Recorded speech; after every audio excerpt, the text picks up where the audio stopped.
eChampions League with our presenting partner, PlayStation. Well, this event has a special sort of feel to it, and that's because from the moment you enter the studio, you can feel a different type of tension in the air. And that's because Europe's elite have gathered here in London to play the highest level of FIFA. And that's because they all have one goal in mind: to be crowned the winner of the eChampions League in Istanbul in June. Ambition, legacy, prestige. Didi Chris Lito was your winner. The world of the eChampions League descends upon London. The dream? To be untouchable and to raise the trophy as a champion. Nicholas, please lift the trophy. All over Europe, thousands have chased their dream, putting in the hours, grinding, striving to be the best. Now, the top 64 players, representing 17 countries across the continent, will embark on a journey. It all begins here, the group stage of the eChampions League. $280,000 and a place in FIFA royalty on the line. The eChampions League pre-show presented by Just Eat. Well, this event always feels so special. It's my absolute favourite event on the FIFA calendar. I get so up for this one, and I'm sure these two guys alongside me do as well, Mike Labelle, of course, and Gravison. It's an honour, isn't it, to present this event. We love it. We were there last year in Stockholm as well, and we've been a part of it since 2019 in Madrid as well. Gravison, obviously, as a pro player yourself, this is the biggest event they all want to qualify for. Obviously, the Champions League is one of the biggest events in world football. I mean, how is it as a player to try and be on this stage?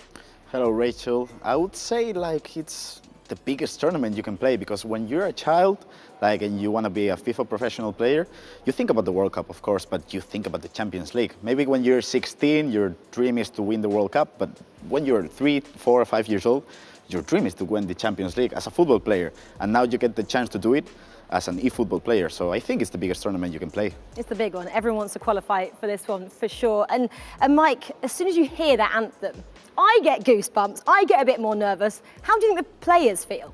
Well, this is the one event that I missed out pretty much in my playing career. And I also think about it, I talked to the guys last night, everybody's going to bed early. You've got players that have switched clubs, moved from their home nation in order to play and compete specifically in this event. If that doesn't tell you how big it is and what it means to the competitors, what else does? They put everything on the line, of course, to qualify for this one. And it doesn't just begin today. It began back in November when they did online qualifications, and it ends, of course, in June in Istanbul. But it's a long journey to get there, and Mike explains it all. The eChampions League kicks off with the group stage, featuring 64 of the top EA Sports FIFA players from Europe. The first round of non-stop action is divided into 2 groups. 32 competitors from Western Europe battle it out on day 1, and then 32 of the best from Central and Eastern Europe face off on day 2. Who tops the group is determined through 5 rounds of Swiss format. In Swiss, every competitor plays an opponent in 2 legs of FIFA. Each successive round will feature players with the same record matching up. After round 5 on each day, those with 3 wins will form the top 16 in the region and proceed to the knockout stage, while those with 3 losses means they've been eliminated. The final 32 players in Europe will then face off in the knockout stage of the eChampions League in April.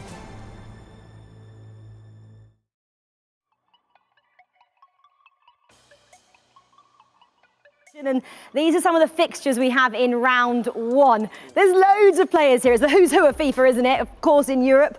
Gravison, what stands out for you on that board of fixtures? I would say, as I've been playing FIFA for quite a lot of time, Stokes against Maestro. I mean, it could have been a game which I've been playing in FIFA 18, 17, and now we're in FIFA 23, and we see it.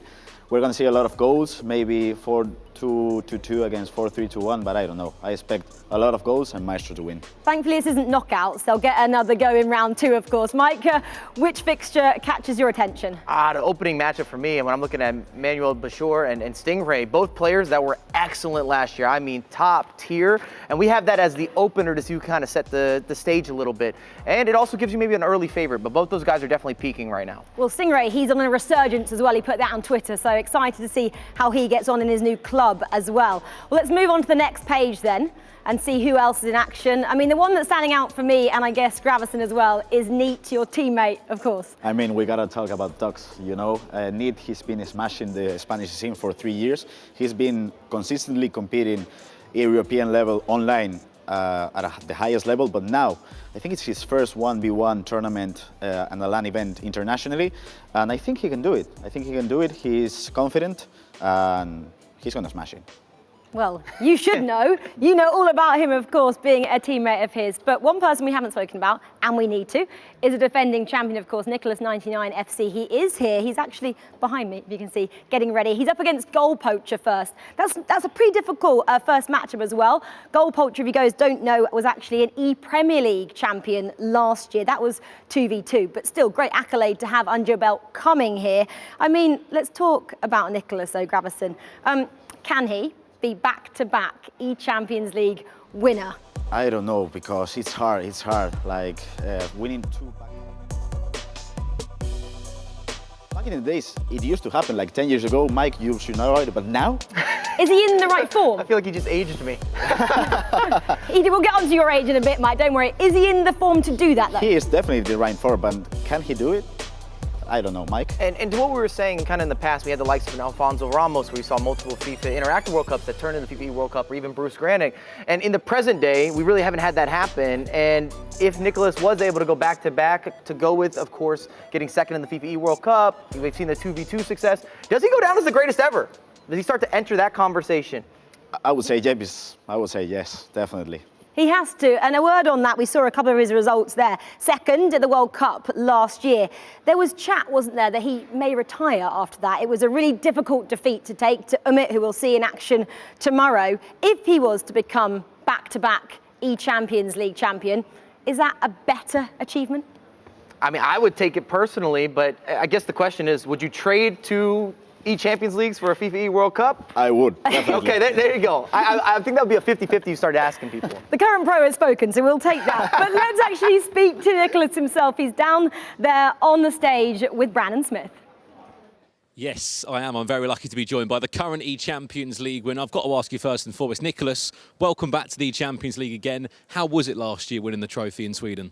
That was really special. You know, Champions League in the real life, it's really, really special, and you know, in the virtual pitch too. So yeah, I'm really looking forward to be here. I'm really, yeah, I want to. It's not like I want to play right now, but yeah, it's really good to be here. And you know, we qualified for Sweden. I was really happy to win it there. So yeah, let's try one more time. And do I dare to ask, what's the motivation like this year? Obviously, a penalty shootout loss in the FIFA World Cup final was horrible, and I hate to bring it up again, but the motivation's back. You're here to win the Champions League again, right? Yeah, sure. The motivation, I think, is just try to achieve, you know, as many tournaments as possible. So yeah, and also I really love to compete. I love the competition. I want to play against the best players in the world. So I think that's the motivation for me. So yeah, and also I practice every day to win trophies. And my last question as well, you know, you're a prime example of a player that's moved over from South America to Europe for this tournament. What is it about the eChampions League that is just so special? I think it's, you know, we have really good players around the world, but, you know, I think the best players are here in Europe, so maybe that's the reason. And, you know, the Champions League is so special, you know, the name, the trophy, everything. So I think that's the reason, because that's special. Amazing stuff. Well, look, Nicholas, we can't wait to see you back in action. Defending eChampions League winner is going to be one of our biggest games here in round one. For now, it's back to you guys. Well, we asked the question, didn't we, Mike? We said, how motivated will he be after obviously coming runner-up at the World Cup? We said that's all the motivation that he needs. That's why he's back here, and he's playing on the big stage as well. And talking of using kind of, I guess, an upset as motivation. We could say that about our next player that we're going to focus on, Matías Bonanno, because he was runner-up at the eChampions League. He pushed that man who we just heard from, Nicholas, all the way as well. We had a bracket reset. The question I have, though, we haven't really spoken as much about Matías this year as we did last year. He hasn't, in my opinion, Mike will probably tell me otherwise, hasn't had the same swagger, I don't feel, walking around tournaments as he did last year. I wish they had a B-roll because he usually walks with his chest out a little bit, but he kind of had a chip on his shoulder as well. If you think about it, so Matías came out on the scene, won everything online. Last year we saw him in person, he was phenomenal. This year he didn't look nearly as good in the 2v2, but we haven't seen him in the 1v1, and that's why we're here, that's why we're discussing it. You see he's got a couple different celebrations that I kind of hope that are delivered today in action. You don't want to sit across the sleep in person, but I'm looking forward to it. I think that's kind of the question mark as well. This year we haven't seen the same type of form. Can he replicate that? Yeah, these are some of his achievements, of course. We mentioned second at the eChampions League last year. That was to Nicholas. E-Libertadores champion in 2021. That was a couple of years ago now. And then Team of the Season Cup, that was 2v2, remember, last year. And we should mention, we talked about how important eChampions League is. Both Nicholas and Matías moved clubs, moved nations, set up in Europe to play in it, and they made it to the finals. The only two Argentinians made it to the finals last year. So it was a good turnout for them. It was a good result for them as well. Well, that move was key for both those players. Let's hear, though, from Matías Bonanno right now. He's with Brandon and Gravison, who's going to act as a translator. Thank you very much, guys. Yeah, he may have been a runner-up last year, but he's back again for more this time round in London. Matías Bonanno of Team Heretics joins me. Gravison will be translating these answers for me. First question for me, Matías, back again last year. It was a heartbreak in Sweden for you. How have you had enough time, or have you had enough time now to look back at that and hopefully put it right this year? El año pasado en Londres, en Suecia, fue una derrota muy dura en la final. ¿Crees que estás listo este año para darle la vuelta? Bueno, sí, fue una derrota muy dura. La verdad que, bueno, se me escapó, estuve a un tiempo de ser el campeón después de haber reseteado el bracket. Y nada, sí, yo creo que este año vamos paso a paso. Este es el primer gran paso y espero poder darlo y poder ser el nuevo campeón. Yeah, it was a really tough loss to accept because he was just one half away from winning the title, especially after resetting the bracket. But he's feeling confident this year. I think he thinks he can win it all. Yeah. Amazing stuff. Again, you know, Matías Bonanno is a great example, a player that has won so many tournaments online. Matty, obviously you're a player that has come over to London for this tournament. You've been in Madrid for the last few years. Are you now transitioned into Europe? Have you enjoyed coming over here and playing in these big European tournaments such as the eChampions League?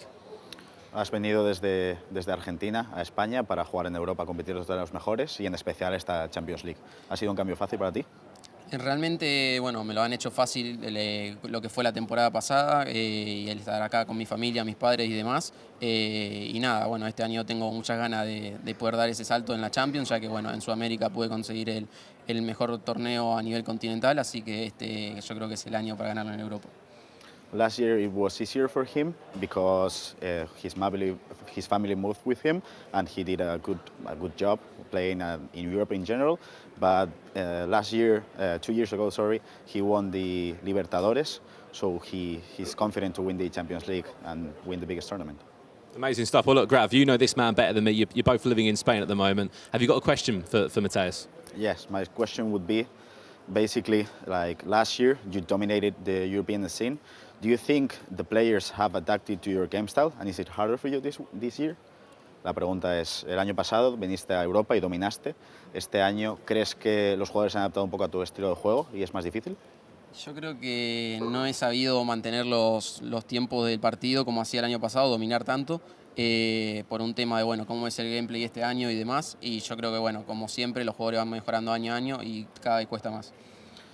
He thinks he doesn't dominate the rhythm of the game as well as he did last year, but I think he thinks he can do it better this year. And actually, like the level of the players in Europe has grown up a bit, so he thinks he can step it up as well.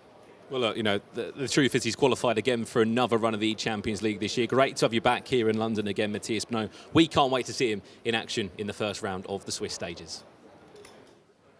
Yeah, thanks, Brandon. And what a CV it would be if he could tick off eLibertadores, eChampions League, Team of the Season Cup. I mean, we'd have to put him up there as well with one of the greatest, and that would be a great CV. Quickest growing resume. I know. Well, another player with a massive CV, of course, is Tex. He's here. He was actually the Invitational eChampions League champion. That was back in 2019. We always kind of question, does that actually count? Well, let Tex decide that one. Mike, though, about Tex, he's been in great form in 2v2. Can that be translated as easily as we all kind of think to today 1v1? I think he always feels more confident in 1v1, and this is the best 2v2 showing. If you missed out on everything, you just did the EA Sports Cup, made it to the finals. If you talk to Tex, he'd maybe want to rerun those finals. They could have gone a little bit differently, but either way, getting second place there positions himself really well for confidence going into a 1v1 event, which we know is kind of his bread and butter. Yeah, I mean, obviously he hasn't had that many achievements since about 2019. That's obviously we're talking about the Invitational of this very event. We still big him up. Are we right to do that? Does he need to achieve something now? Does he need this title? I think that he's far from done winning things. And I like to say this in Tech's defense. I feel that he's always been a much better LAN player. So we had a lot going on with the pandemic. Post-pandemic Tex, I think that he's back to where he should be. And I'd be shocked if he doesn't have a fantastic showing in the Champions League. Well, I think he can hear us, and Mike could be shocked. Let's see if he'd be shocked as well if he doesn't think he'd have a great outing here at the Champions League. He is also with Brandon. Well, look, I'm very lucky to be with a player that everyone wants to talk to. Tex, you're back again for the Champions League. You were, as the guy said, an invitational winner back in 2019. That was online during the online era. I can assure you, I don't even need to ask. You want to win it in real this time and pick up the trophy. Yeah, the invitational was a bit of like a side question. That was like a side thing, and now on the main stage in front of everyone, I want to win. But I ain't gonna do too much talking. Like I've done that before. I'll stay doing it, but right now it's just business.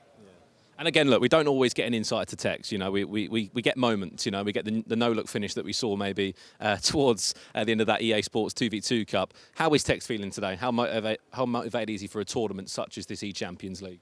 Oh, good man. I've been trying hard. I've been practicing a lot. Motivation's a decent level, but I just want to get started. And I want to try to get to the next stage, the top 8 stage, the top 32 stage, would it be? And then be at the place where you can finally win, because I've not won for a while and I want to start winning again, you know. Amazing stuff. And looking at this bracket on the west side of Europe, how stacked is it? I mean, it's great that we've got 7 English players in this bracket. You've got some French players in there. We're dating back a few seasons to Rocky in there. It's quite a stacked bracket, but you're confident you're going to be able to get through? Yeah, listen, FIFA now is as hard as it's ever been. Like, there's so many good players coming through, and players that used to play on like FIFA 18 are getting better and better. So you got to keep up in the level. Believe in yourself, have a bit of confidence, and I reckon I can come out and make it to the next stage. And last question, in this very tournament last year you said you were cooking back at LAN. Is Tex going to be cooking today? I don't know, man. Watch and see. I hope I am. Amazing stuff. We can't wait to see this man in action in the first round of Swiss, which is coming up very, very soon. Well, we've previewed 3 players then. They're obviously going to take to the centre stage as well in match number 1, which is pretty difficult, isn't it? Pressure's on them for sure. But finally, before we get into round 1, Grav, I'd love just your thought from a professional player. Obviously, you watch the scene inside and out. Who would be your pick to go all the way through to the final 8 in Istanbul? I've trained with him for a bit. I've watched Cecinho and Nid train with him for a bit, and I think Football is on another level this year. He won FGS1, in FGS2 he got top 16, and I think he's confident enough, and I think his playstyle suits the gameplay of this tournament really good, so I go for Football. He's great at 2v2 as well, isn't he? Obviously top 4 as well in the EA Sports Cup. Mike, as an analyst, you kind of analyse it all from a different point of view. Who have you got your eye on? Well, I like to look at people that I feel are hungry and they're peaking at the right time. So we're going to have an all-English affair here. We're going to go look at Stingray. And I bring that up because Stingray came to every EA Sports Cup event just to watch. Just that means that everything he's doing right now is focused on competitive FIFA, and you need to have that type of drive to have those small edges, those small margins, especially when you're dealing with playing at this level. And I think that he has those, and I'd be shocked to see him not push through again. So the young Englishmen are on a roll. They're on an upward trajectory. They are. They're both hungry for it, I'm going to say, and I'm saying that because our pre-show was presented by Just Eat, and that is definitely making me feel a little bit hungry. So should we go and grab some food, guys? We don't need to grab it. I already placed orders for everyone. We got some Mediterranean food. I hope that there's a delivery. I see, my man is ready to go. All right. What service? Pleasure. Yeah. What did you get for us? A Mediterranean? I mean, Grav, take a look inside and we'll go and eat what's in there. Pre-show presented by Just Eat.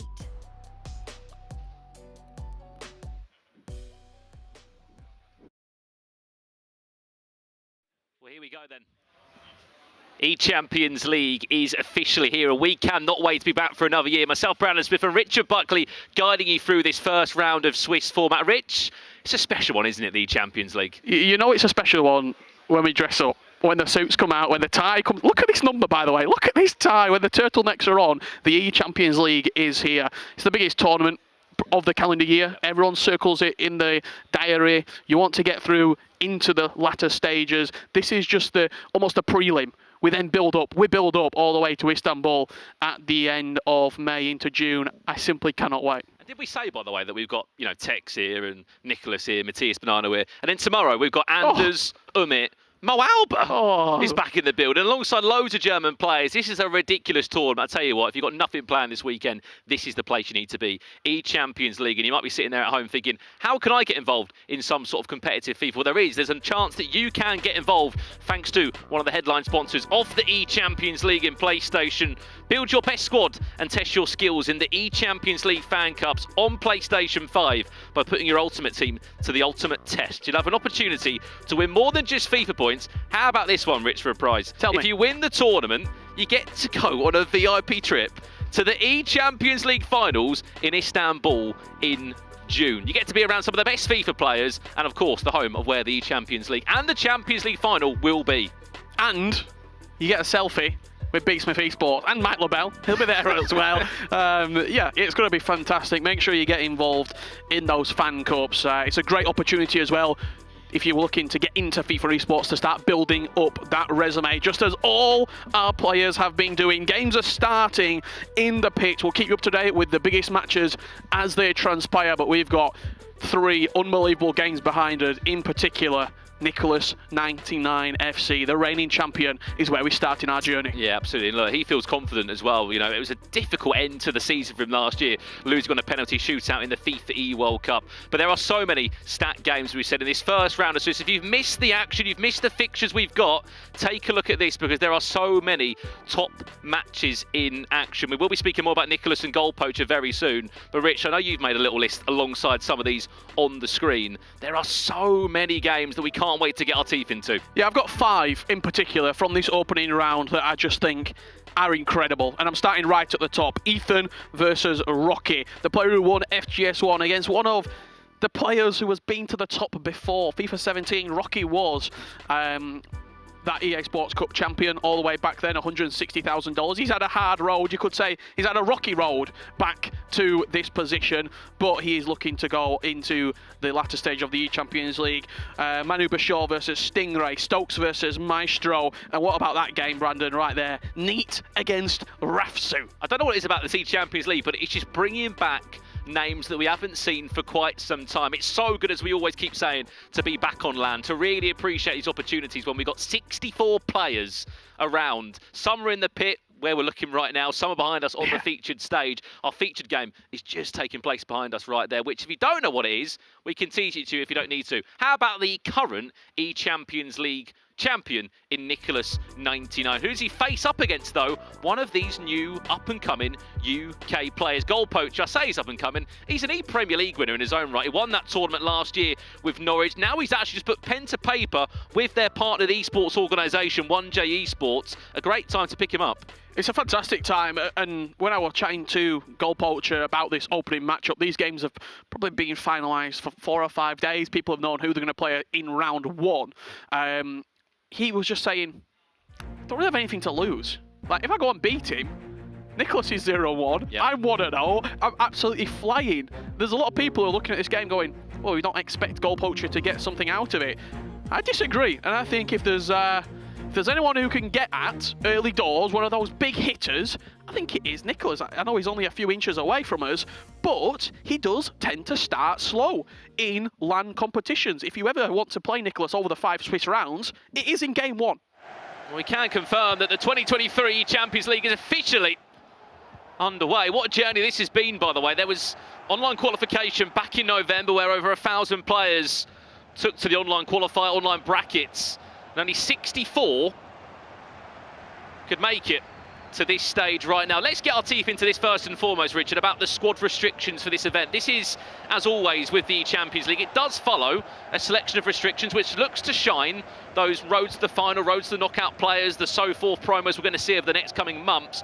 But because the promo only just dropped yesterday, we're not going to see the biggest of sprinkle of those players, are we? We're not, no. It's going to be quite heavy hero items in the squads. As you can see, David Ginola, he can into R9, and Ronaldinho!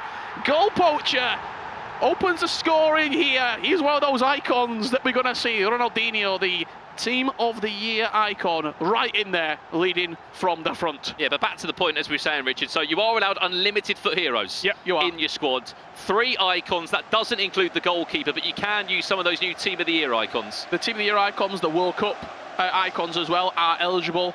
But the rest of the team has to be made up by Champions League items. They're the items who came out earlier on in the game, as we just see there. Nico having a look at the screen behind him. Maybe he wants that taken off so he can't be copying his tactics.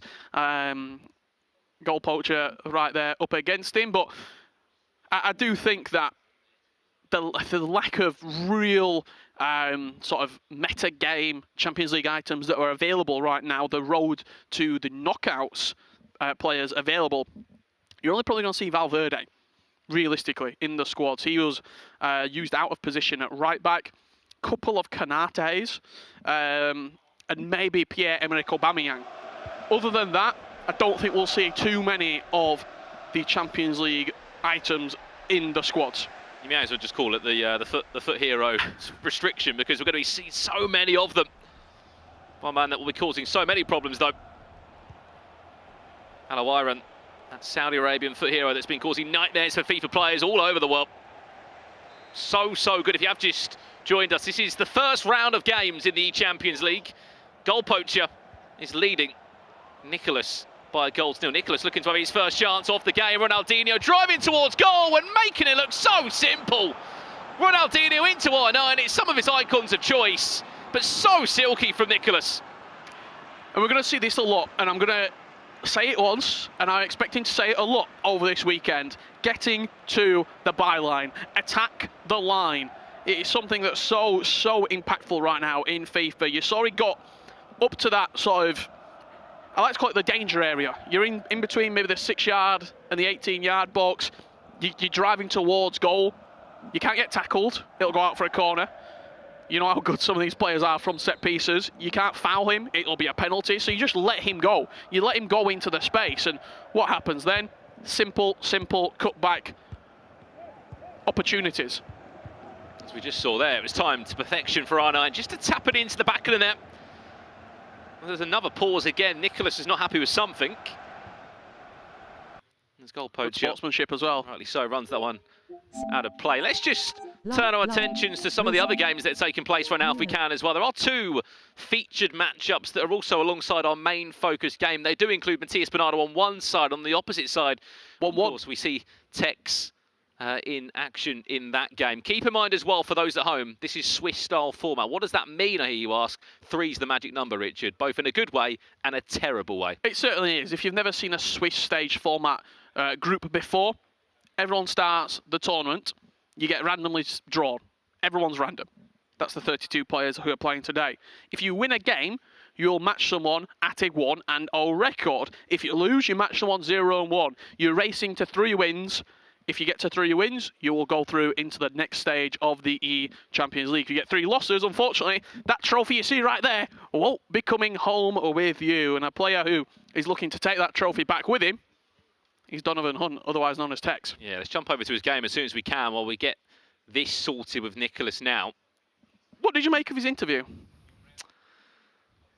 Well, I spoke to him before the interview, and I just said, what's the motivation like, you know, from the kid that turned up in FIFA 18 and won the FUT Champions Cup? He said, look, a lot's changed there. I think he, in his last answer to me, it summed up in the best way possible. He said, FIFA esports is at its most competitive it's ever been right now. You've got all the players that are already established.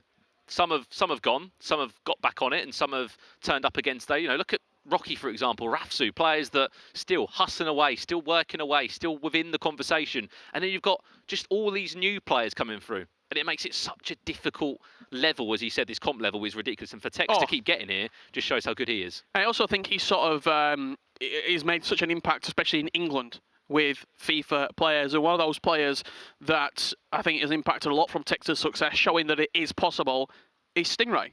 And I mentioned him at the top of the show, his game in particular, up against Manu Bashaw. What a game that is. Two youngsters who are just so good. And I'm not surprised that we've only played half an hour, 45 minutes, and it's 2-1 already. This game was going to be full of goals. We'll jump into this game while we resolve the slight technical difficulty with Nicholas on the stage. What, we might be in for another goal here. Could be a chance for a goal, just like that.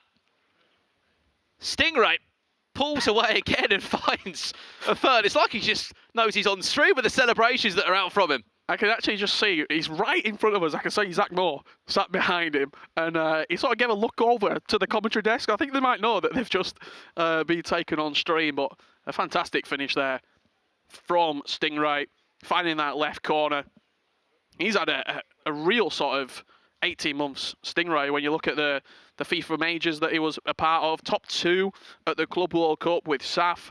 Now he's moved on, and I'm really sort of looking forward to seeing what he can do here today. No, absolutely, as we said. Let's jump back to our featured game. We'll keep up to date, as we said, of all the games that are taking place. There are 16 games taking place in every single round up until obviously round 3, when we start losing players that will be going 0-3 and will be eliminated of the tournament. To catch you up on this one, 15 minutes played. It was goalpost, went 1 goal to the good, and Nicholas finding that all-important equaliser. There is 2 legs to play, though.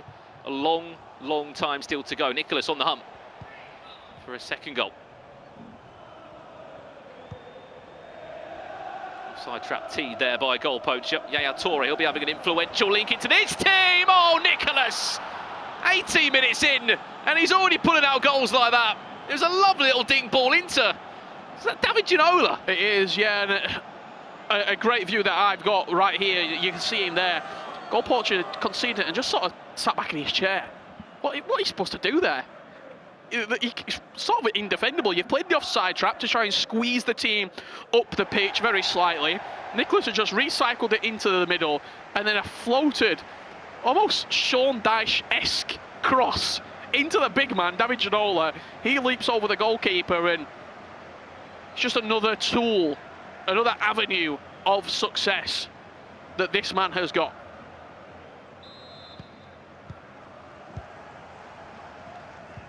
Back underway again. 20 minutes played, and now he's to Nicholas.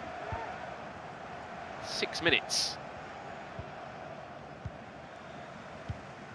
to go behind, then bounce back. I was just looking through this morning, Rich, at the qualification that took place for this tournament. Some of the matchups that happened in it, for example, the likes of Nicholas and Stokes playing. Yep. There was a Nicholas Tex game where Nicholas was 3-0 down at the end of the first leg, came back and won 4-3 in that game. Some of the matches that have happened in qualification for this tournament have been crazy, and trust me, there's going to be so many more of them happening today and tomorrow. When we talk about just getting to this stage, getting to the top 32 in your region is super impressive.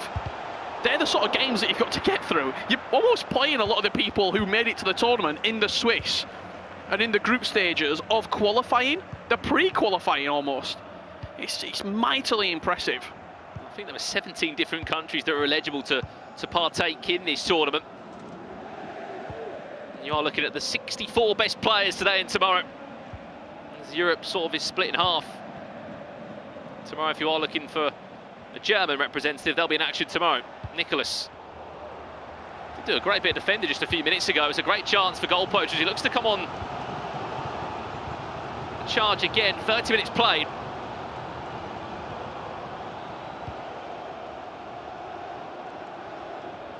As best as we can, we'll keep up to date with all the other games that are taking place. These matches will obviously be played as well over 2 legs. I know we've played a few one-legged matches this season and in the domestic leagues as well. You might be familiar with a one-legged game of FIFA, but we're back to the FGS rules today. 2 legs, aggregate scoreline. Whoever is victorious over the course of the 180 minutes will be taking the win. If it is a draw, extra time and penalties will be called upon. I just looked over to my right shoulder there, and I've just seen Matías 2-0 down in his opening game. It's just not been clicking for him this year so far. Tell you what, this could be clicking for GoalPoacher. The idea was there, it looked like a cross, more of a shot. Couldn't find the angle that he was looking for. I'm sure we'll speak a lot more about Matías and a number of the other players as well here today. Right now, it's the defending champion, the man with a target on his back. Nicholas 99 FC, leading 2-1, but GoalPoacher is well within his right to be in this game, and maybe could even be 2-2, that clearance off the line. Building again is Nicholas. Currently leading by 2 goals to 1. He's loving this access that's being offered to him down the byline. We'll speak more about that right-back issue in a second as well with these teams. Here's Valverde that will be slotting into that position. Happily to do a job there. He picks up the ball again. Valverde is a right-back. Is that going to be a carbon copy for everyone this weekend?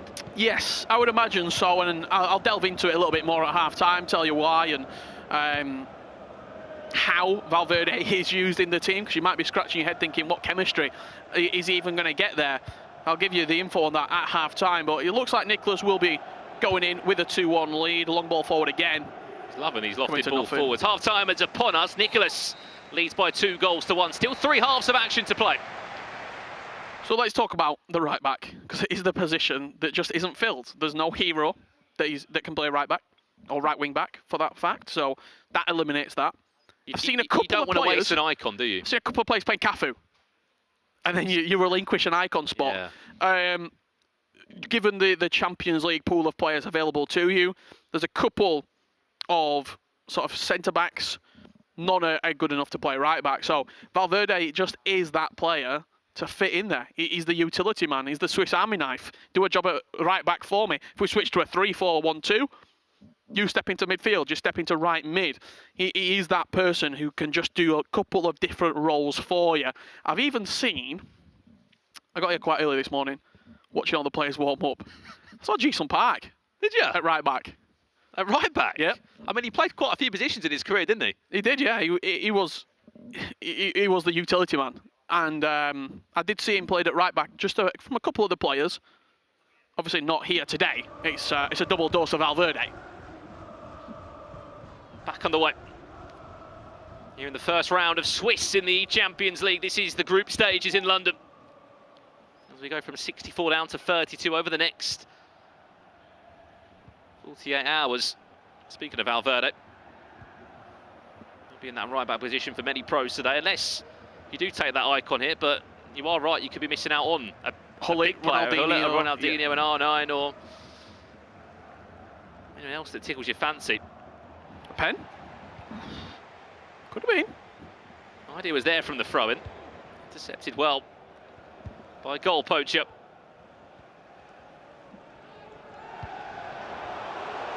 Valverde bobbing on from right back. That's what he will do in this team. Got the ball rolls, GoalPoacher. It's a good idea. Is there an extra cutback available? Still is just in possession. It's the Uruguayan. Offside trap again. Are we going to see another? So it seems as though whenever there's an offside trap, both players are looking to go in behind very quickly.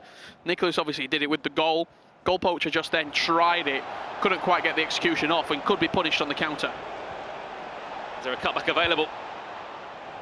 And Nicholas loves just teasing to go inside, but then just goes down the byline instead. Quick corner play. How good was he last year in the Champions League from these moments? Nicholas, we might see another case of it now towards the back post, headed back across David Ginola. Just a little bit too short in the flick on to find the French forward. He's just so creative from those corners. He's always looking for the best route to goal. How many people there, we're playing, people at home are playing, that ball gets chipped into the back post, I'm shooting. He's looking for a knockdown. He's looking for a header down to another player. He's looking for a 90% chance. There could have been instead of a 13% chance. Who's scored a header from 12 yards? We have to say as well, the level of play you're looking at right now, it had to come down to that last year, which is how the game was feeling as well in terms of some of the lower scoring matches. Had to come down to a set piece. Could be a break here now. What's that Top left side? It's an option available maybe. Yeah, I thought maybe he could have gone, but he recycled it quite nicely here as Nicholas. Down the byline again is Valverde. Still, ball bounces back to the Real Madrid midfielder, Hullet.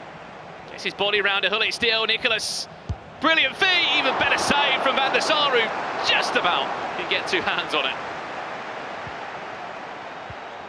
Always so composed, isn't he, as well, Nicholas, when he's looking to create those opportunities. Just keeps it calm, keeps it ticking over almost, and then will burst into life. GoalPoacher, for how much we've been wax lyrical about Nicholas in this opening 66 minutes, he's played very well.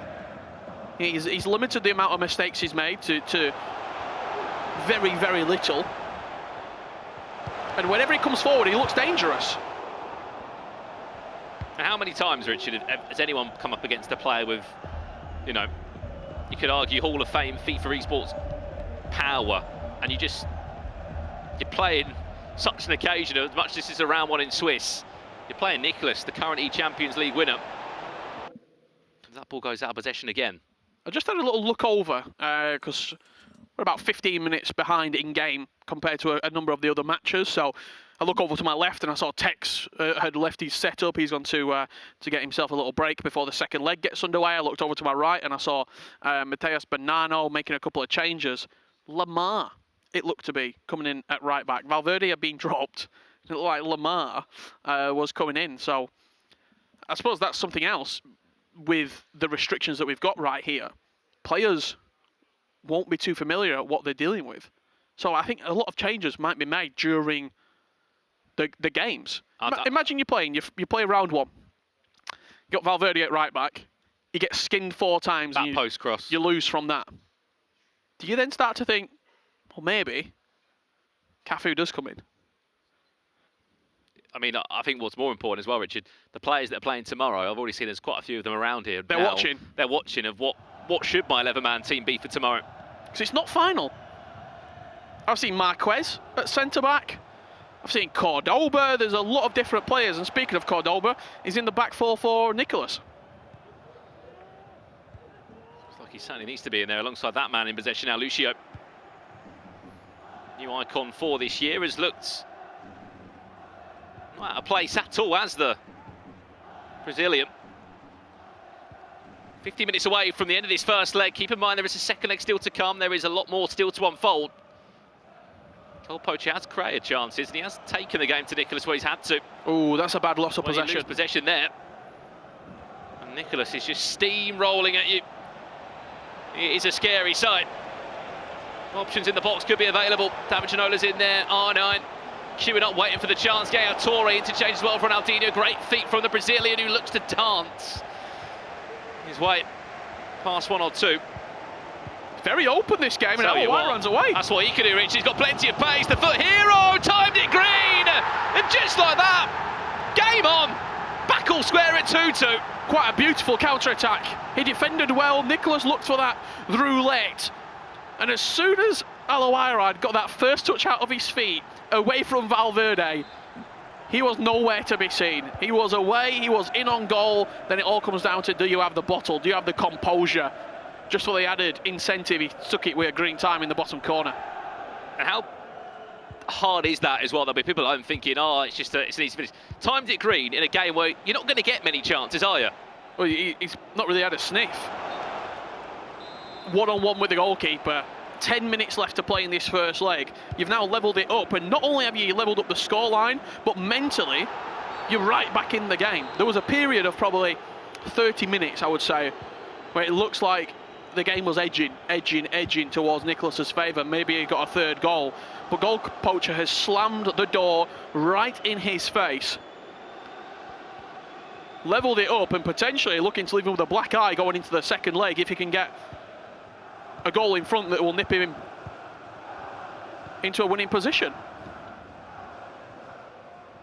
4 minutes left of leg 1. There's your first taste of just how competitive these games are going to be today and tomorrow. I can assure you there'll be a lot more and a lot of upsets as well from this round 1. 16 games taking place. As we said, as soon as we have results, we'll give them to you at home. Looks like GoalPoacher is waiting for that last chance of the game. Patience is needed against probably the most patient man in FIFA. R9 could be in a running race there, didn't want to go for it. That man will, though, instead. Alawairan, is there options in the box for him? Dinks it in nicely. Ronaldinho with a sort of flying kick towards goal. It's time green, so if there was a defender in the way there, Richard, that might have been flying into the back of the net. If it had made contact, that is one of the goals of the day so far in game one. There was a defender in the way of it, sticking his body on the line, and GoalPoacher goes in to leg 2, level pegging. Really good game, this. He'll be happy with that as well, won't he? Oh, over the moon. Being 1-0 up and then thrown away the lead 15 minutes later.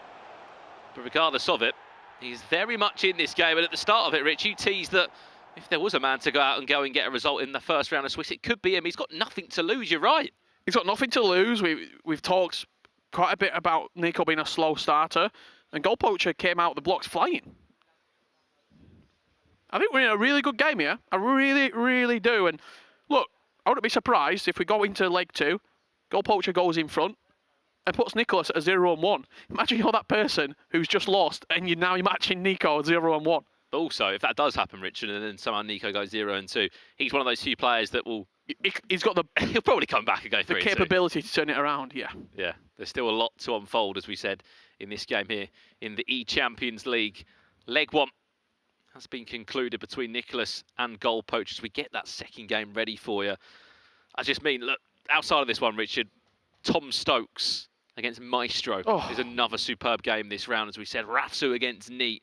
As soon as we have these scores, we will let you know. We'll give you updates of what is going on around the grounds, because people have been going 1-0, having a flying start, here in London.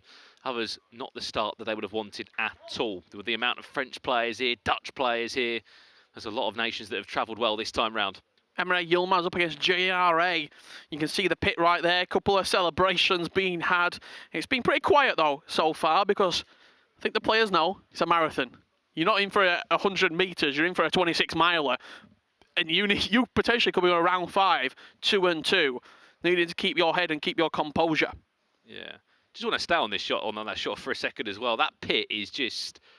There's going to be so much reaction in that pit. We'll have a little look here again now. There, as we said, what, 15, or sorry, there'll be 13 games taking place in that pit, as you said, 3 outside of it. You can see, if you look closely, like to Tom Stokes on the right-hand side of your screen, a few Team Hullet shirts around, XL Tom on that left-hand side of the screen there.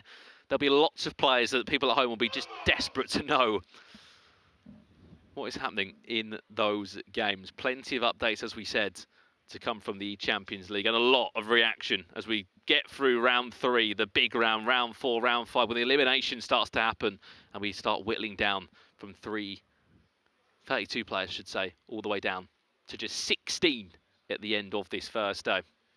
Give you a little one there. I think that was Emre Yilmaz 3-1 up. Well, one of the fan favourites representing #United, that's Stokes.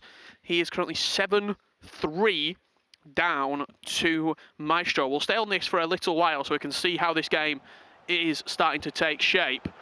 But Maestro in the white strip with a 4-goal advantage. If there's a couple of players who could turn this game around, it is Stokes. Just the way that he plays, with the attacking intent, with the numbers flying forward. He's got the game to be able to turn it around, and this could be the start of it. Great save. Question mark, no, it's not gone for a header there, but what a start. I mean, let's just have a quick word on Maestro as well. So good to see him back at LAN. A player that loves this eChampions League, and he's got a personality, hasn't he? He's got a bit of a character, as Maestro, the Frenchman. He's, it always feels better when he's at the LAN. Just you know that you might get some Mbappe celebration from him if he goes through. You know you're going to get drama if he gets eliminated. It's going to be must-watch esports action. And along with that, is a pretty decent FIFA player as well. Yeah, really good goalkeeper movement there from Stokes. Stopping a time green finish. Maestro looking to get cooking from this corner. Not sure what happened there with Yaya Toure. But look, keep in mind, this is not knockout FIFA as it stands right now. This is just Swiss round 1. No one will leave the tournament, no one will progress through. Tom Stokes needs this one, it will fall into the back of the net. And maybe the comeback will start. There is just under 60 minutes left to play. Now the deficit It's narrowed down ever so slightly. 7-4. Stokes now trailing. He's got a lot of time left to play with. R9, chest and volley all in one swift motion right there. A big goal for Stokes to give himself potential first foot back into this Swiss round 1 game. Just looked over my shoulder, I can see fist bumps all around. Looks like Nicholas and GoalPoacher are going to be getting back underway in our featured match very shortly, but we'll just see if Maestro scores from this attack. Cross whipped in, doesn't fall to a white shirt. We will keep you updated with this game and we'll let you know if Stokes can turn it around, but back to our featured match now, Brandon. Yeah, well, you could argue it's pretty much 0-0 in this game. 2-2 is the scoreline. Nothing to separate the two after an action-packed first leg. Hopefully, we shall get more of the same. Nicholas kicking from left to right in that white strip. GoalPoacher in the red.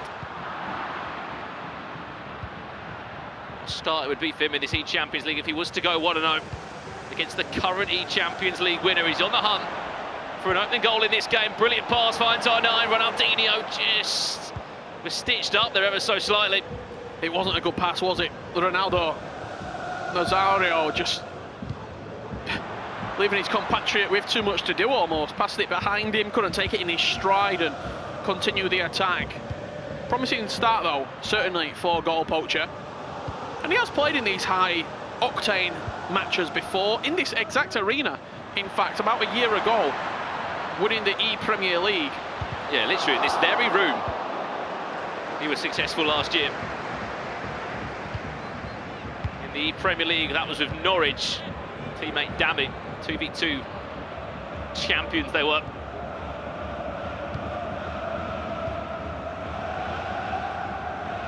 Nicholas has been so good at just winning the ball back with that press when he's needed it.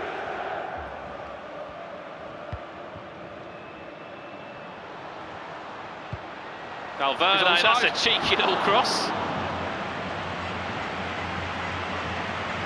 I'm sure he got such an angle around that, whether there was just an offside trap.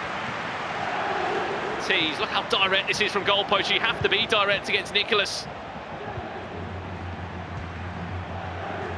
Hullet made the run forward there, bursting from central midfield, didn't decide to use it, and he's just going to recycle possession, keep it ticking over.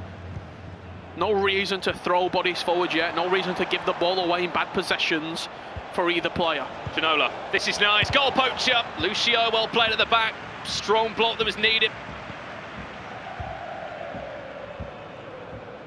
I've just had a quick look over to the pit. I believe Maestro scored again, so that is now 8-4 for everyone who's wanting to keep an eye on Stokes and Maestro. I know it's one of the highlight matches for the fans out there. 12-goal thriller. Yeah, we'll do our best to just have a look at it. I think it's just approaching half-time in that particular matchup, so there's a little bit of chance left for Stokes, but it is dwindling.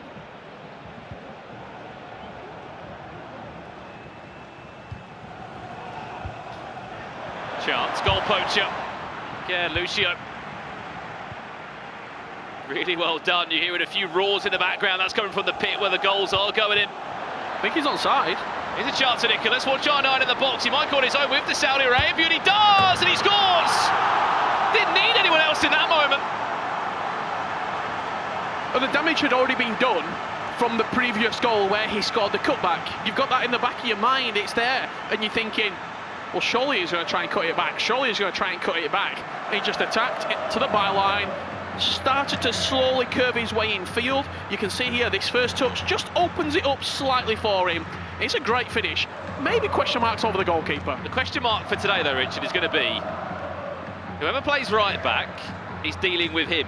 You just put, yeah, absolutely. Anyone that's there, we can argue Icon, Valverde or not. The switch is there. Al-Wawairan is always going to be on the left-hand side, as we're seeing so far. So it's always that battle. He's always going to win when it comes to a one-on-one sprint. So then the question is, if that is such a big negative in the squads and it's such a big hole, do you start to change your formation? Do you start to change your personnel? Are there any of the attacking players who could play right back for you. Oh, we've seen some interesting picks in our time. There was a time when Virgil van Dijk used to play fullback. Pull it.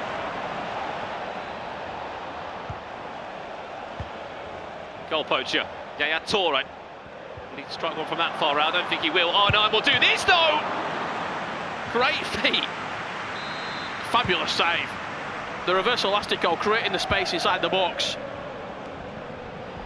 Picture of real class there from GoalPoacher. 30 minutes gone, 3-2. Nicely done, R9. Alawai ran, is there one more pass available? Captain Villa, patience from Nicholas, who's happy just to go back to his goalkeeper, then work it out.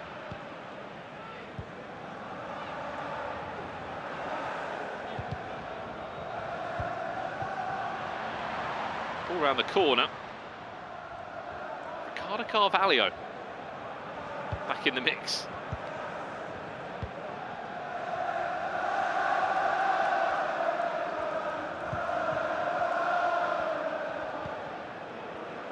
Keep in mind, as we said, 3 wins will send you through to April's knockout stages, which will be back here again in London, where 32 will remain in the tournament. Only 8 will go to Istanbul. Ginola, that's a great pass! It's all there with the rebound! Again, it's Lucio that's there for Nicholas. Again, it's another brilliant chance from GoalPoacher, who's just doing so well at cutting open Nicholas's defence and asking questions of him. With 5 minutes from half-time, this could have easily been an even-Steven scenario again. It absolutely could be, and I think you probably, if you're in GoalPoacher's camp, there's not a lot you've really done wrong. You've been done down the line a couple of times by Alawai, and you conceded a header from Ginola. I mean, there's really not that much that you think, I should have done this, I could have done this. He's attacking really, really well, and look, again, where all the attacks are coming from. Valverde is a liability. I'm going to say it 35 minutes into the broadcast. How long will he last, though? That's the question. But more importantly, who's going to come in and replace him? Half-time, Nicholas in the lead by 3 goals to 2, but you can see by the reaction on your screen there from GoalPoacher, he feels like he's deserved a bit more out of this. Oh, absolutely. He'll be thinking, I've not really done too much wrong. I'm playing well. But Nicholas is just somehow in front. And that's a conversation that I've had with a number of different FIFA pros. They always say, yeah, I play well against Desari, I play well against Nicholas, but I just never seem to get the result. And they've just got a extra gear, an extra sort of just 3, 4, 5% that they can go to get results. And that consistency is shown from FIFA 17 all the way to FIFA 23. He was at an E-World Cup top 8 finish. I'll speak to Nicholas. In FIFA 17. Just before we spoke earlier today, and I said, you know, there's so many talks about Nicholas after last year, you know, maybe giving it up and retiring and how many years he's got left. And I said to him, you know, how many more years do you think you can compete for? And he just turned around to me and said, look, I love competing. You know, at times from home, online qualification might be difficult, but I love competing at events. My hunger for competing has never settled. And I mean, look, if he can go and have a run in this eChampions League again this year, what a story it could be. There's never been a back-to-back eChampions League win. I know I'm a long, long way from that. I'm creating a story that's put about 1% of the way there, but the mantelpiece that this man has, regardless of whether he wins this first game or not, he's been one of the best players that we've seen in a generation in FIFA esports. There's 45 minutes left in this one. GoalPoacher certainly is still in the hunt. Oh no, it's a gift! Oh. Again, Lucio has pretty much been a second goalkeeper. Everywhere where Van der Sar hasn't been, he has been. That's a ridiculous block.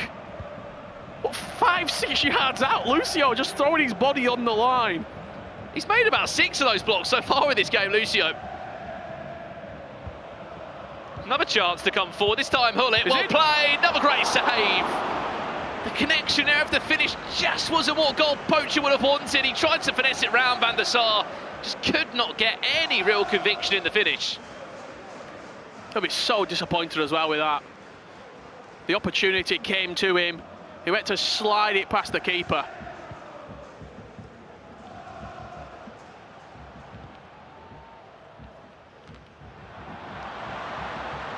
Nicholas, offside.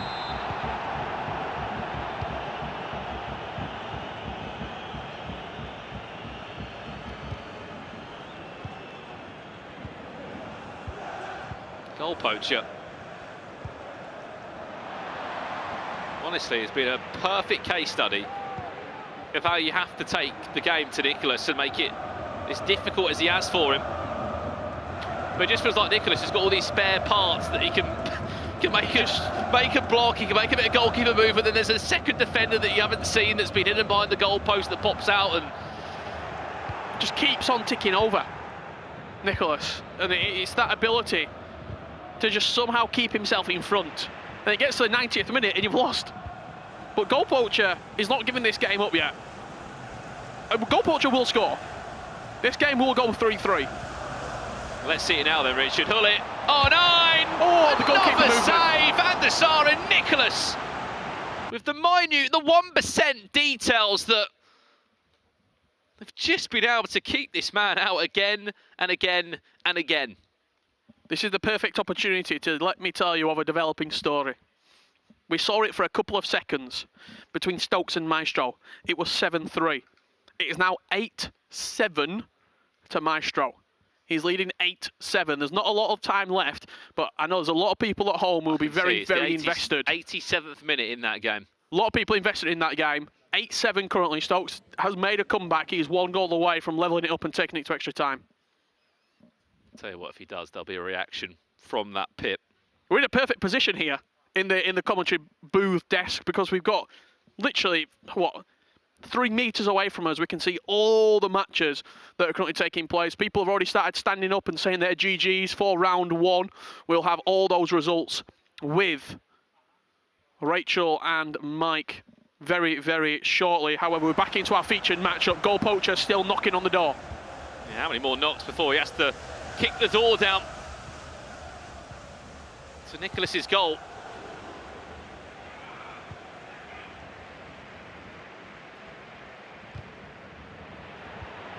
And we've got a full-time result there, where I believe Maestro has just won the game. And from what I just saw there, he looked very angry. I think he may have just got told off by an admin for celebrating too much. It doesn't surprise me really, does it? It's only round 1.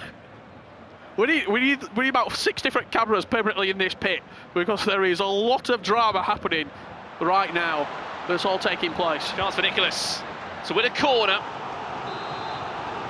22 minutes left.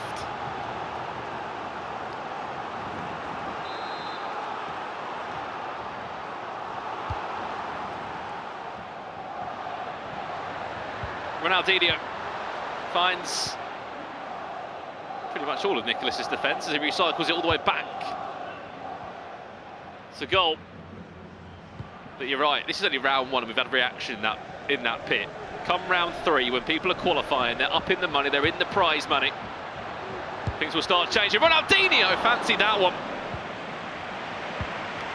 Not long left Might to get go. another chance to conclude the game now. You do not make those mistakes. Well recovered by GoalPoacher nevertheless. Got away with it. He's certainly got away with it. The pressure's not finished yet though. It could be made to pay. Dribbles the ball out of play and will take us into a pause. As you can see, Nicholas there, the 5-4-1, which got a little glimpse of it, what he's playing and how he's using it. Full time's pretty much all wrapped up from a number of our games, I believe.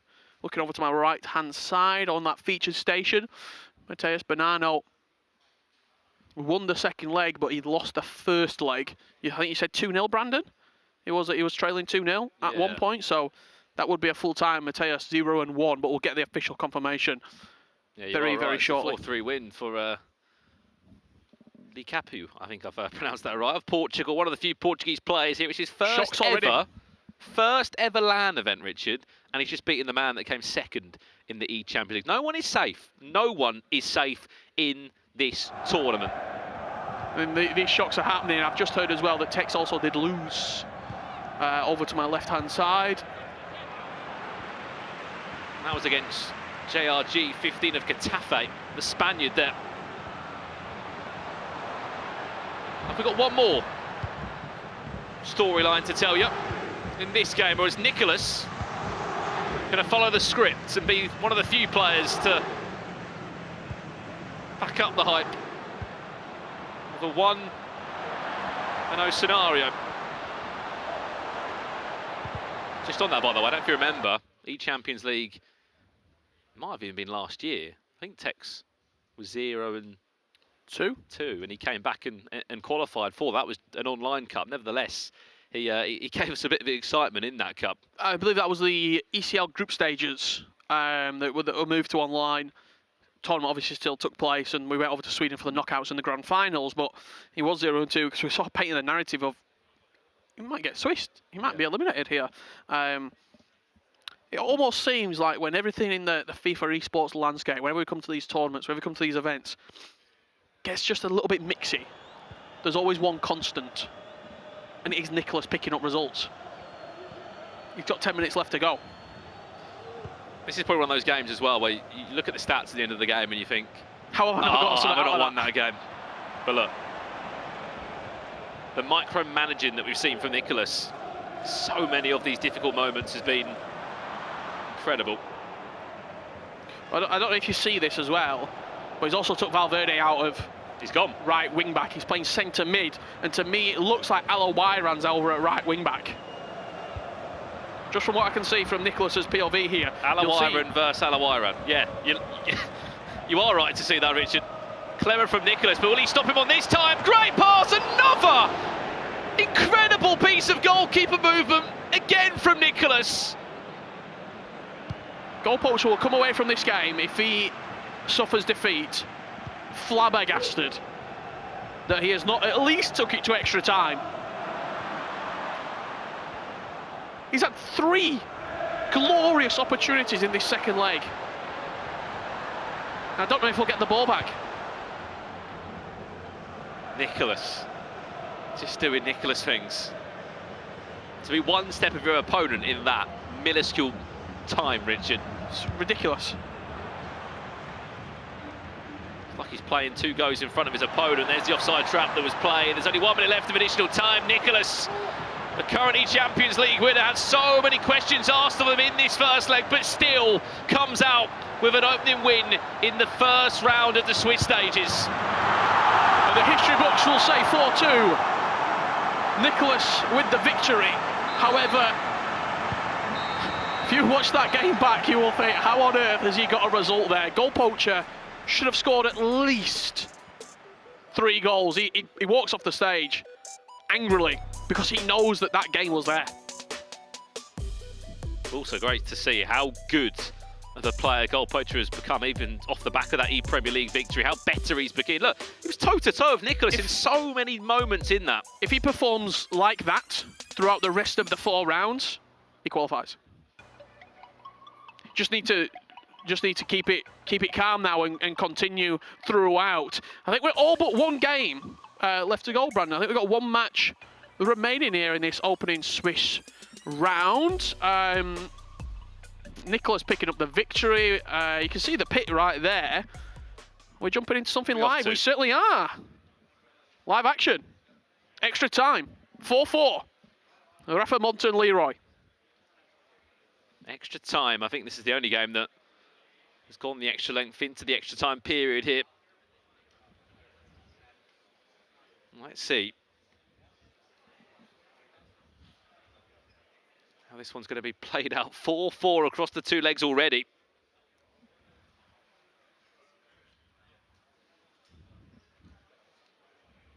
Rafa looking to create. Ronaldinho, a couple of step overs, driving to the byline. Oh, he nearly squeezed into the near post there.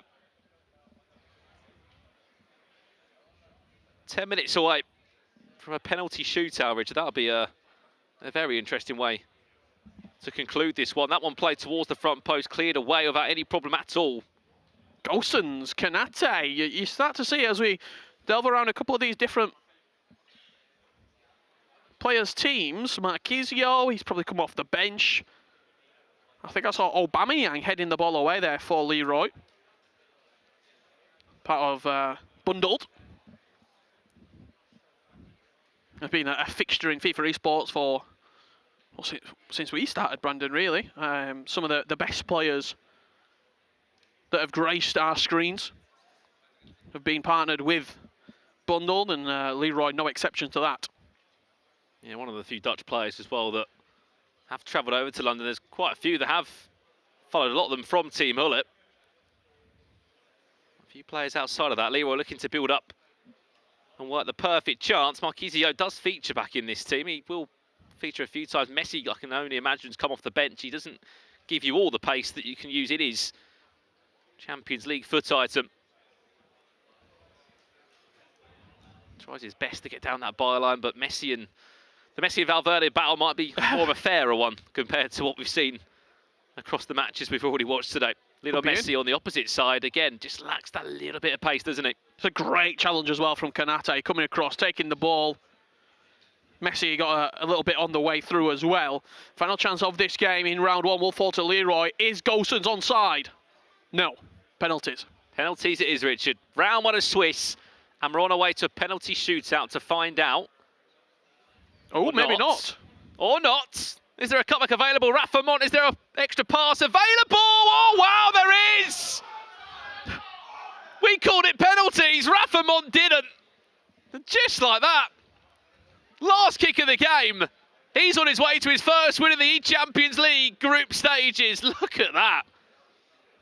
Apogee Esports getting off the ground here at the eChampions League. Fantastic. We call penalties. He had no idea. Get down the byline, get the cutback. Another player with great pace off the bench, Smolarek, the Polish player, and great shot as well. Getting that reaction from Rafa Mont. I heard some banging. I thought someone had just gone through the desk, but it was his team behind him getting him up for it. He knows as well now, Richard, just 2 more big wins. 2 more big wins, and I'm back again here in April in the final 32.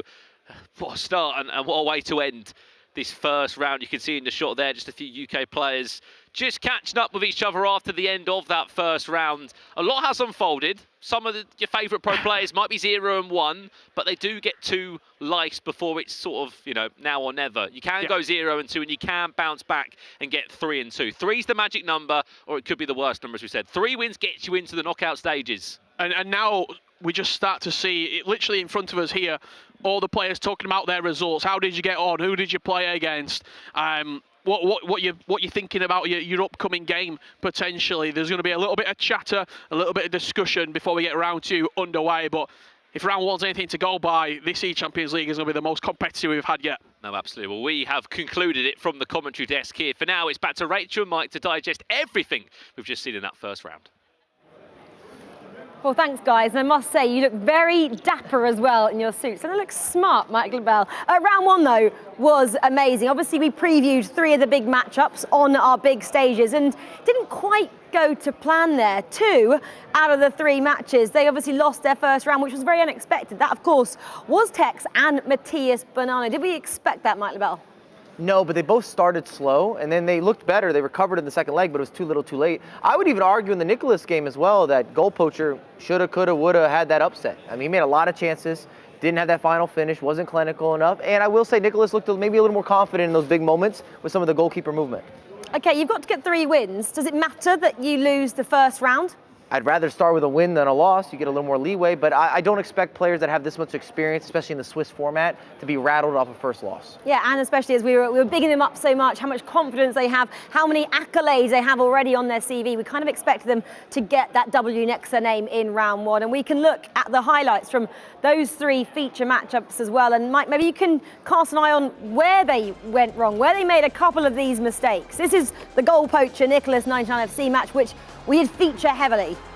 And you see GoalPoacher there setting a little bit of a tone to get things underway, that he's ready for the big stage. But as you would expect with Nicholas, and I love this goal, we're actually going to revisit this goal. A lot of skill moves that are missed out there, but Ronaldinho does a pure, expressive, virtual masterpiece of ins and outs. A lot of tricks into the equation. GoalPoacher as well, he's really grown as a player. We kind of said about him last year that him and Dami in the Premier League, he was kind of carried. He's come out here and really put himself on centre stage. You said he was carried. I didn't say he was carried. You weren't here. The entire team at the EPL did, I'll have you know. But now he's really came out here and made a name for himself. And should have possibly won that one. Yeah, and this is a beautiful goal here. I love the timing of that run, the chip through ball, first time you release the main man, timed green on the finish. And it's unfortunate for GoalPoacher here because it's going to be hard when you feel that you maybe deserved a result. If you watch this game in its complete fashion, there were so many chances missed that just weren't converted on his end. But again, you have to credit Nicholas for being himself here, taking space, cross the body. Van de Sar can't do anything with it, and he's able to hold on to that lead. And I mean, Nicholas loves being put in the spotlight as well. He knows how to cope with that pressure. GoalPoacher, not as much. It might hurt him a little bit knowing he could have got that win early on. So kind of give him that motivation going forward. That is going to hurt. He's getting frustrated with himself there at the end. He'll have to go and reassess. Ready for round 2. 3-2 it ended there. Nicholas getting that win, of course, which we kind of expect from the Iceman. Ice in his veins. He's cool as you like when he comes out here, even at the Champions League when it's the biggest one. Bring the heart monitors back. That's where that started. That's the origin. They used to have heart monitors on the player, and his heart monitor never moved. Didn't move. He's very cool, is Nicholas 99 FC. So he gets the win. Let's have a quick chat then about Tex. We said didn't quite go to plan for the guy who was a 2019 Invitational champion as well. He really wants this, and I said he maybe even needs this one. It didn't quite work out for him. Well, he had an atrocious start. And I will say this, when you're looking at Tex, he often starts tournaments a little slow. He's known as a second leg player. This was no different, but he just had too big of a deficit to have to make up. And you have to give a lot of credit to JRG. I don't think anyone took him to potentially upset Tex. Apart from Gravison. Of course, being a Spaniard, he went, this guy believes in himself. I didn't hear that. I didn't see that prediction. Where was that made? I asked Gravison, I said, how good is this guy? He said he believes in himself and he thinks he can beat Tex. So there you have it. You see a missed penalty kick. I didn't hear that from Gravison, so I'm not giving him that much credit. But again, a lot of credit to JRG to take the chances and to put somebody under pressure. Beautiful finish there from Ruud Gullit. Near post, goalkeeper can't do anything about it. And you can almost see some of the belief happening in the midst of this first leg. Takes off with R9. It's poor defending, it's got to be said, from Tex. And then again, going to the second leg, Tex looked like himself, but too little, too late. Too little, too late, and I think we all expect more from Tex as well. He's got Wes in his kind of coaching corner as well. They'll have to go back to the drawing board after this one and just try and reassess, because it's not great, is it, to go down. Obviously, he did come back, like we said. It was a 4-3 in the end, but just not enough time on the clock at the end for Tex. And someone else that kind of had a similar narrative to that match we just saw there, he was on the opposite side of this stage as well, was Matías Bonanno, runner-up in 2022 at this very event. Again, didn't start particularly strong, which is maybe a reflection of his entire season to date, Mike Lebel. Last year came out absolutely firing early on in the season and then maybe dropped off a bit. We really want him to peak right now.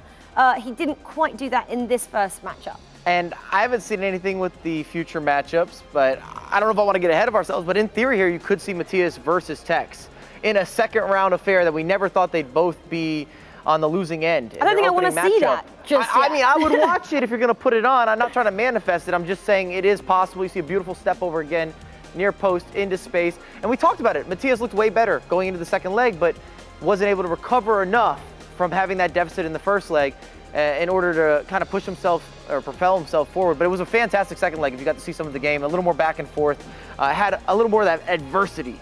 It's always one of these points we talk about. Lukaku, obviously, he could have watched so many more of Matías's games from last year. He was featured so much. You do then realise how these people play, and that's kind of what we see happen, don't we? After a year of excelling, everyone then comes out and realises how you did it. And when it was at 3-3 here, you're thinking, okay, Matías has done it. He's back to where he needs to be. And I will say this, when you're going to a game and you feel that you're the heavy underdog, you're sometimes playing with house money, where you don't have any of that pressure. There's a little more free flow. Nobody expects you to get that result, and it allows you to be a little more expressive, sometimes to take those moments. You're still making a name for yourself versus these guys that have been around for a long period, as you see the goal that goes on to allow him to clinch this 64th minute, and he's able to hold it off as well. So major congrats, and I've been impressed, and that's what makes tournaments so good. That's where we're looking at the structure and so forth and so on. Yeah, we get to see some new players emerging as well, don't we? Well, these are the entire results from round one. What did Gravison say about Ethan? Gravison said about Ethan, he said he was one to watch, and unfortunately wasn't quite to be. He lost Who did I say was one to watch? I'm just going to say the results first. Come on, let me speak. 5-2 then to Rocky. But Rocky, I mean, is another great player. Who were you talking about? You were talking about Manu Bashir. Lost, unfortunately.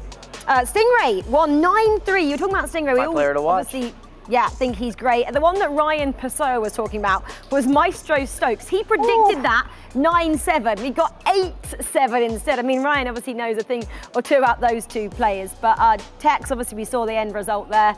JRA, Emre Yilmaz, 4-2 to Emre Yilmaz there.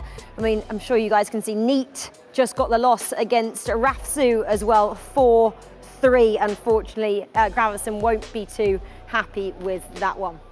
Let's have a quick look at the standings, and remember we have to get 3 wins to go through to your final 16. You go to the knockouts in April, so you can see one win for Rocky, Rafsu, Nicholas, Maestro, Peixoto, NickSneb, JRG, Stingray, and then you've got the losses on the other side as well. So you've got 2 results of that. Tex is one of them, Danny Visser, JR Ray, Tom, big names in there, Stokes, Ethan, Matías Bonanno. It hasn't really gone to form there, but a great round for those players who do have that one next to them.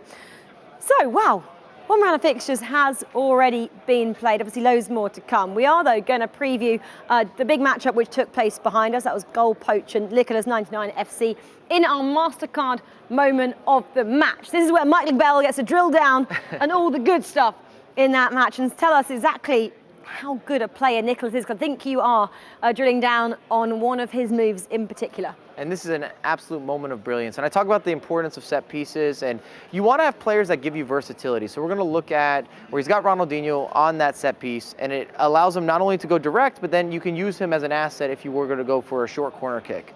And in those short corner kicks, it gives you that ability to take space, to attack different players, to look for those additional options, and you need to have players that can give you that type of expressive nature, a little something of that special sauce, shall we say. Well, this then is the MasterCard moment of the match. Moment of the match, presented by MasterCard.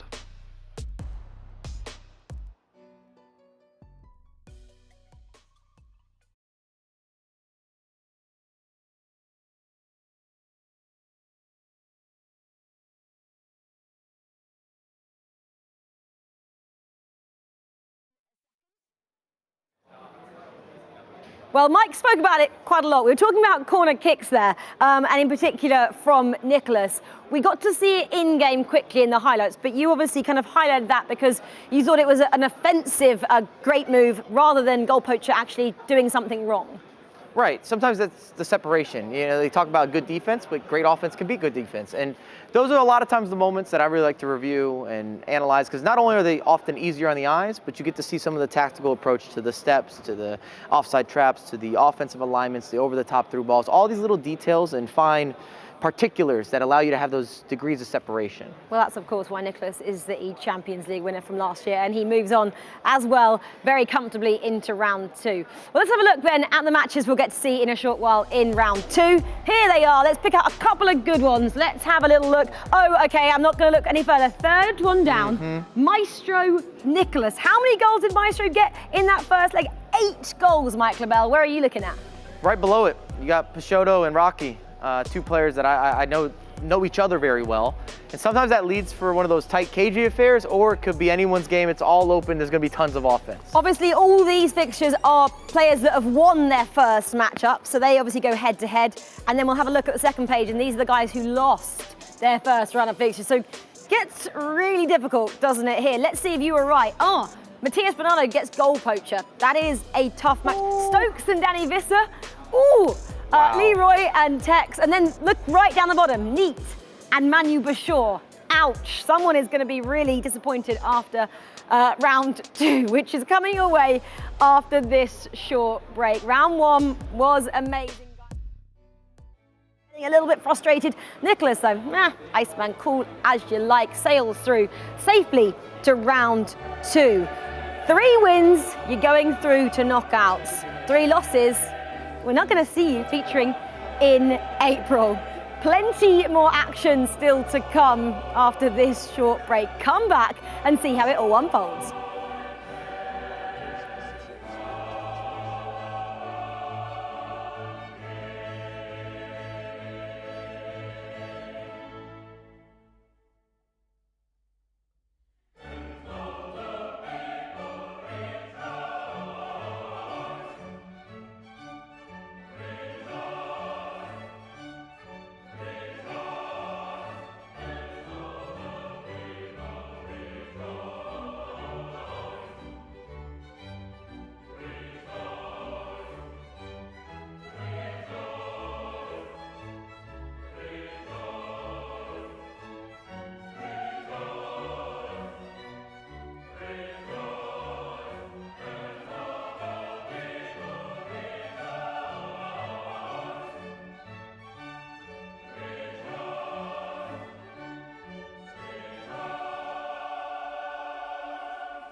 Mike just gets annoyed. He's like, oh, look, silly, I'm not And one of the welcome things, you know. back after the break. We are here in London for the eChampions League group stages. My name is Leah Ravel, and alongside me, I am joined by Ryan Pessoa. Ryan, how are you?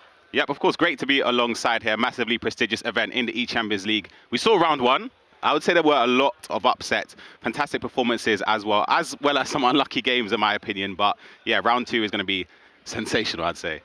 A lot of action to come in round two indeed. And as Ryan mentioned, a few upsets in round one. Ryan, walk us through the upsets that you thought that stood out the most and what to expect from round two.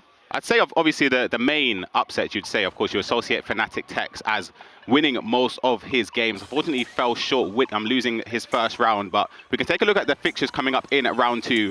The first ones that point out to me, I believe Mike Lebel mentioned it already with Rachel. Maestro versus Nicholas, and of course, Peixoto versus Rocky, two massive French players in the French community. Fantastic throughout the years as well, so that's a huge game. A huge game indeed. Coming up next, our feature match behind us, we see Tex against Leroy. Walk us through both of their first games. Obviously, Tex and Leroy both lost. How do you think that sets them up for their next game? I think, of course, it's about rebounding. They know that they need to win 3 rounds to get through to the next stage of the eChampions League. And they started off both 0-1, so they were looking to redeem themselves. But again, you have to give credit to the players that did win as we look at some of the other matches as well. We saw that amazing game between Stokes and Maestro, scoring a lot of goals. But for Tex, we mentioned him throughout the competitions, not just in the eChampions League in previous years, but in other tournaments in FGS. He's won basically everything there is to win. And up against his opponent in bundled Leroy, somebody on the opposite end of the spectrum, sort of making his name now. But yeah, let's speak about Tex. Yeah, a really, really good opponent. Obviously, he's been in the scene since he was very young. We watch him grow up in the FIFA community and at these prestigious FIFA competitions. So there is a lot to expect from both. Hopping back to Stokes really quickly, I want you to tell everyone what your prediction was and how close it was. Yeah, I was close, 1 goal off. I did say it would be a 9-7 game. Genuinely called that before the start of the first leg. But I thought it would swing in Stokes' favour. But again, it's a game where I think it was 7-3 at a moment in that the second leg. There was a point when Maestro was up by a considerable amount of goals. But against anyone else, you'd think this game over. But with Stokes, he always seems to get back into the game. So again, you can never rule him out. I'm going to check some of the bios as well of the players. We see here, hashtag Stokes, of course, losing the first game we just mentioned. So his current record is 0-1, scoring 7 goals, conceding 8. I don't know though if that's going to give confidence to his next opponent, thinking he's conceded 8 goals, but he's also scored 7. So you're sort of nervous when you play against somebody that's that lethal in front of goal. But of course, we do have bundled Leroy, who is the opponent of Tex. Definitely. Leroy losing his first game, I believe 5-4. So scoring goals, only 1 goal deficit between the two across 2 legs. So a lot to expect from him against a big opponent like Tex. But I think he might be, he was very close to taking that game. So going into the second round against a good opponent, I think there might be some nerves, but some confidence as well. Yeah, I think there should be confidence because he knows that there's a chink in Tex's armor. Tex has lost the game. It's not as if you're playing him at 1-0 where Tex is in full flow. He's scoring a lot of goals. Tex is, maybe it might take him a little while to bed into the game. Of course, they're playing in a LAN event now, the first 1v1 one of the year. The gameplay is slightly different. The players that are at the disposal is different as well. Of course, there are eChampions League restrictions where the players are only able to use Champions League items. They've got 3 icon items to choose from as well as any amount of foot hero items as well. So maybe that plays into it, not being used to using those type of players. We're seeing some players use Valverde off chemistry at right back, of course, who wouldn't be a go-to player. So maybe that plays into it as well. Definitely. You mentioned that gameplay and restrictions, but speaking about gameplay specifically, these players qualified for this tournament in November, so several years ago, and since then there's been a few patches to the game. How do you think that sets these players up for success when potentially adjusting their gameplay from November till now? Yeah, there's been quite a few months since then. Of course, you mentioned that there was a patch. There have been numerous amount of patches since then. So, of course, the players that might have qualified back then, maybe the game suited them a little bit more. Maybe it suited them less. Maybe this iteration of the game sort of falls into their game style a bit more. So you could say that some players might perform better if it was the tournament was held in November. But we're here now. The players have had a lot of online tournaments, have had even 2v2 tournaments to get under their skin. So there's a little, in my opinion, I'd say it would favor someone like Tex having that experience. Definitely. And speaking a little bit about the tournament, the eChampions League group stages, it is 2 groups, day 1, day 2, with a Swiss format, rather. 3 wins sees you to the knockouts in April. 3 losses, unfortunately, gets you eliminated. So these players watching behind us in this feature match have both lost 1 match, so they're going to need to win their next few matches. Yep, of course, backs against the wall instantly. So it's tough, but as I said, you have the experience in Tex, the amount of players we've mentioned already, that this isn't their first event. This isn't the first time that they might lose a game. Of course, Tex is always used to winning the first 2, the first 3, putting himself in a great position, but it wasn't meant to be for the first round for whatever reason. So he just needs to bounce back, and I believe he can do it. As a pro player yourself, going into a very prestigious tournament like this one, how would you feel coming off of a loss, going into your second match, knowing that it's do or die? It's a weird one because obviously you want to start off great. However, I think the players would understand that as I said, it's a different squad they're using, different restrictions. You've got players that you wouldn't use at home in other tournaments. So you can maybe give yourself a little bit of leeway if the first round doesn't go as well. Maybe you start off slow in the first leg and you leave yourself too much of a margin to recover in the second leg. But again, I'm going to say this for maybe the 5th time already. I think experience plays key in these moments, and I'd expect Matías as well to bounce back. He lost his first round, of course, one of the finalists last year in the eChampions League. So yeah, experience will be key. Awesome. Well, you guys, before we get into the excitement of round 2, we are going to go to our good friend, Richard Buckley, who is interviewing Ryan's good friend, Shells. Thank you very much, Leah and Ryan. Great stuff, as always, getting into round 2. I was looking through the pit and I thought, who would give us just a little bit of insight, a little bit of chat? And you were sat behind arguably the game of the first round, you would say. First things first, Shells. Thoughts on that first round, because it were immense. I mean, it's a typical Stokes game, like no defending, just vibes going forward. But I thought he played great attacking. I thought the goals he did give Maestro was his own fault, and I think if we can correct that, it will be fine. I mean, when we talk about Stokes, he's a fan favourite. I were up there on the desk. I wanted to give as much insight as possible. What makes him so good going forward? Like, if you were to sell Stokes in 30 seconds as a FIFA player, how would you sell him? His deluded confidence in himself, I think. I think as Stokes, he's a joker, but he really backs himself. And I think going forward, that kind of is the bigger difference. Like, some players are a bit lacking the confidence or a bit scared to do things for him. It's just his normal game style. He's just there in the back laughing at me. But he's just confident in himself, and I think he's got all of them in his bag. Yeah, absolutely. I mean, look, the ECL, it's one of, if not the biggest event, the most prestigious event of the year to get to. Unfortunately, for you, you weren't able to do it this year. What does it make, sort of, when you see this event come up? What does it make you feel? How do you address this tournament? And, I mean, I don't want to bring it up, but what would it mean to you if you'd have been making it and not coaching? I definitely think it's probably one of the biggest events of the whole year. I think it's so special, and because it's so early on, it's quite tough. You got to be kind of ahead of the curve, and sometimes you miss out on big opportunities. But watching it, man, it just looks amazing, and to be playing in it, I can tell it must be special for real. Yeah, 100%. I mean, look, I'm gonna have a walk around. Is there anyone that you want me to try and catch for a little interview? The boys that are winning, innit? Okay, the boys that are winning. Well, I'm going to let you get off because I can see Stokes he's hollering you over. Let's head back over to Leah and Ryan to get round 2 started. Thank you so much, Richard. We are super excited to get into round 2. We spoke a lot about Tex and Leroy, our feature match behind us on the main stage, but let's talk a little bit about the 2 matches to the left and right of us. Manuel Bashor versus Neat, and Nicholas 99, our previous eChampions League winner of last year, and Maestro. Yep. What are your thoughts? Yeah, I think Duxney and Manu Bashar, I think that's a huge game. Both 0-1. Players who I'd expect to start off 1-0. Of course, both had very difficult games. But Neat online, whenever you associate him, he's one of the best players, genuinely. In practice, in online tournaments, he's one of the best 1v1 players. So he's, I wouldn't say struggled, but I'd say he's sort of, for his standards anyway, been below expectations in person. And I think that if he can just believe in himself, be a bit more calm and confident, he can do damage in this tournament. And of course, Manu Bashar, both players as well, very young in the scene. And their name just resonates throughout the community as one of the best players, or 2 of the best players in the scene. So yeah, it's a fantastic matchup, especially at 0-1. Definitely. Low scoring, what do you think that we can expect from a match like that this round? Low scoring or high scoring? It's tough to say because, again, Neat, for me, is one of the best players going forward, but so is Manu Bashar. But I don't know. I honestly couldn't tell you with this game. I think it's harder to predict these type of matchups because again, when we spoke about Stokes already, those type of games, any game he's in, there's going to be double digits. This type of game, it could be a 2-1 win, it could be a 4-3. I think it will be close. I think if the person is going to win, it's going to be a very close game. But yeah, I couldn't predict who's going to win out of either of them. Awesome. Well, taking a quick look at Neat and his bio, he did lose the first match, but as Ryan mentioned, going into match 2 against an opponent like Manny Bashor, we can expect fireworks for sure. 3 goals for, 4 goals against. So as Ryan mentioned, a very close scoring game. Talking about the game to the right of us, or to your camera left, Nicholas99 and Maestro, another good game. Obviously, as mentioned, Nicholas99 was our champion last year.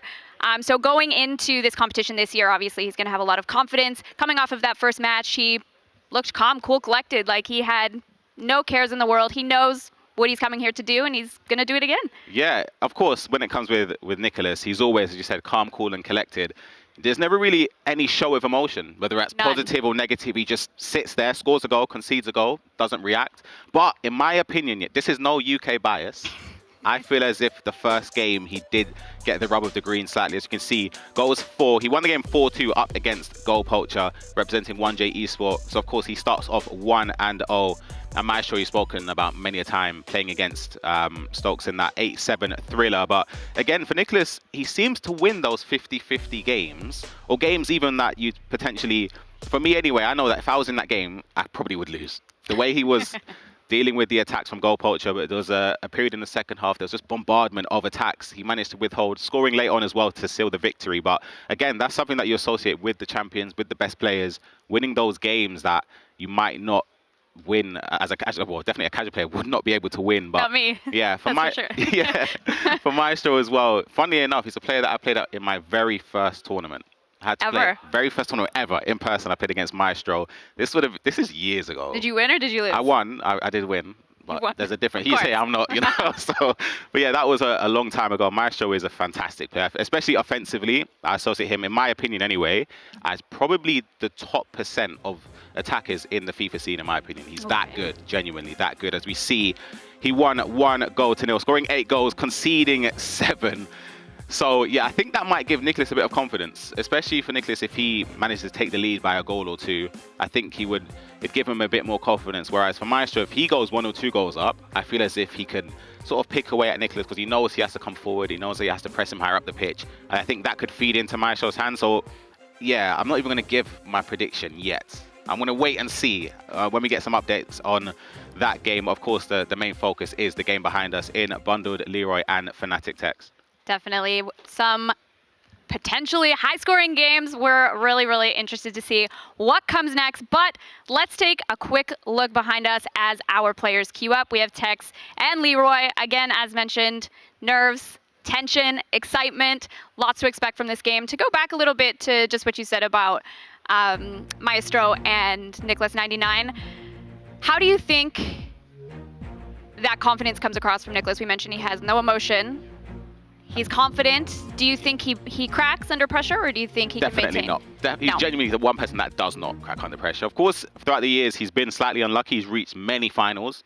And of course, he has fallen short on some occasion, but he's won a lot of competitions. So again, for me, he's just somebody he might honestly be the most consistent FIFA player we've actually seen since the FIFA Global Series has started.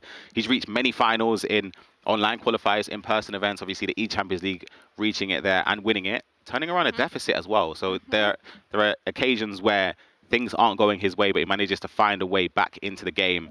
And so does this man on our screen here, Fnatic Tex. He knows how to win the big competitions. He backs himself. And of course, there's a reason for that. He's won everything there is to win other than the World Cup. But everything else he's won. He's won the eChampions League as well online, during the online period as well a few years ago, as they walk out now. But his opponent, I think, as I said, I don't think he'll be too nervous, in my opinion. I think this is a game that you should be nervous for, but I don't think he will. I think he'll back himself. Definitely. Well, here we go. We've kicked off with our feature game behind us, Tex versus Leroy. We will keep you updated on the scores of the other 2 feature matches, but we are on. Let's go. So you mentioned before, Ryan, the squad restrictions for this competition. Obviously, icons, Champions League players, as well as unlimited hero items. What can you expect to see consistent throughout the teams this weekend? I think the staples in the teams, as we see, build up here could have led to a goal from Leroy, a bright start from him. But I think we'd associate R9 Ronaldo, Ruud Gullit, Ronaldinho as well. I think those three are going to be the staple iconizers we see throughout the teams. We mentioned about Valverde and right back. I know Richard isn't a fan of Valverde being deployed as a right back in game. Of course, he doesn't have any chemistry, so might be at a slight disadvantage. But there are not too many other options. I believe Maestro was using Cafu at right back as well. But you just use the mainstay players like Lucio, Yaya Toure. We got a chance here with Ronaldinho in the box. Can he find the opening? It is defended well by bundled Leroy.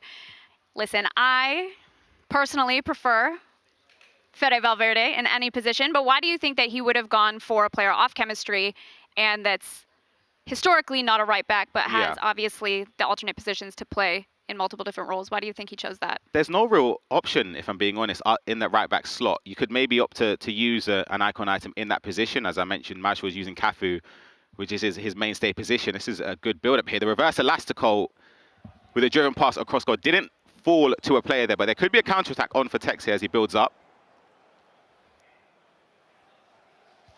Another consistent one are those hero items that we see all too often.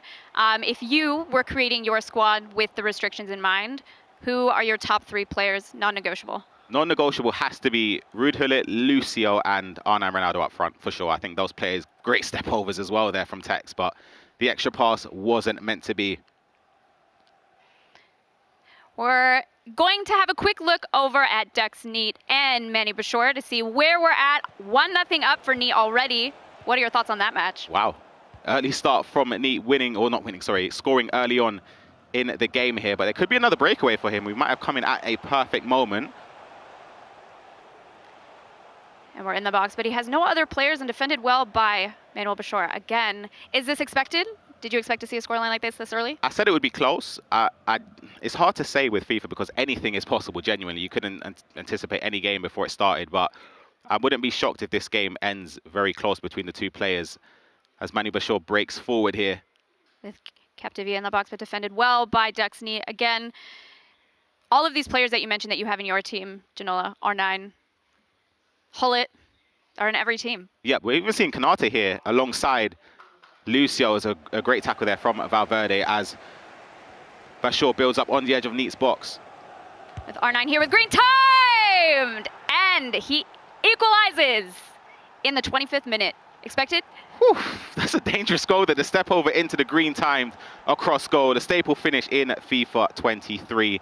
Utilizing the step overs on the edge of the box. You get the speed boost there. And to green time it just in between the defenders, giving the goalkeeper no chance. So, as we said, we come to this game at a perfect moment. 1-1 between the two teams. Van der Sar didn't move at all. Would you say he's the best goalkeeper in the game at the moment? Yeah, for me, he's somebody that you just trust. He's somebody that his stature in between the sticks, you just rely on him. There are other goalkeepers that might have better stats than him, whether it's a Team of the Year item. This could be a response straight away, but the heel-to-heel. But can Janola keep possession? He cannot. Regains possession a few times in the box, but Manuel Bashor, calm as you like, defended well. Yeah, just as I was saying there in terms of stats on some items, that even if they might fall short on stats with other items, even Ruud Gullit, for me, no matter what card comes out, Ruud Gullit for me is preference over anyone else. It doesn't matter. You could have 90 plus and everything, as long as, for me, it's all about that player animation in game. And the stature of Ruud Gullit, of course, the 5-star weak foot goes a long way as well. But he's somebody that you can just trust always. He was always been a staple in the squads of many a pro player.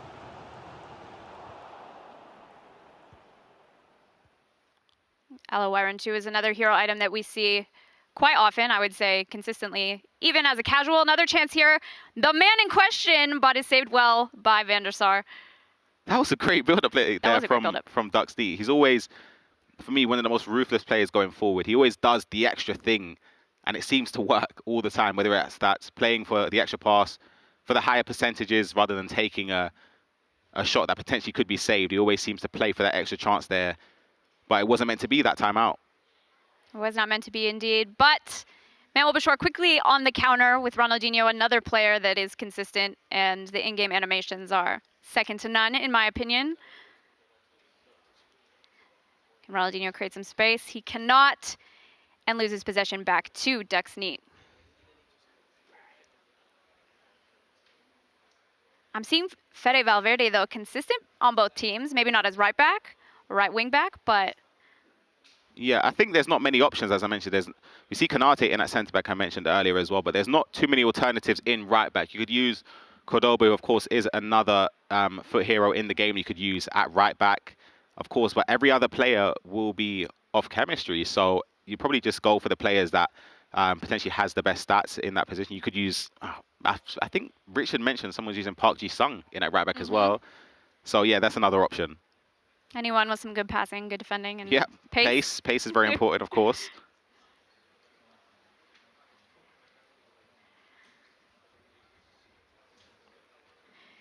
So walk us through then, Ryan, the most consistent and common formations that we'll see in this tournament, and then what you as a pro player, for everyone watching at home, what you would typically use. Before we do, we have a chance from R9 to take the lead. NickSneb, look at the minute. Again, with a step over into space, the shot across goal there wasn't timed, but it didn't need to be from that angle. There was a slight bit of goalkeeper movement there as well from Manny Bashor, but again, Neat just took his time. This is what I'm saying with those extra margins, waiting for the goalkeeper to move and then slowly edge back across. But it was a shot across goal there, which led to the goal, giving Neat the turnaround there. 2-1 leading now. Perfect. To take a quick look at the results for halftime, obviously the game that we were watching in the latter part was Manny Bashor and Neat, which we saw Neat take the lead right in the 46th minute. So a predicted scoreline that you had imagined going into the second half, very close. Would you say the game was relatively even between the two? Yep, definitely from what we saw. I think that was a closely contested game. As we go back to our main game in question, it is Bundle Leroy up against Fnatic Tex. We see here going into the second half, Tex 1 goal up there. Of course, we missed the goal itself, but it's a bright start from Tex as he pushes forward down the wing here with Ronaldinho, of course, one of his trusty members in the squad. Always we have R9 in the box, but he can't quite get in behind to create that space to have another shot on goal. Hullet regains possession for him in the middle of the park, but no luck again. I'm sure he's happy to be up by 1 goal at this moment in the game. Yeah, almost a mistake there. Pressing high up with Tex is something that you associate with his gameplay as well. His style is just forcing the opponent into mistakes, stepping forward almost at the perfect time every time. And he defends well with his strikers as well. That's something that Nicholas does really well as well, just tracking back, sort of forcing you to go forward and rush your attack as he builds up here. Great skill moves. But no such luck again, and can't quite get in behind that defensive line. But does he have some space here? He does, and R9 green timed in the goal. Tex takes the lead with 2 goals. That was great build-up play on the byline there with R9, playing it across to Ronaldinho for the finish. That will give Tex a huge boost of confidence as we see the replay here. Just played across a simple first-time finish with Ronaldinho. We saw a glimmer there of his coach behind him in Wes, someone that's been throughout the FIFA scene for a while now.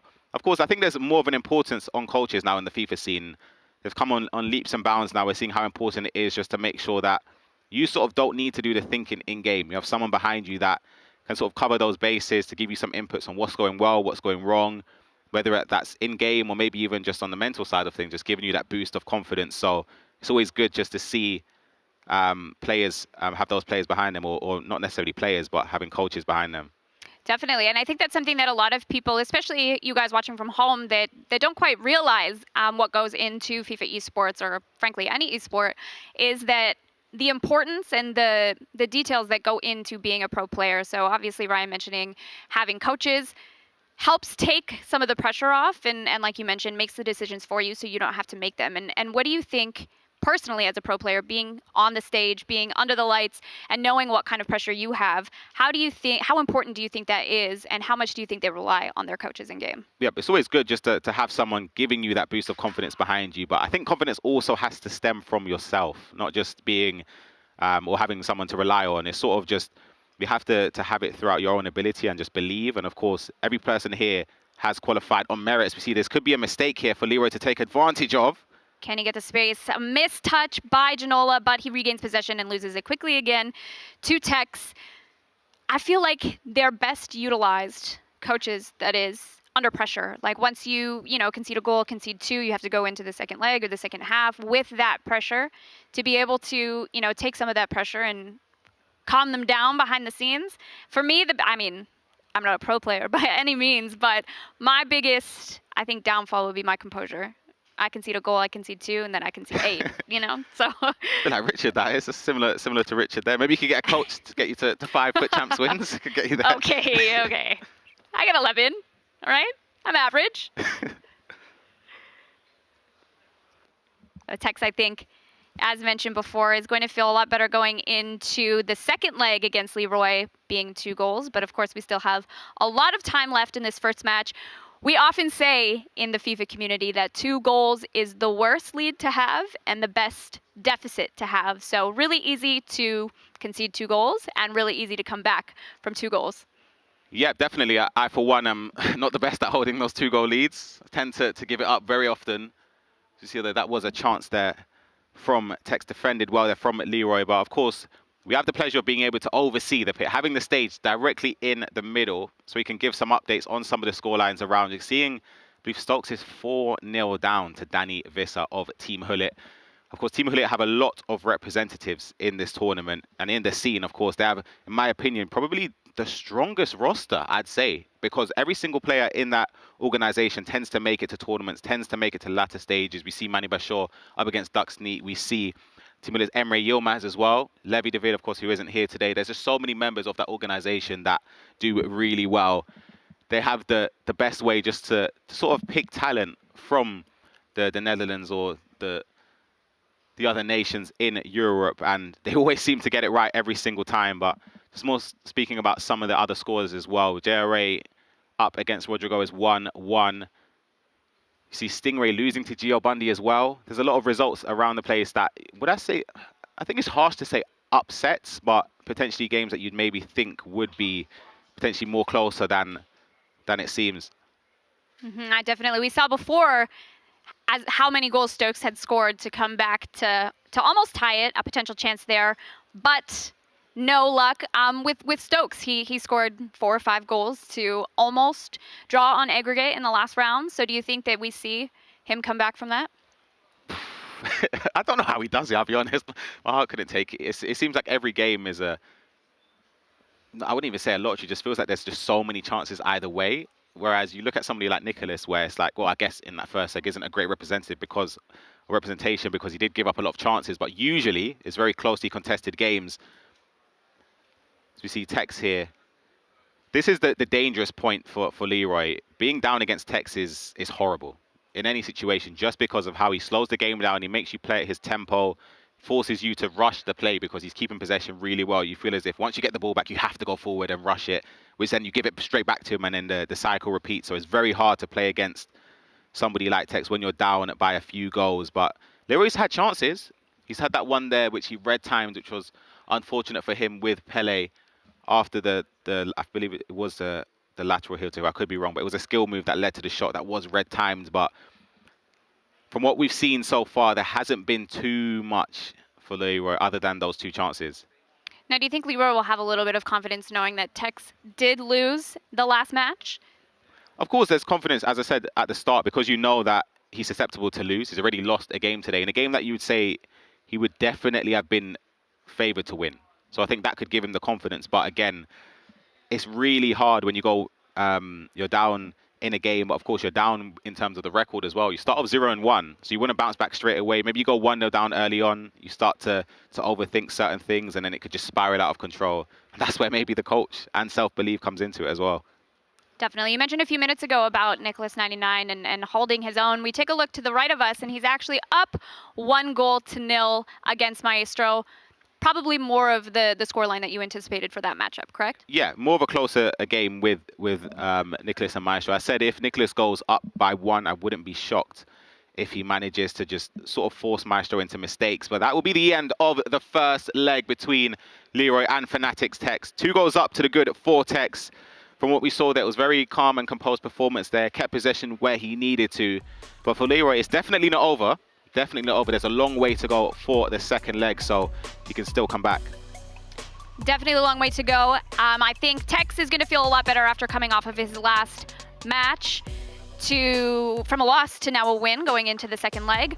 But for scorelines, Nicholas 99 leading 1-0, Ducks Neat actually leading 5-1. But before we get into the excitement of the second leg of the second round, we are going to take a quick break. So don't go anywhere, you guys. We will be right back after this break. Sounds good.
eChampions League with our presenting partner, PlayStation.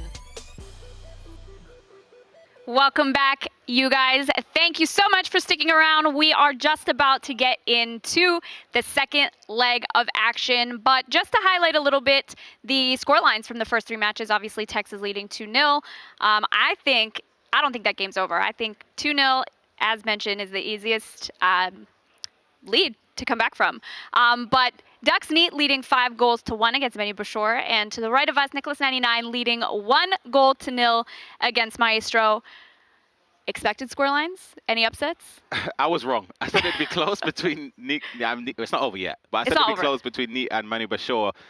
5-1. That is resounding. So Neat is on fire. He's starting to kick into gear. Of course, both losing the first round. They want to redeem themselves as quick as possible, and Neat is definitely doing that. But as we said, it's not over, and you don't want to give up these type of leads in this tournament, because I think that will be detrimental to the other rounds that are, of course, potentially to be played as well. So you want to make sure that you're prepared mentally. You don't want to go into it second-guessing yourself. Oh, I've just given up 5 goals in a previous game. Is it going to happen again? You want to be confident in and just assured in your performance. So, yeah, we hope you can see it out. Definitely. And obviously, having 5 rounds of Swiss, if Benny Bashor loses this game, he's going to have to win his last 3, which adds a lot of pressure. It does. It adds a lot of pressure, of course. Backs against the wall, so you need to be ready mentally. Maybe just take a breather, go for a walk outside, come back in, get ready for the third round. That's if he loses, but of course, there's still the remaining leg to go. But Tex and his performances in big competitions, he always finds a way to make it to latter stages, to potentially win tournaments. He's always in and amongst the best players in the competition.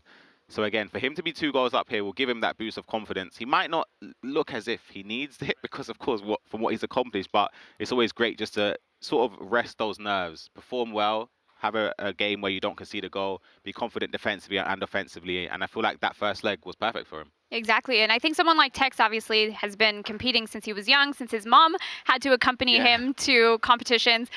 He's been under the lights. He's been at LANs. He knows the pressure to expect. Obviously, some of these players have played far few LANs than others, and so they don't necessarily perform the same way under pressure and kind of you know, some of them can crack on the main stage. And so how do you think in the 3 feature matches that we have up here, they're all experienced players, I think. They've all been to LANs. They've all competed, obviously, several of them winning some top-level trophies. But do you think that that has an effect to them? Some people play better at LAN, some people play better at home. Yeah, I think it does play an impact. I spoke about Ducks Neat online for me in practice and in FGS qualifiers. For me, is if not the best player. He's one of the hardest players to play against. It feels as if every time he's got the ball, he can score.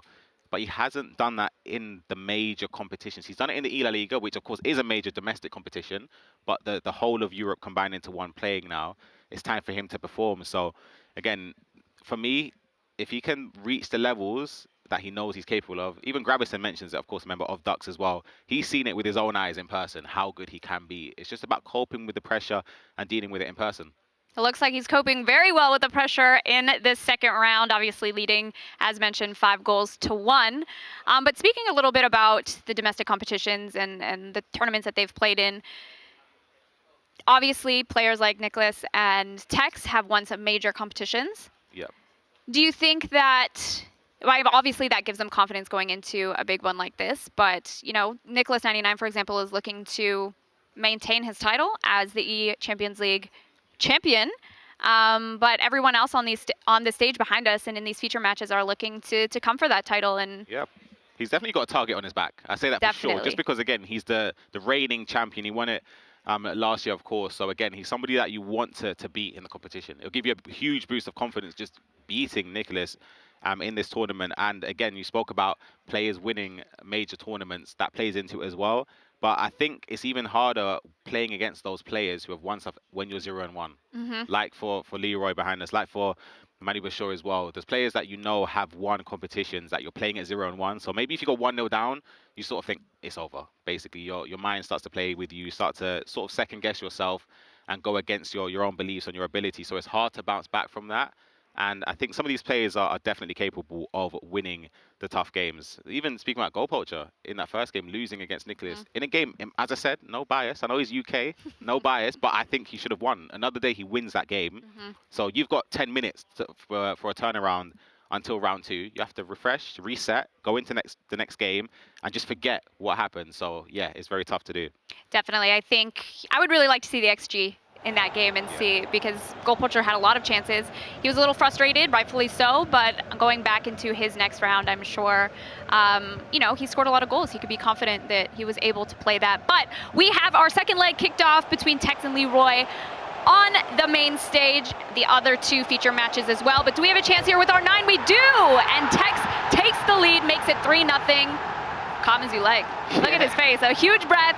That's the goal you need to start off in the second leg. It's a huge goal to get there. Great play from Tex there with the ball roll into the Trivella for a lovely finish there to give him the 3 goal. It's sort of a cushion now. He's got that thing to rest on with the 3 goal in off the inside of the post there.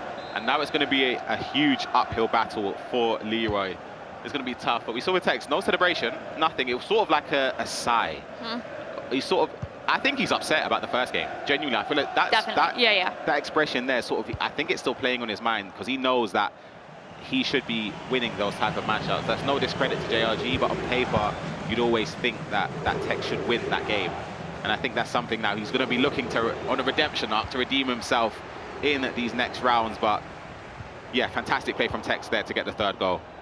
Fantastic. And yeah, I think you're right, just to your note about his first match. I think, you know, he's not typically used to losing like that. I think that, you know, he scored some goals, but he was looking to come into this second match with a vengeance, and that he did.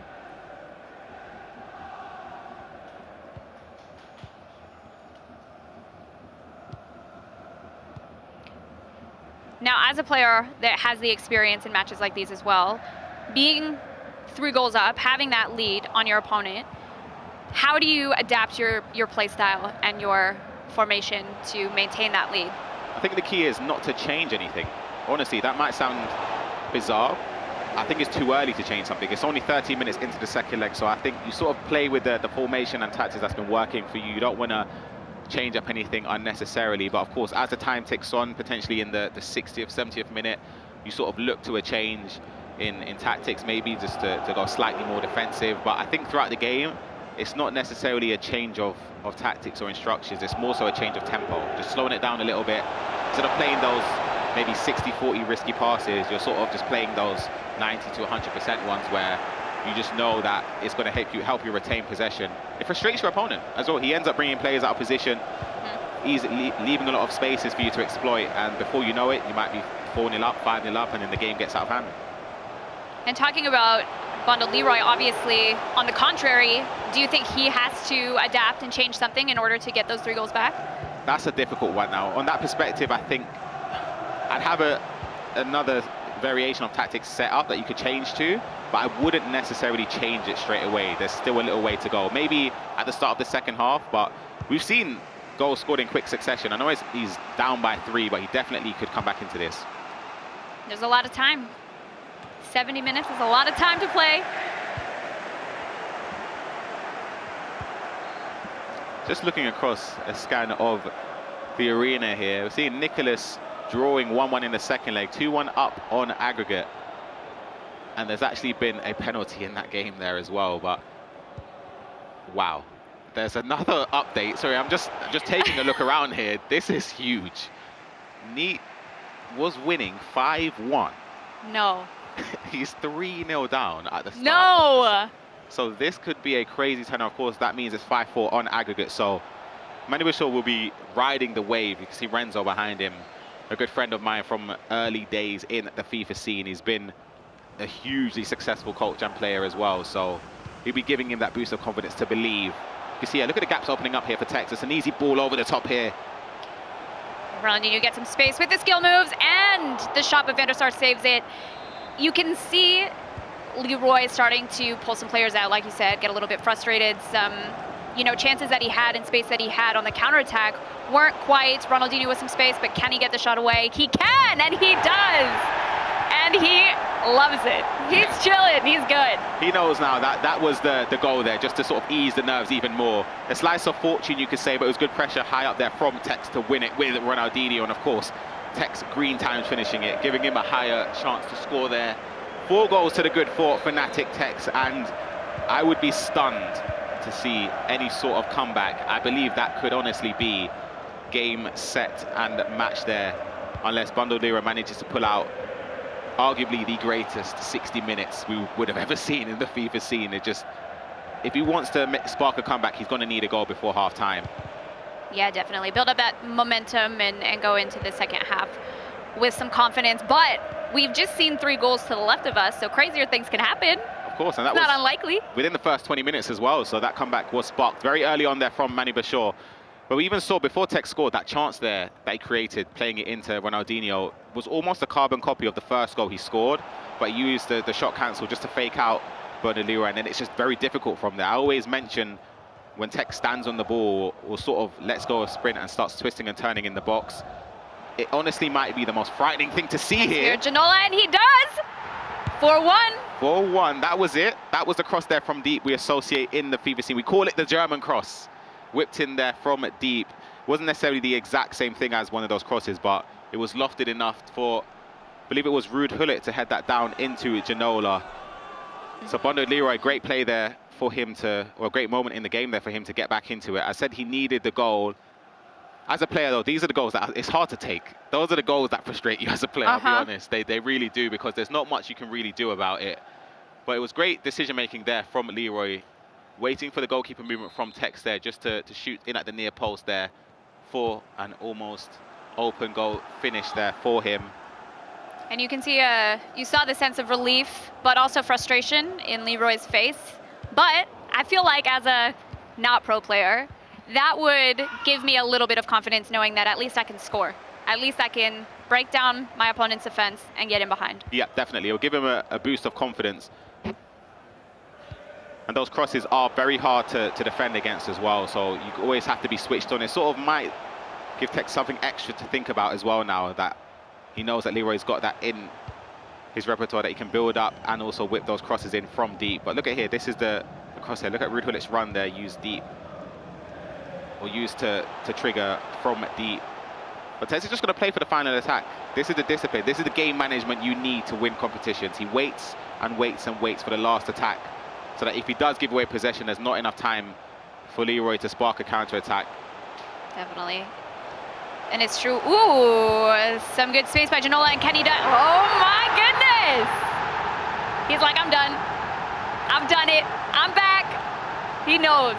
Incredible skill moves there from Tex, using the Berber spin there in the area with Ruud Gullit, playing the pass across, and a great finish from Tex in at the near post, giving the goalkeeper no chance there through the defenders. And I think that is game, set, and match. I said it before, but this time I honestly believe 45 minutes to score 4 goals to equalize is a very tough ask. That is, you can see the frustration in Leroy, but we did finally get a smile out of Tex, so I think he knows that he finally has a win in his record. So ending that second leg at halftime, 3-1 for Tex. Going into the last match, as you said, he has to score 4 goals. Yeah, it's definitely a tough ask. It's going to be very difficult for him to bounce back. I'm just looking across at some of the other results in the pit around the arena. Nicholas is up 3-1 on aggregate up against Maestro. Neat managed to get a goal back into it, so he's up 6-4 up against Manu Bashir. There's also a lot of goals going around here. I believe I can just see the leg. I believe it's 6-4 to Giovanni up against Stingray as well. Stokes has been conceding quite a few goals. I think that is honest. I think that's 7-0. That's crazy. To Danny Vissa, so that's a huge result. That's... You could be seeing Stokes 0-2, which is a massive, massive upset. Massive, and that's going to put a lot of pressure, obviously, going into his last 3 matches. I'm happy you could see that far, because I cannot. Yeah. I could not see that far. We have another possible chance here with Tex in the box, but Leroy is double man marking, so he cannot get in behind, but can Janola create some space? He can't. Can he? He can't. Bit of R1 dribbling there from Tex, just to try and get onto R9 Ronaldo's favourite foot there, to try and get a shot across goal. But it seems as if he builds up for those chances very frequently. Just the first time pass across into the shot with Tex, and we've seen him score 3, maybe 4 goals very similarly with that same mindset. There's a pause cued from Leroy. I think these are the moments now you have to put bodies forward. Of course, you don't want to lose the game resoundingly, but you want to make sure that you give yourself the biggest chance you can to get back into it. And I think that's what he's going to maybe do, push forward, put more bodies in the attack, which of course could lead to a hiding. It could lead to Tex scoring 3 or 4 more, but you just want to make sure that you leave this round thinking that you've done everything in your control. You tried to come back into it, it wasn't meant to be. You can sort of try and draw for any positives and just bounce back for the last round, or potentially last round if you're 0-2. Exactly, and in Leroy's case, unfortunately, he is 0-2, or will be after this match, unless he does something spectacular. But as you mentioned, look at the space. He's gotten 2-on-1 straight away. This is the counter-attack for Tex as he pushes on.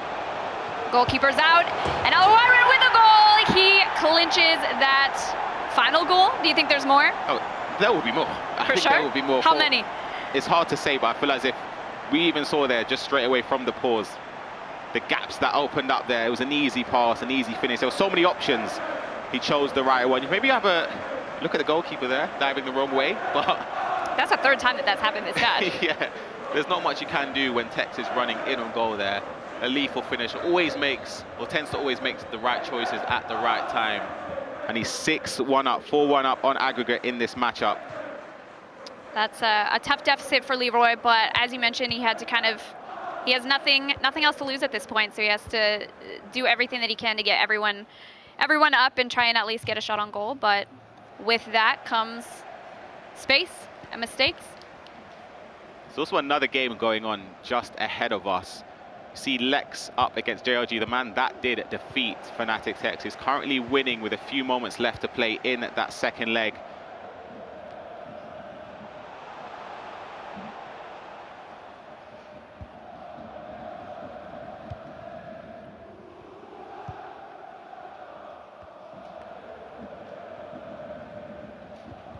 And how do you think Leroy is feeling at this stage in the game, knowing that likely he's not coming back? He has to regroup for his 3rd round, and if he loses that 3rd, then he is done, unfortunately. Yeah, it's deflating, of course. You have to realize that you're playing against players that are amongst the best players in Europe. It's not easy. You know that every game is going to be a battle. You know that there are going to be some occasions where you're going to be outplayed, but you kind of just need those results. Talk about Nicholas, I believe, in that first round. On another day, genuinely, he loses that game. It was a rare occasion for somebody to come across with a win after that much chances in at their goal, but you have to win those games. If you want to progress far in competitions, if you want to win, those are the games you have to win. But for Leroy, as you said, it's going to be very deflating and tough to bounce back from, but that's why his coach behind him in Bob, again, a fantastic player throughout the FIFA season in years gone by, behind him, giving him that advice on what he can do. But I don't know what there really is. Tex makes it feel like there's nothing you can do right. Where everything that you feel like you've done right, he sort of nullified it already. So it's like, what more can you do? You kind of just have to rely on luck. Definitely. I think at this point, too, Tex isn't really looking to attack much more. He's kind of looking to just maintain that possession and take any space that's available to him, like right now with Janola, but cannot get the ball to R9 at the top of the 6-yard box. Do you think he kind of, you can kind of just see the complacency almost in Tex in his game at this point, because he knows that he doesn't really, there's nothing else that he has to really do at this point. Good tackle from Carvalho. Not sure what happened there. I thought he had possession, but Tex will burst down the line here. And some space again. R9 is through, and that is onside. Leroy pulls his keeper out, but can R9 find the space? He can with Janola. That makes it 7. You weren't kidding. Tex is just testing stuff out there. Yeah. The shot cancels, utilizing R1 dribbling in the box there, playing for the extra passes. And it's tough to watch because you just know that Leroy, there's no way back into it. And it's just Fortunately. sort of, it's very hard to watch in this game. Down by 6 goals, 7-1 on aggregate. 10 minutes to go, of course, it would be mission impossible for him to come back. So he kind of just has to look forward to the next round and just hope that he can just regain some confidence. Of course, you have to remember, in the Swiss format, you're playing somebody who is also 0-2. However, their 0-2 is, of course, going to be different to how you are, but you can get some confidence in the fact that you're playing someone who's also lost 2 games. So they have a chink in their armor as well. As we look around here, I believe Nicholas ended up victorious up against Maestro at 1-0. So Nicholas is 2-0, of course, the former eChampions League winner of last year. Progresses into the next round, into round 3, 2-0 record. For those wondering at home as well, Stokes did lose that game up against Danny Visser. JRG did beat Lex as well. So he's continuing his form. Maybe he's one to watch. Gravison did mention him. And there's also 15 minutes left to go in that Manu Bashor Neat game. Bashor up 4 goals to 1 in the second leg. 6-5 on aggregate. What a turnaround.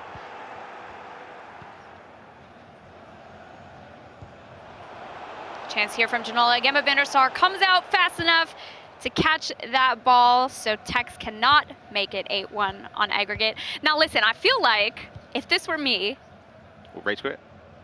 I would have rage quit at 3-1. Yeah, of course. See, that's the difference. You see? I would have rage quit at 2-0. I'm done. No, I'm out. There's always things to learn. Of course, with Leroy, he's conceded a lot of goals, but there's things that you can add to your game. They always say the cliche statement. Practice makes perfect. No, it's not even. You don't lose, you learn. You know. And I feel like you can learn different things in the game. Of course, it's coming at the detriment to his record, but yeah, he ends up losing this game 7-1. So it's going to be a tough result for him to take into the next round. But of course, we do have another game going on here. We're going to go straight across to Manu Bashor up against Ducks Neat, 6-5. This game was 5-1 at a period in time. You were laughing at me. I said it'd be close. I was laughing. And this is high scoring too. Like, this is crazy. Also, 1 goal, that's nothing.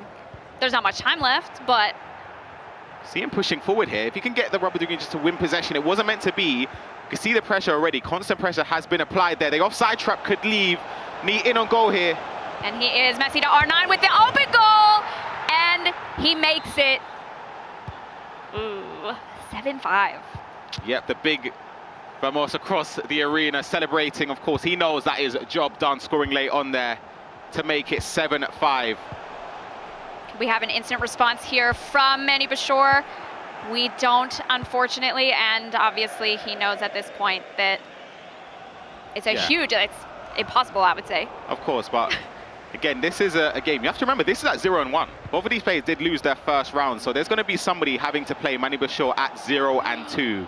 R9 in behind with the cheeky ball roll and the open goal again. The classic R9 celebration to end that game with a victory as well. You did say he was the best player.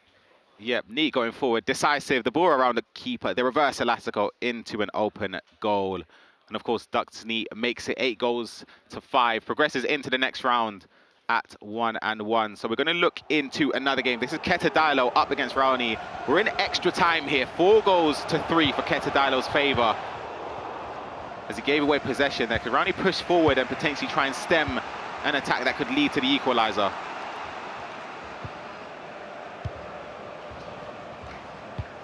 These two are also, it's a tough game, I feel like, when there's a 1-goal difference, because your opponent's attacking hard, and so you have to defend.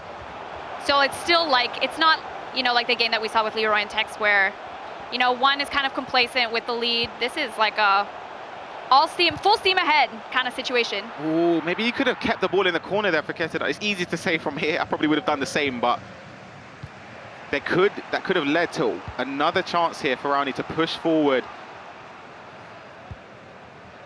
Well, Raoni's going to want to maintain that possession until the end of the half. He needs a goal, and he needs it now. He's triggered the German cross there into Hullet. Could it be a head down or knockdown? Oh, unlucky, and I think that is probably game. Ketadilo leading 3-0 and 4-3 on aggregate. Some good matches. I'm impressed, especially the Ducks Neat and the Manny Bashor one. I'm not sure I expected that high scoring of a match. A lot of goals amongst or throughout the games that we saw, not just on the featured matches, but of course in the pit as well. But yeah, it was a resounding victory we saw from Tex. Of course, Nicholas defeating Maestro. Both players were 1-0. So of course, Nicholas goes on to 2-0. Maestro goes on to 1-1. And of course, you mentioned Neat and Manny Bashor with a high scoring game as well. So yeah, a lot of goals throughout the games on the featured matchups. Have you played Neat before? Yeah, I played him before. Incredible player. You won every time? No. What's the most goals that last time? I actually won, but yeah, he normally wipes the floor. What he's saying is if he played Neat, he would win. Is that what you're saying? No chance. What if I played him? How many goals do you think he would score? 25 now. 25? Yeah, 25. I'll take that. 25 now. 25 is good. Not 30, that's fine. Yeah, okay. I'll take that. I'm rage quitting at 3. Yeah, I think it'll be 25. But yeah, of course, that was, round 2 with the featured matchups. We're going to throw it to Rachel and Michael. Oh, Michael? Rachel and Mike. Wow. As we dissect round 2.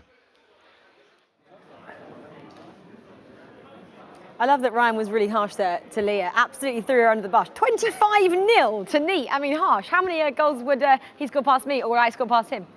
Are you asking me? I'm asking you. You better beat Leah. It's got to be under 25. I'm going to beat Leah. I'm going to under 25-0. There we go. They're over here to the side of us. That's a lot of goals if you really think about that in FIFA. There's a lot of goals. I don't know if you have hands at that point. 25-0 in a single game. I mean, he was class. Obviously, Manny Bashor now is in a bit of a sticky situation. You're being nice. You're underselling that. He's in a terrible situation. Especially how well that kind of team have been doing. We kind of said it's been like a Team Hullet factory, talent factory. They've been just putting out so many great players, and we kind of classified him as one of them, obviously with Emery Yilmaz last year, and obviously we've got a lot of those players with Renzo kind of coaching them, bringing them through. What went wrong with him? He's had some difficult matchups. I mean, I don't think he expected to probably play Neat in the second round. Yeah. That's just the reality of this. Remember, everyone had to qualify to this point. This is not as if we were handpicked and people got free rides here. These are the best of the best in Europe, whether you know about them or you don't, because we do have quite a few rookies that are already starting to make a run. Which we'll talk about in a short while, actually. But right now, we're going to get into the Tex game and the highlights from that matchup there against Leroy. He dominated that one. He had to, though, didn't he, Mike? We kind of were speaking down to him, really, in that first match. We lost it 4-3. He had to come back firing and show what he's made of. Those were not my words. I said that he was slow to get started and wasn't able to recover in the second leg. I do not want that as the quote, but we saw a very different Tex. And it was an offensive onslaught. I'm talking about all sorts of different variety, a lot of different skill moves. And we're going to cover some of those skill moves as well in the breakdowns. It's kind of how he got his name. I always look at Tex and Techers. But he definitely reintroduced himself to the competition. Yeah, absolutely. And this is the second leg. He just kind of then started scoring goals for fun. It did end up 7-1 in the end. It was great, wasn't it, for Leroy to get that consolation goal. When you score a goal against the likes of Tex, it kind of means a lot as well, doesn't it? I don't know if he's going to carry a lot of positive energy into the next matchup. That's difficult. And you lose on a big stage like that, and he couldn't really say that he was in this game. No, it's really tough, isn't it? Especially for Leroy, now that being his second match of the day. He's got one more, which he really needs to change things around really quickly. From what you did see here, obviously it was quite the defeat.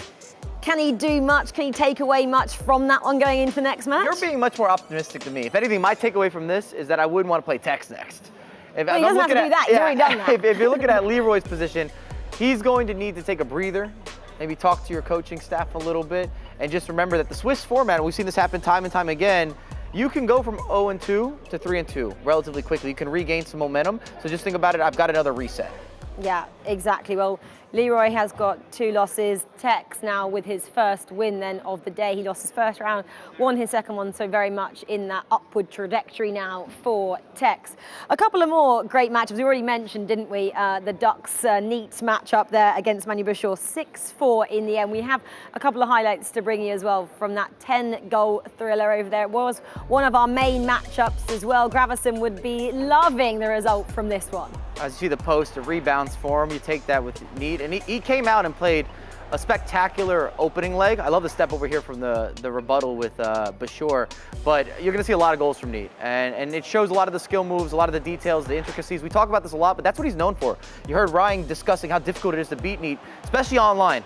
He gives you a little bit of everything. He has that sparkle, especially when you're looking for a way to get inside the box. How do you find space? How do you create something out of nothing? He has that Spanish flair. He's been winning everything in Spain. And as Gravison was saying, we really haven't seen that success 1v1 international stage. It needs to happen soon. Think this is his year? He needs to get to the next stage here, because that's going to be the question. Otherwise, we're going to start labeling him as an online player. He's fantastic in Spain, but he doesn't travel the same way. It takes a little while, though, doesn't it, to make that transition, and that could be his time right now. Well, it's easier said than done. I'm not here to say I want to trade with him, but if you're performing at the highest levels, people have that expectation. You see here, Bashaw made an incredible comeback in that second leg. I actually thought that we might see Neat kind of fall apart here, because you start second guessing. If you're not in perfect form, or you have a perfect first leg maybe, but the second leg doesn't have the same sort of scenario, you start hesitating in big moments. You don't finish it out, but as we see here, you saw the vamos, or you heard the vamos. Maybe you saw and heard the vamos. Neat got the job done. Easy little pass across here, and that was where we had that little pop-off.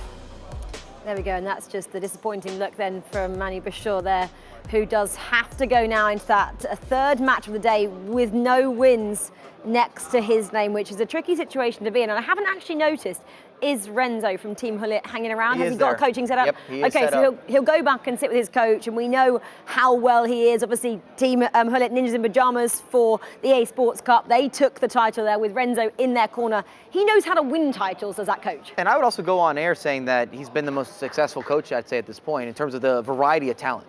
If I look at Renzo and the players that he's worked with and back, there's 5, 6 big names now. Levy, Ololito, but they didn't Manu start Bashaw, as big names, Emre the point Yilmaz. that I'm making. Last year, Bashaw was a rookie, Yilmaz, and these guys qualify for every event. 2v2s, 1v1s, international, national, in-house, out-of-house, domestic, you get the idea. Well, They're 3 everywhere. World Cups as well. When you can qualify for all 3 of the World Cups in the summer, you know you've got talent, you know they mean business. He had multiple players, actually 4 players that qualify for everything. And that's kind of incredible there, and it's got to be a lot of credit to Renzo and that academy. We'll expect then, from what we're saying, Manu Bashaw to turn things around in the next match. We're keeping a close eye on that one. Well, let's have a look at some more highlights then. We've got a big matchup to show you now. It's Maestro and Nicholas. Let's have a quick look at this one. So obviously Nicholas and Maestro both won their opening fixture with ease as well. Maestro, 8 goals. Okay, Stokes got 7 in that one. And Nicholas, we had that obviously on the main stage as well. He was playing GoalPoacher. We expected this to be a little bit more of a cagey affair, and it was, wasn't it, Mike? Nicholas does such a wonderful job of just taking the pace out of games, controlling the rhythm. We talk about how he's cool, he's calm, he's collected, he's clinical. I'm just going to use a lot of different C words. But the reality is, when you look at Nicholas, is that he makes people have to play it to this pace. If you beat him, you beat him. But either way, you're going to have to maybe change or shift the way that you're playing or that you'd like to play. A player like Maestro, though, he wouldn't have been phased going up against someone like Nicholas. Again, he's a world champion himself in a 2v2 format, but has all these great accolades on his CV. But still, everyone finds it pretty tricky to break this guy down. He's also one of my favorite players to watch, Maestro. You always get emotions, you get reactions, you get celebrations. He'll greet you with a hug, maybe even a kiss on the cheek. Maestro's just a great ambassador of the sport. For sure. We love watching him. I think everyone almost roots for him. If you're not playing against him. We root for him. We're rooting for you. Okay, these are the results and full-time results from all those fixtures. Let's just bring you a few of those. So NickSneb having a great run of form at the moment. 7-2 over Ekman there. Maestro, we just covered that one. He lost to Nicholas 3-1. Massive result for Shootout over Rocky, 7-2. Really good job for him. Let's go, Mike, which one are you picking out there? The Stokes 7-0 loss to Visser is something that says, how did you not score any goals? Especially when you look at Stokes offensively. Now you've gone 0-2. That could be one of those matchups we see towards the next round. Ethan as well, getting another loss there. We were kind of bigging him up. I know he was Graveson's one to watch after being the winner in the FGS Europe and then getting top 16, obviously losing then 2 ducks neat. And the Matías Bonanno, he gets his first win, 4-1 over GoalPoacher. GoalPoacher gets another loss. It's setting up nicely. I'm just gonna say, I don't make the charts, I don't do the rounds, none of the above, but I see a lot of games that are going unexpected ways, which means we're gonna have some unexpected matchups early that matter heavily. We are indeed. Let's see then who's sitting top of the pile at the moment. 2-0 is what we're looking for. Those guys must be sitting in a pretty comfortable position. They just need one more win and they are through. They don't actually have to play any more matches. I'm just looking at the 0-2s though. JRA. I mean, we're talking about a guy that's been around forever. Stokes, even longer. Maybe the biggest vet in the tournament. Ethan, all the hype. Bashur, all the hype. And there they are. There's likely we're going to see a couple of them match up here. So there's narratives here, guys, at home. So 2-0, they get one more win and they're going through, you won't see them anymore. So that's the guys on the left-hand side. It's the ones we're watching, 0-2. They may be going out of this in the next round. There's likes of GoalPoacher, JRA, some big names sitting there. Manny Bashur, we've already spoken about him as well. So yeah, next round, that's the pretty important round. Okay, let's try this one again. We have for you a MasterCard moment of the match.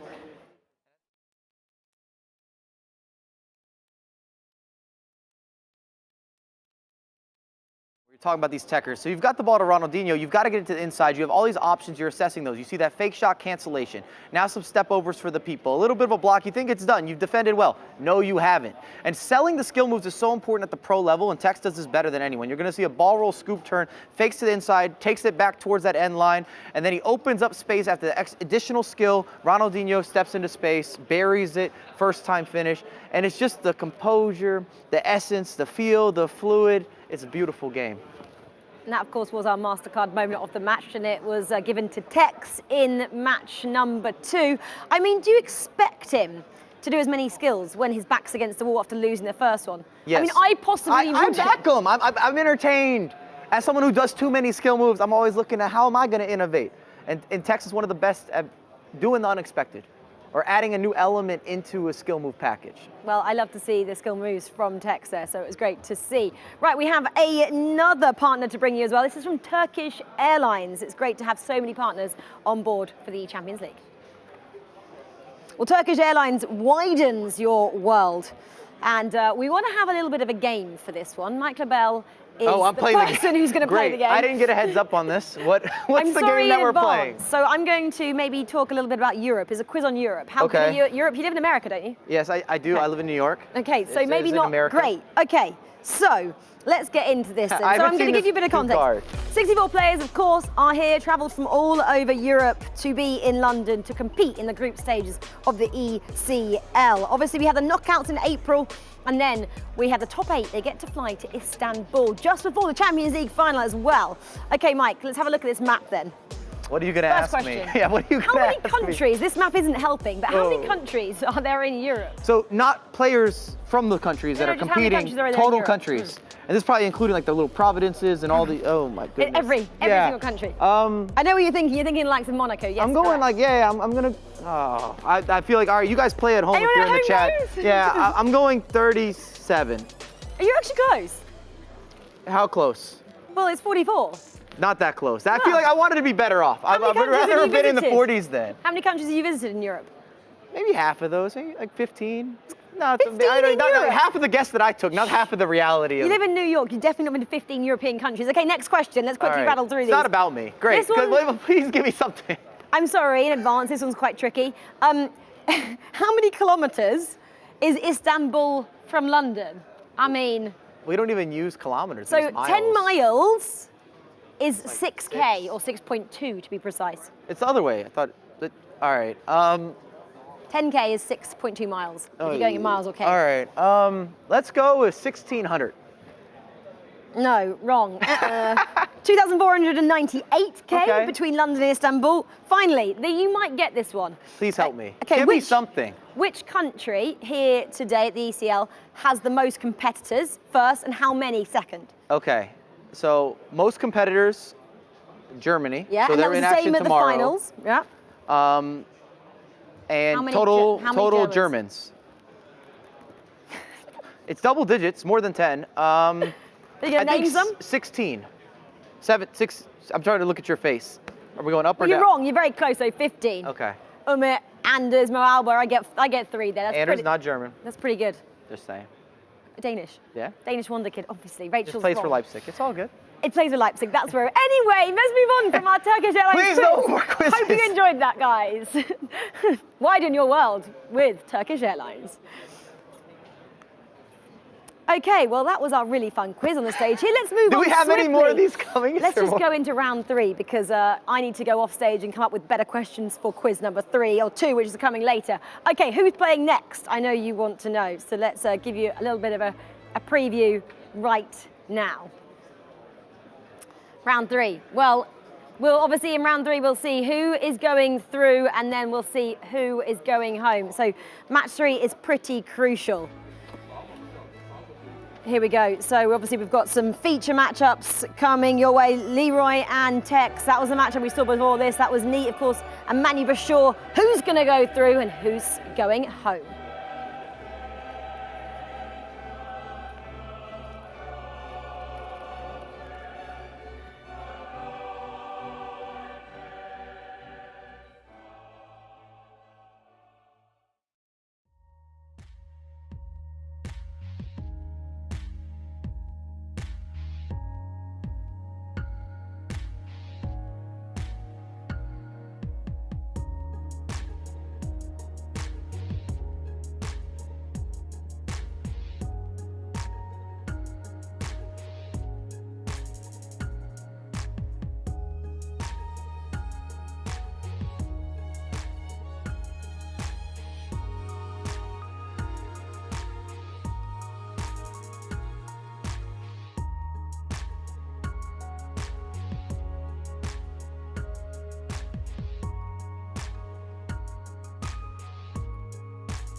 eChampions League with our presenting partner, PlayStation. Welcome back to London for the eChampions League. Again, you join us for probably one of my favourite rounds. However, if you're sitting behind me right now, you're probably going to hate me for saying that because it's an elimination round of FIFA. Myself, Brandon Smith, and Jaime Alvarez. Many will know this legend as Gravison in the FIFA scene joining me in the commentary booth for this one. Grav, you've been here many times as a competitor on the lifeline of you need to win to stay in the tournament. How do you think these guys are feeling right now? They're feeling anxious, nervous because you haven't played good FIFA yet. That's the toughest. I don't think you're as anxious because you're getting eliminated, but you're anxious because you haven't played well yet. So it's all about, I don't think it's about winning the game. Obviously it is, because if you don't, you're getting eliminated. But it's about finding your form, because if you don't, you're going home either way. Yeah, well, Swiss does a weird thing in FIFA esports for bringing out these crazy storylines. We've got elimination games for you, but the storyline of these elimination games are even better because we've got an all-UK matchup, which sends a UK player home. We've got an all-Spanish matchup, which sends a Spaniard home. And on top of that, we've got an all-Dutch matchup as well. We've got so many storylines to unfold. This is all of the fixtures that are taking place in this round in the eChampions League. Of course, there will be people that will qualify for the knockout stages after this, and they'll be back again in April. But we have to talk about the storylines, Gravison. Some of those games that are knockout games, like that one right at the bottom of your screen right now, Manu Bashir against Leroy, both from the Netherlands, both travelled over here together. Unfortunately, one of them saying, "See you later, mate. You're on the plane back tomorrow, and I'm going to stay in the tournament." It's crazy that Manuel Bashir is playing in this position. He's 0-2, but the thing is, I've just watched Manuel Bashir's games. He played against Stingray on first leg, on first game, and then against NickSneb in the second one. So he might have played well, but you're playing against the best players in Europe, and you don't get the chance to just miss a couple of times. If you do that, you're getting a loss. So maybe he has played a really good FIFA, but their opponent was just better. But yeah. Manuel Bashir is at least, I think, top 8 in Europe right now. But look, Grav, you don't need to say this, or Alan as well. You don't come to the Champions League for an easy game, do you? I mean, look at some of the matches we've already seen today. I think Maestro just played against Nicholas. Nicholas is now 2-0. He beat Maestro, I think, by just 1-0. Let's talk about our featured matchup, though. It's going to be the two UK players going up against each other. Of course, a player that's come in and out the scene for quite some time. He sort of gave up with FIFA esports a few years ago, then came back into the scene. That's Tom Stokes we're speaking about now, currently of #United. He's not had the start he would have wanted today because he was in an absolute roller coaster of a game against Maestro, which finished 8-7 to the Frenchman, and then played Danny Visser. Do I dare to mention the score? I know he's just behind me. It was 7-0 to Danny Visser. You can't be doing that. That's tough because, like, you can lose against Maestro 7-8. You can even lose against Danny Visser because he's one of the best players in Europe, but not scoring a goal. Even for Stokes, he's an attacking player. He's always going to score goals. Scoring 0 goals for him, that's got to be tough on his mindset. So I think, I don't know, I don't see him winning this match because he's playing against Ethan. Actually, the guy I was talking about, the guy I predicted who was going to be the breakthrough player of the day. And man, is it a curse or something? Because I think he's one of the best players right now. Yeah, well, let's not, beat around the bush about Ethan Higgins of FootWiz. He was the European champion from the first FGS, which took place, of course, a couple of months ago.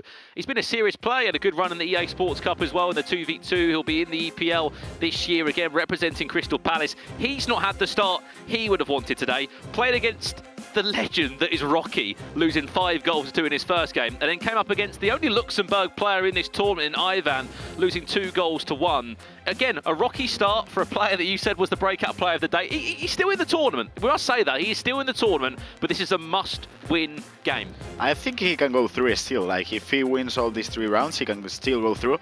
And talking about his achievements, all you said, the FGS, the EA Sports Cup, but even the E-Club, I think he's already qualified for playoffs because he won the week 1. So at this moment, he probably is the player who is most in form in Europe at the moment.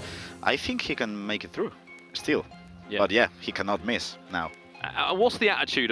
We spoke about it briefly. How are these players going to be feeling in this moment? Because sometimes it sounds crazy, Grav, and you'll probably know this better than me. When you're in an elimination game of FIFA and you have to be at your best, for some reason, some players have to be pushed down that very scary road to then come alive. Yeah, probably. I remember FIFA 21, we were commentating, Tex was 0-2. And then when he was 0-2, he started playing at Tex level and he made it through 3-2. Maybe Ethan could do the same.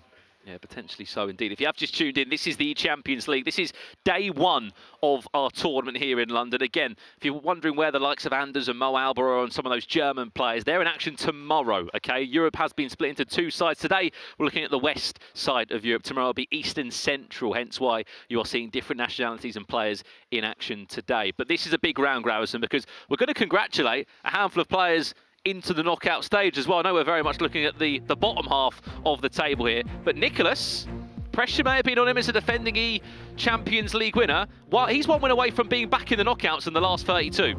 I mean, Nicholas is still, I think it's his best year at FIFA. I think it's his best start yet because Nicholas always picks at May, June, winning playoffs, winning ECL, but at the start he's not as good as he's at the end. And I think this year, he's been playing at his best since the start. That's what I think Nicolas has a great chance of winning the World Cup this year because he's been smashing it since, I don't know, November, October. Here we are underway for this game. A lot to unfold. Ethan kicking from right to left. It is Stokes from left to right. A match that these two would have not wanted to add at all. This could be an early start. It will be. It's clever FIFA from Footwiz Ethan. And it's not taking him long to get off the mark. It must be said as well, his teammate right now, NickSneb, is having one hell of a tournament. They were both in the bracket. He's 2-0. He's on his way to potential knockout play. But in the back of his mind, he'll be hoping his teammate can dust himself down from this 0-2 position. And with play like that, Gravison, you have to say, incredible stuff. Incredible. This is the play that actually made him win the FGS1. That L1 through pass, it's amazing. Because the players at the wing always made the run through the left back and the center back. And obviously you are spamming offside traps, because if you don't, you're going to be in your box. You can't defend a 50-50 situation. Exactly in that timing, he makes that L1 through pass, which is pretty much perfect, and the 1-0 situation. I know there'll be a lot of fans as well on the opposite side here for Stokes. He's quite a consistent streamer and FIFA Pro player pretty much every day, weekday. He'll be live at the same time in the morning. So the same group of people just grinding away at the game, grinding away to be in opportunities like this. And there's a time that he needs the support of those fans. It is right now. He's currently 1-0 down. You've had a lot of time, Gravison, to look at round games. I know you've been hanging out with some of the Spaniards. What a ball that is, by the way. How's he picked that one out? Ronaldinho, Ethan, all the time in the world. Fair play. Delay was in the mind of Tom Stokes, and he's achieved that. Van der Sar saves it and it goes for a corner. Still, this one is alive though. Yaya Toure, edge of the box, times it green! Oh, stop it! Really good stuff from Ethan. Because it's hard to have a 1v1 situation, miss it, and straight from the corner. Ball roll, green time, perfectly. Stokes didn't have time to move the keeper. It's a 2-0 situation in, 10 minutes? Perfect stuff from Ethan. And a perfect way to reply after that golden chance of Ronaldinho. It sounds crazy, but in those moments, you have too much time. Yeah, definitely. I think it's the worst situation in FIFA, when you have time to think, because you always miss in those situations. Because if you don't have time to think, you're gonna go for a shot on the back of the far post, on the near post, and it doesn't matter. But when you have time to think, a couple of thoughts pass to your mind, and then you always mess it up. It happens to me pretty much every FUT Champions situation. Here's Stokes now. We speak about him so many times. What an attacking player he is. So good at creating chances, but this high line that he's rocking, Ethan has been able to pick it off just a few times. Watch that left-hand side, there's a body running forward. But the question I wanted to ask you, Gravison, before the attack happened was, you've had a lot of time to look around the games. In terms of the starting teams, we are following squad restrictions here. Anything that's been of interest for you? I think the only thing that me and Richard were talking about earlier is this right-back debate.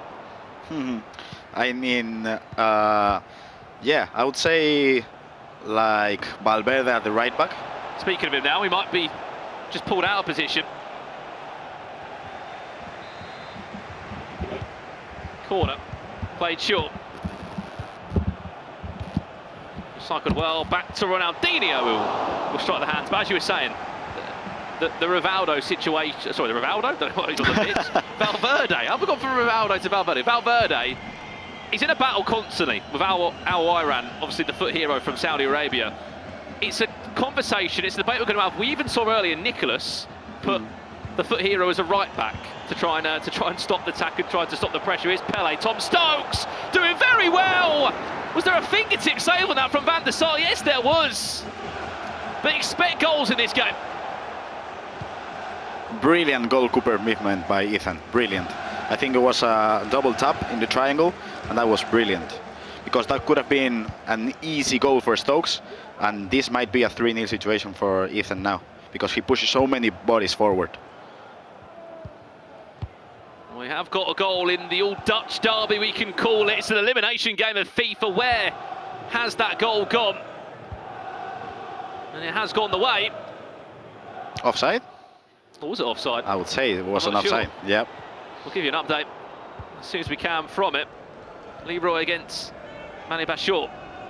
All Dutch matchup there. And there's another game that I'm sure will be on the tip of your tongue, Gravison, as Stokes should score this. Tom Stokes, great save. Van der Sar again. Was there a one more pass available? I think there was, yeah, for Pele. But yeah, I find it surprising. This is a good chance. I don't know what's going on now. Everyone just bundling in the box. Van der Sar comes and saves the day, just stealing the ball off the feet. You can see Stokes is actually picking his confidence up. You could see his face, like he could have, I don't know, been angry, shout at the monitor or something, but he was actually nodding. So I think he's just finding his right play and momentum at the moment. He just needs to score, because if he doesn't, that doesn't matter. Capdevila, this is Ethan, up by 2 goals, Neil looking for a third. Ginola will try and turn in the box, it goes for a corner. Remember, Ethan scored from a corner 15 in-game minutes ago. What a goal it was. Alawiran back to Ronaldinho, recycles well. Yaya Toure can hit these from here. That's superb. FIFA! Ethan Higgins, take a bow. Simplifying it and smashing it into the back of the net for a 3-goal lead. It's the first goal as the first one. It's the same goal as the first one. A quick oil one through pass from Yaya Toure. That's perfect. That's perfect. And then the simple finesse to the back. But it's yeah, just milliseconds there of Yaya Toure keeping Ronaldo onside. But the timing of it changes everything there. it's an easy goal, but the hardest thing to do is the timing, pretty much, because everyone can do that at home. But have you got the timing to do it perfectly fine?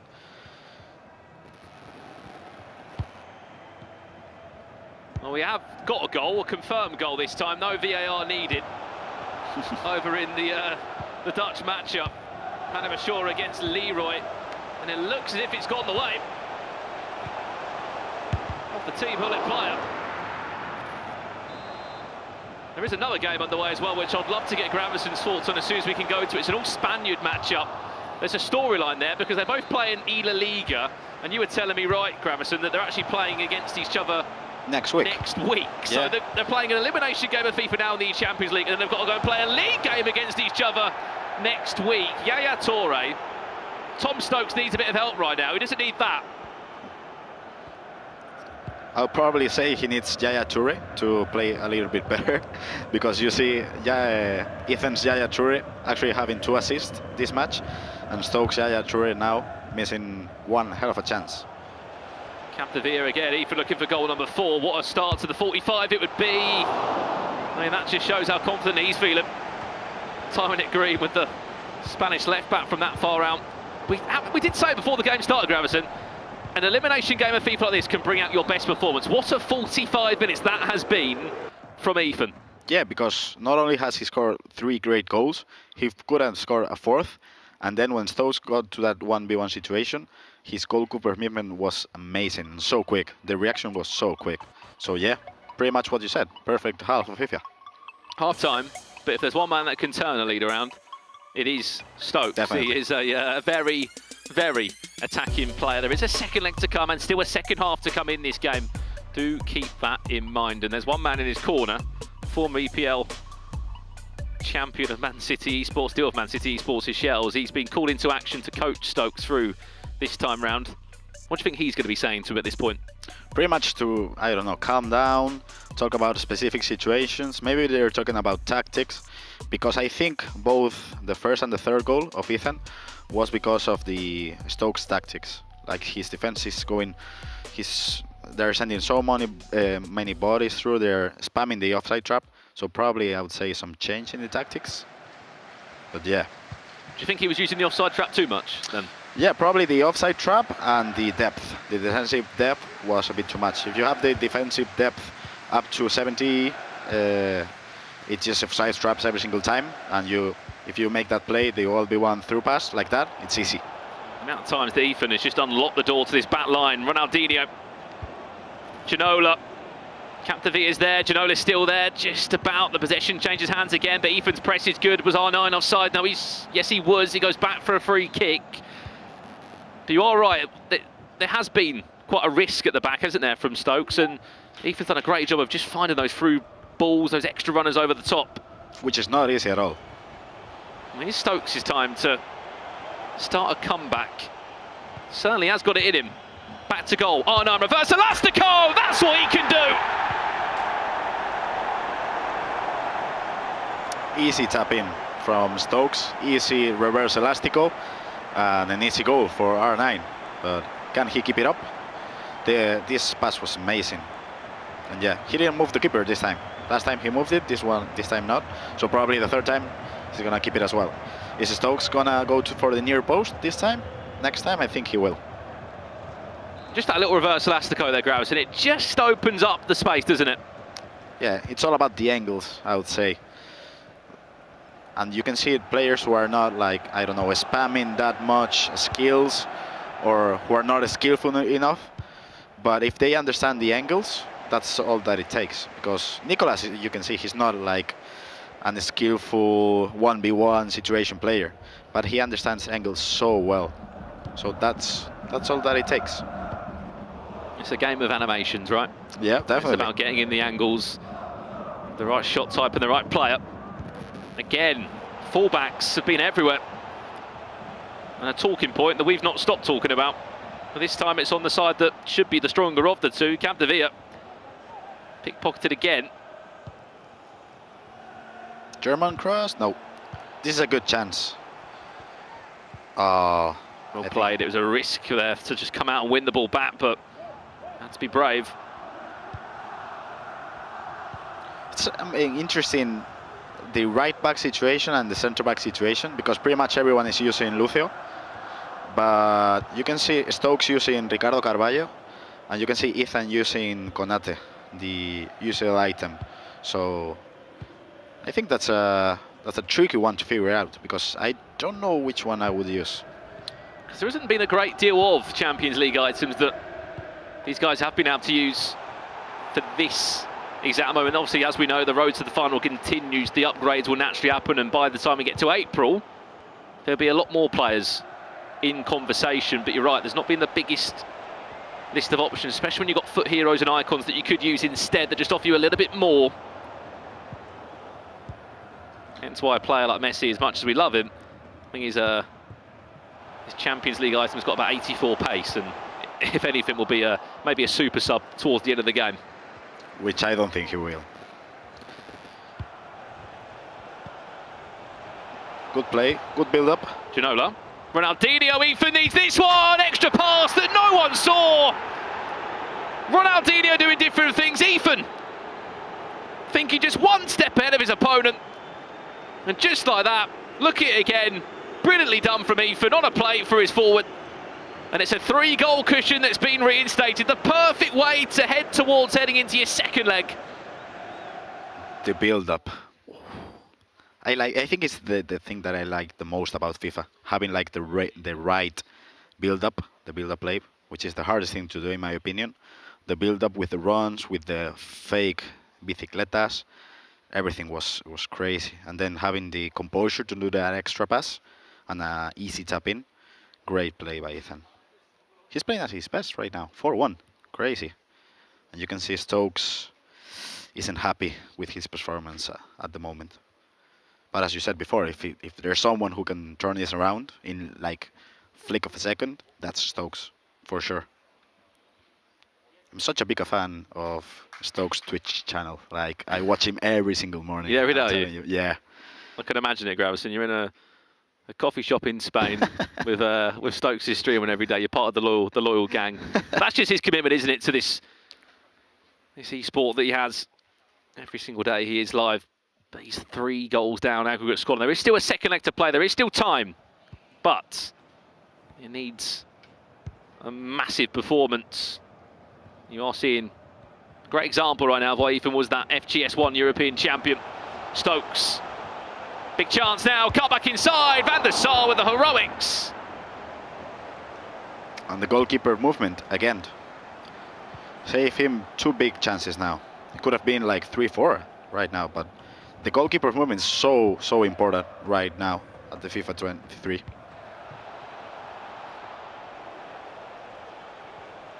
Valverde. Ethan again looking for goal number 5, taking more minutes out of the game if he can. Dirk Counts comes onto the pitch, and on the back of this, Gravison, I'll let you enjoy this one. It's the Spanish game I think we could be going over to where there has been a goal in it. JRA against Rawooni. And the scenario is this as it stands. JRA Lion, 2 goals down. I mean, if we talk about JRA like season at the La Liga, he's not been performing at his... Oh, Ronaldinho. Cheeky chip is in! Ethan makes it 5, and to be honest, this is the moment where the game could maybe be out of reach if another goal goes in. Ronaldinho has been playing amazing. I think like 3 of the 5 goals of Ethan are L1 through pass. As you were saying about the Spanish game, sorry Gravison, continue. Yeah, it's all right. Jotable, as we call him in Spain, he's right now at the bottom of the table in the La Liga. He's, I think, the 14th. So, I don't know, maybe in November he peaked at his FIFA 23 season. It's too early to say, but... Offside trap, that's a risk! Stokes! Ronaldo Nazario, how are you not getting that on target? I think Ethan's goalkeeper movement is driving Stokes crazy, because it could have been like an easy near post finish, but it's driving. When a player moves the keeper so much, it drives you nuts. You don't know what to do anymore. If he scores again now, it could be curtains before we've even kicked the ball in leg 2. R9, good save, Van der Sar. 5 minutes away from the end of part 1 of this elimination game. As we said at the end of this round, we will be saying goodbye to a handful of players here at the eChampions League. Also, congratulations to a number of players that would have gone 3-0, which means qualification in the bags for the next stage of this tournament, which will be in April for the knockouts, where 32 will become 8 for the finals in Istanbul. Could you imagine who would have said if Stokes and Jotable end up 0-3? Who would have said at the start of the day? Not me. Not me for sure. But I think Jotable can turn it around against Rawooni, for sure. Last chance of the game. Stokes came so close a second ago. Well defended again. That time Lucio R9. Just doing everything he can, and Ethan will be absolutely over the moon with that. He might not show it as of yet because he knows there's still a second leg to play, but that first leg, it couldn't have been any better really, could it? Ethan's defense has been amazing, and these passes, every single time, they are working. One more chance maybe. Turk count. Referee says, no, we're going to stop there. 6 goals in it, but it's a 4-goal mountain to climb for Stokes if he wishes to remain in this eChampions League tournament. A long way to go, but Stokes always does. Still got a smile on his face, where many would not at this moment in time. What's he got to do other than score goals in this next game, Gravison? Stokes knows what he has to do. He's obviously going to have to change the tactics and formations. I mean, it's a 4 goals lead, so you just got to put bodies forward. I don't know, maybe a diamond narrow formation, maybe 3 defenders at the back, but you gotta change something because the way the game is played, Ethan is practically smashing you. Absolutely. Well, as we said, we are going to go to a quick break down here at the eChampions League. When we get back, will there be a reply for Stokes? Only time will tell. We'll see in a few minutes.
eChampions League with our presenting partner, PlayStation. Well, welcome back to the Champions League again. You join myself, Brandon Smith and Jaime Alvarez. Many will know him as a Spanish FIFA legend, Gravison, joining us for what is going to be the ultimate round here. Round 3 always brings some good vibes and some absolute terrible vibes if you are being knocked out of the tournament. We are actually focusing on the nitty-gritty games, the elimination games. Our featured matchup, Gravison, has been it's been full of goals, but mainly on one side. Yeah, on Ethan's side, but yeah. Picking up from what you said before, is there a worst situation than going to your hotel 0-3? I mean, it's the worst night of your life, I'm telling you. Hasn't happened to me before. It happened once in Bucharest, 1-3. Whoa, what a night, man. Just it's a terrible night, was it? Oh, laying on the bed, just, I don't know, thinking about how you bottle up so many chances. You just replay them in your mind every single time. But also on the flip side of that, for those that have obviously potentially going to win a game right now, if Ethan was to go and win this elimination game, Grav, it gives you like 20-30% of confidence now, doesn't it? Like, right, I'm back in it, I'm back in the groove, I can get moving now, I can start looking forward, because we've seen, as we said, we saw Tex do it, we've seen Nicholas do it, we've heard so many Swiss story runs in our time of players that have just come climbing back from adversity, and it makes such a fairy tale story. And also, obviously a fairy tale story, but, you know, it builds your confidence up, as you just said, like, you just start winning this momentum, and when you go 3-2, maybe you carry out to the next stage as well, because you just win 3 games back to back. So yeah, let's see what happens. Well, this is our featured matchup. It's an all-English derby. I wouldn't say it's a derby, to be fair. They're probably quite good friends outside the scene. But regardless of it, we are losing an English player. There was a handful of them that did qualify on this side of Europe. And to be honest, we haven't really seen any of them have to match up compared to in this moment now. Ethan of Footwiz does lead by 5-1 against #Stokes. Something has to change at the break. Gravison, you said that Stokes has just got to go for the game. Maybe a change of formation. But then at the same point, what was one of the best things that we've seen from Ethan? Just capturing that high depth that Stokes has been using in those offside traps, and he was punishing him time and time again. Yeah, and obviously when you press, you're going to have to find more situations like that. And Ethan is probably going to be creating a lot of chances. So I would say for Stokes, it's about getting that first goal at the start. Because if you just play and play and play, and then you're in the, I don't know, 13th minute, something like that, and you haven't scored yet, I don't know, it's just, it feels like the game is slipping away slowly from you. Like a sand timer, isn't it? The difference is he needs a handful of goals. You're right, the first is going to be everything here if he wishes to try and claw this game back. But look, he's an attacking player, Stokes. We know he is. He can create so many chances. How good is Ethan with the pressure? Because you can be in this position with a 4-goal cushion, but you cannot let it get the better of you, as crazy as it sounds, because we've seen so many FIFA games in our time. I'm sure you've played in many of them, Gravison, where maybe the opposition thinks it's job done. That's why FIFA's played over 2 legs, because it certainly isn't. Yeah, and sometimes you get comfortable. Like you have like 4-goal lead. Tell you what, you can get comfortable now, Gravison. Cheeky chip! Oh, he timed it green. Bit too much. Bit too much, I would say. But yeah, good chance. But yeah, sometimes you get comfortable with a 4-goal lead. But Ethan's definitely not big. Oh my, what's that into the box? Lofted in, Van der Sar, 2 hands on it. This last qualifier, I've used Van der Sar. He's so good, so good. His speed, his agility, his reactions. Whoa. The team of the year sort of upgrade that he's had. Ginola's got legs on him. This is Stokes. Is there a cutback available? Still, Ginola back to R9. Great block again from Lucio, who's been heroic for so many players. Time ticking away though, 20 minutes gone. 4 goals still needed. Loser of this will be eliminated from the Champions League. Ethan's done that so many times. He's made it look flawless. Is there an option into the box for him? Pretty predictable there with Yaya Toure winning that one back. It's going to be end-to-end attacking football, this. Is there a ball round the corner? Again, managed well by Lucio. I got to tell you, Ethan's defense has been on point for these first 2 legs. His player switching, his anticipations, everything has been on point. Even Valverde, who's out of chem, I think he's 0 chem, has not been punished once. I remember Richard, in the first game you casted, was talking about how Valverde was going to be punished every single time. And Ethan hasn't. Such a risk when you dive into a tackle because there will be space that will appear like this. Can Ethan make the most of it? Doesn't need to on that occasion. Does fall back to Hullet. Ball just bouncing around, trying to find a home.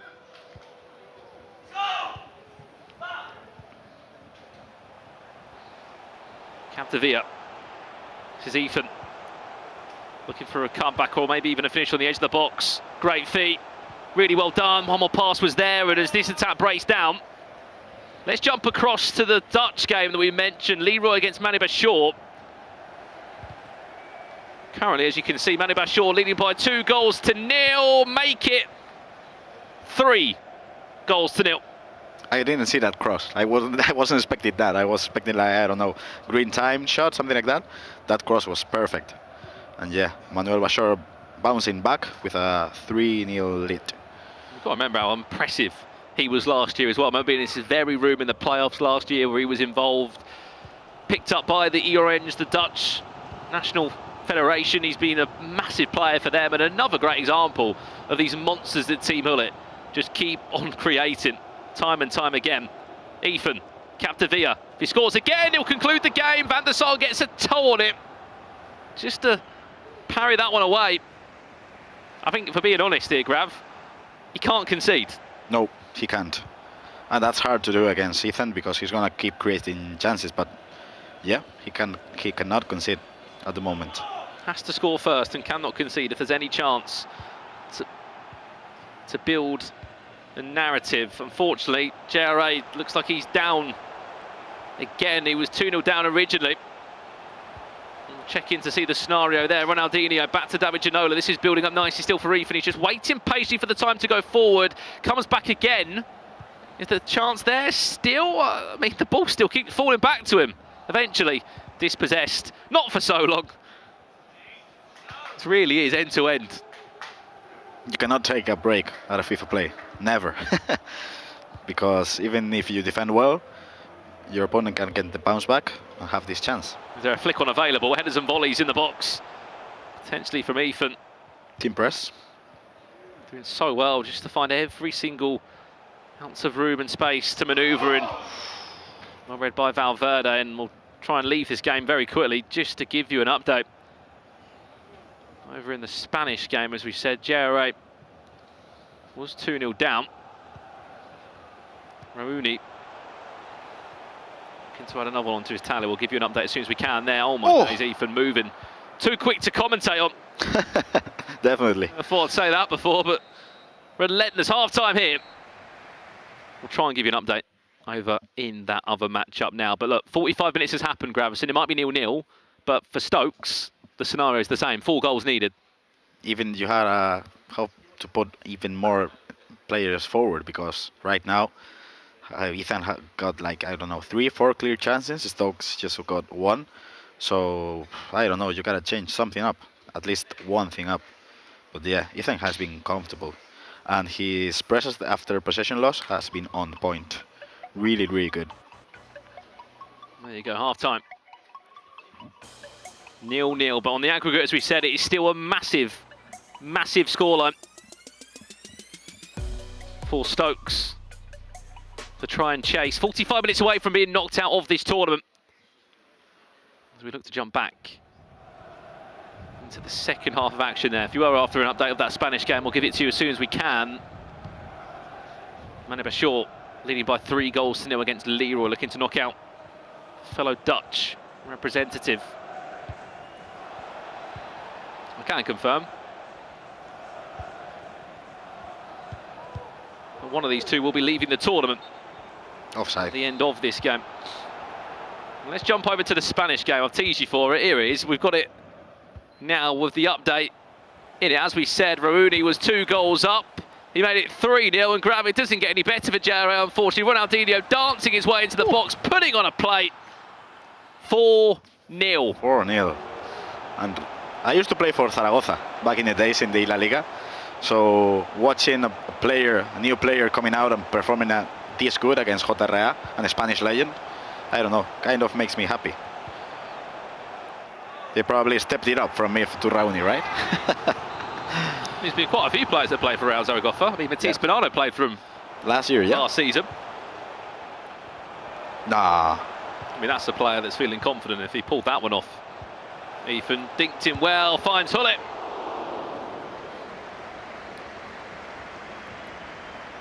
That's been a goal back for JRA line in that game we hear. Just looking at the time left in it. And it's not half time yet. JRA with Pele there. Not many people have backed the icon. Doesn't matter how it goes in Gravison when you're 4-0 down, as long as it goes in. It counts, it still counts, but yeah, kind of a weird goal from Jotable. But if any player can make a comeback, it's Jotable, because he doesn't lose his concentration pretty much never. And Raun is his first big tournament, his first LAN event internationally, so he can be shaky if he, I don't know, concedes a couple of goals in a 10 minutes break. Well, there will be a chance for revenge next week anyway, in the La Liga in Barcelona, when they match up on the 21st of Feb for another game week in that league. Celta Vigo against Zaragoza. Stokes trying to charge forward, can't find a way round. Is it too early to say that this is just out of reach? 29 minutes left, 4 goals needed. Ronaldinho is offside, looks to delay his run back in. Oh no. There's two things to take into account. First, obviously, the 5-1 lead, but second, the stamina. The stamina of Stokes, like their players are so tired. You can look at Yaya Toure. Nicely done. Stokes has got a goal. 25 minutes to find 3 more of them. Can he do it? I mean, obviously he can, but even if he does... But it's that seed of doubt on the opposite side. You've all been there.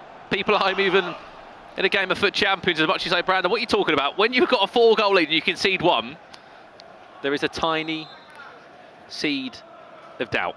Every single time.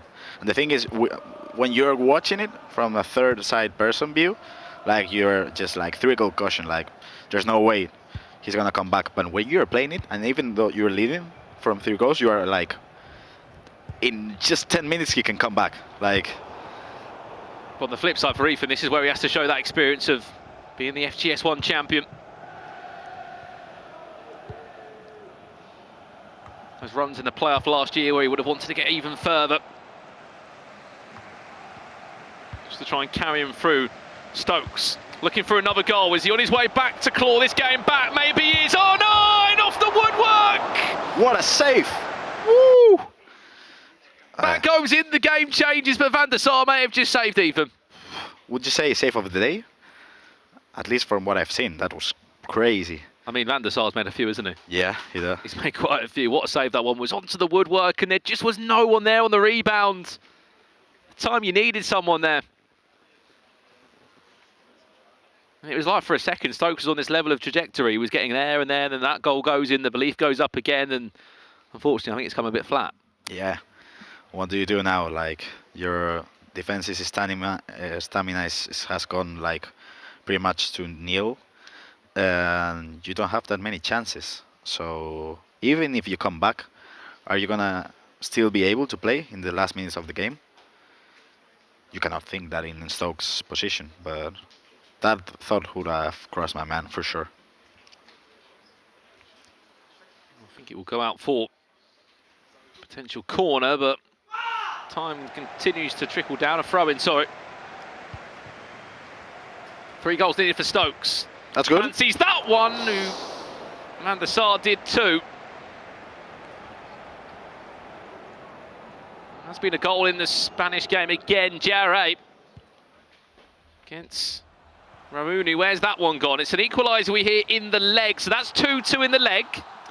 There's time in that one. 2 goals. 30 minutes. 33 minutes. Time in that one. Oh my days. Pele! It was saved. It was deflected apparently. Don't worry.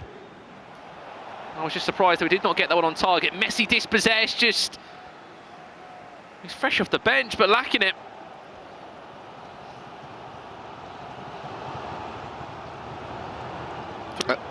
Three goals still in the lead is Ethan. I'm looking just to take time out of this game as anyone would. He can even find one more goal towards the back post. There is an option there if he wants to find it.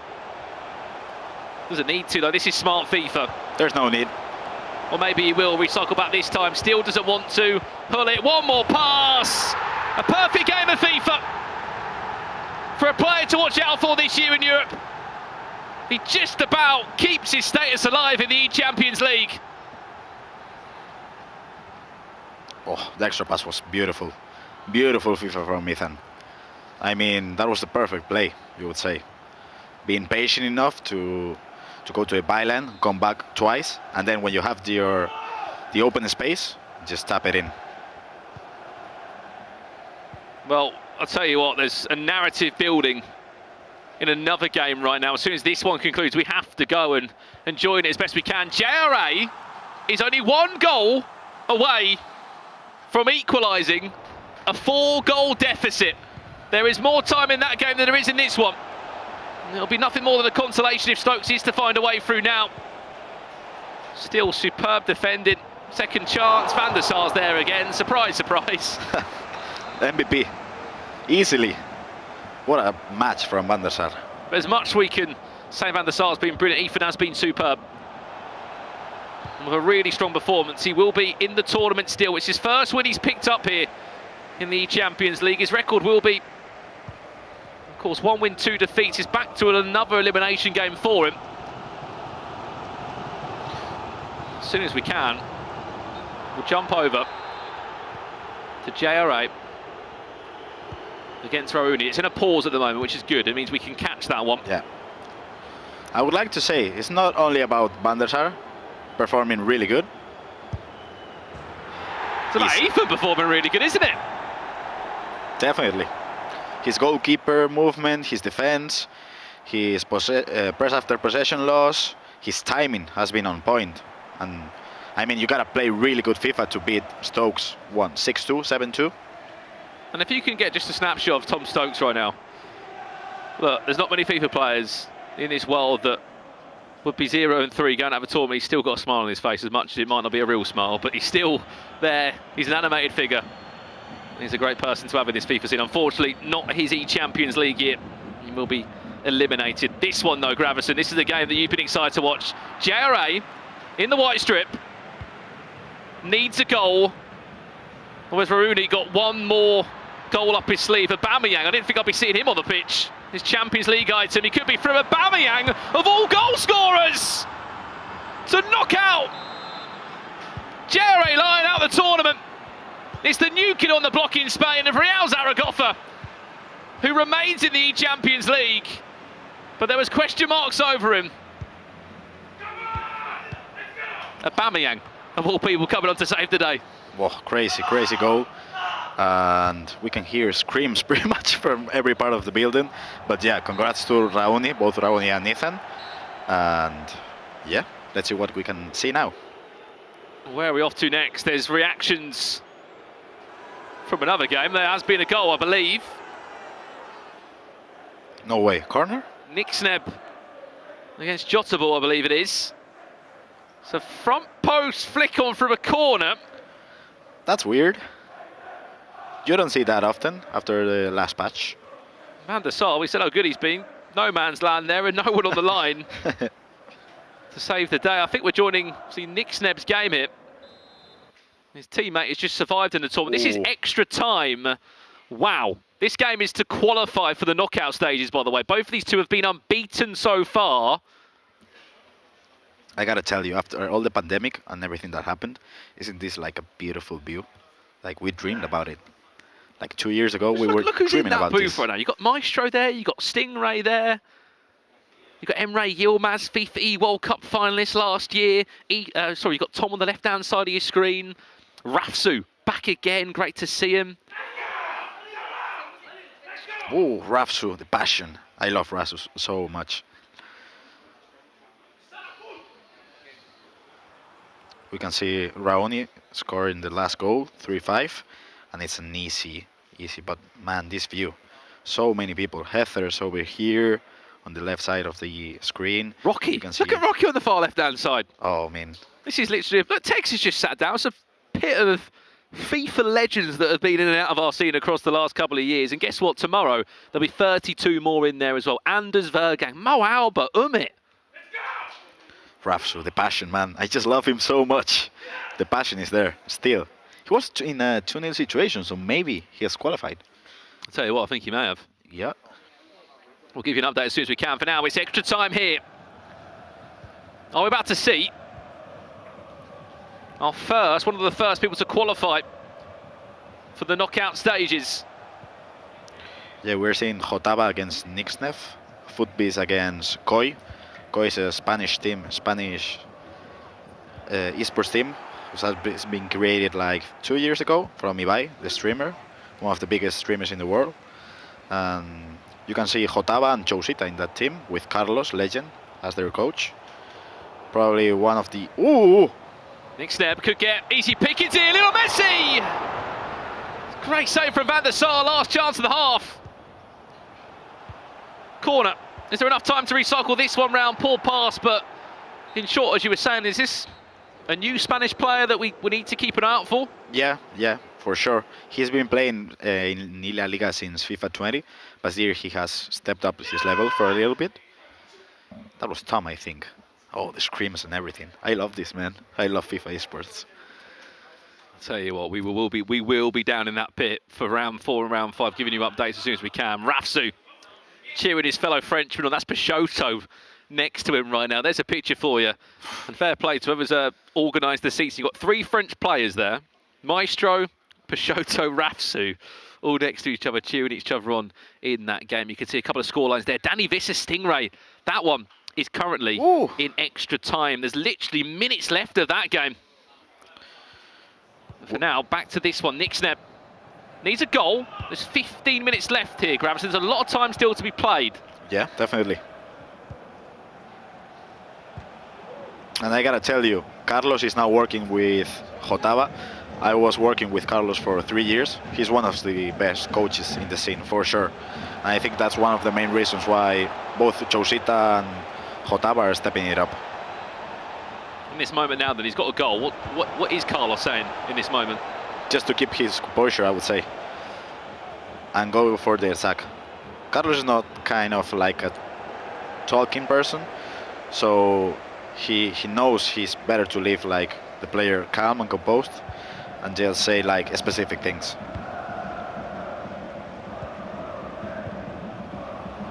Done well just to keep the ball down this side of the pitch. Messi, great feet. Little La Croqueta. NickSneb. First real touch of the ball in this second half. Time's running out for him. His teammate just kept himself in the tournament. Is NickSneb going to be taking us to penalties? David Ginola has to be smart in this area now. Dirk Kuyt back to defend. Or was that Dirk Kuyt as a right back potentially? I'm not too sure. From what I've seen today, anyone could play right back. Pretty much. You've got a right foot, you're more than welcome to get in.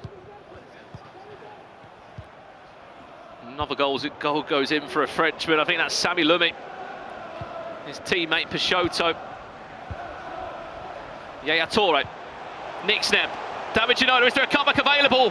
What a save, Van der Sar just dived on the ball, needed a second chance at it. And this might be it.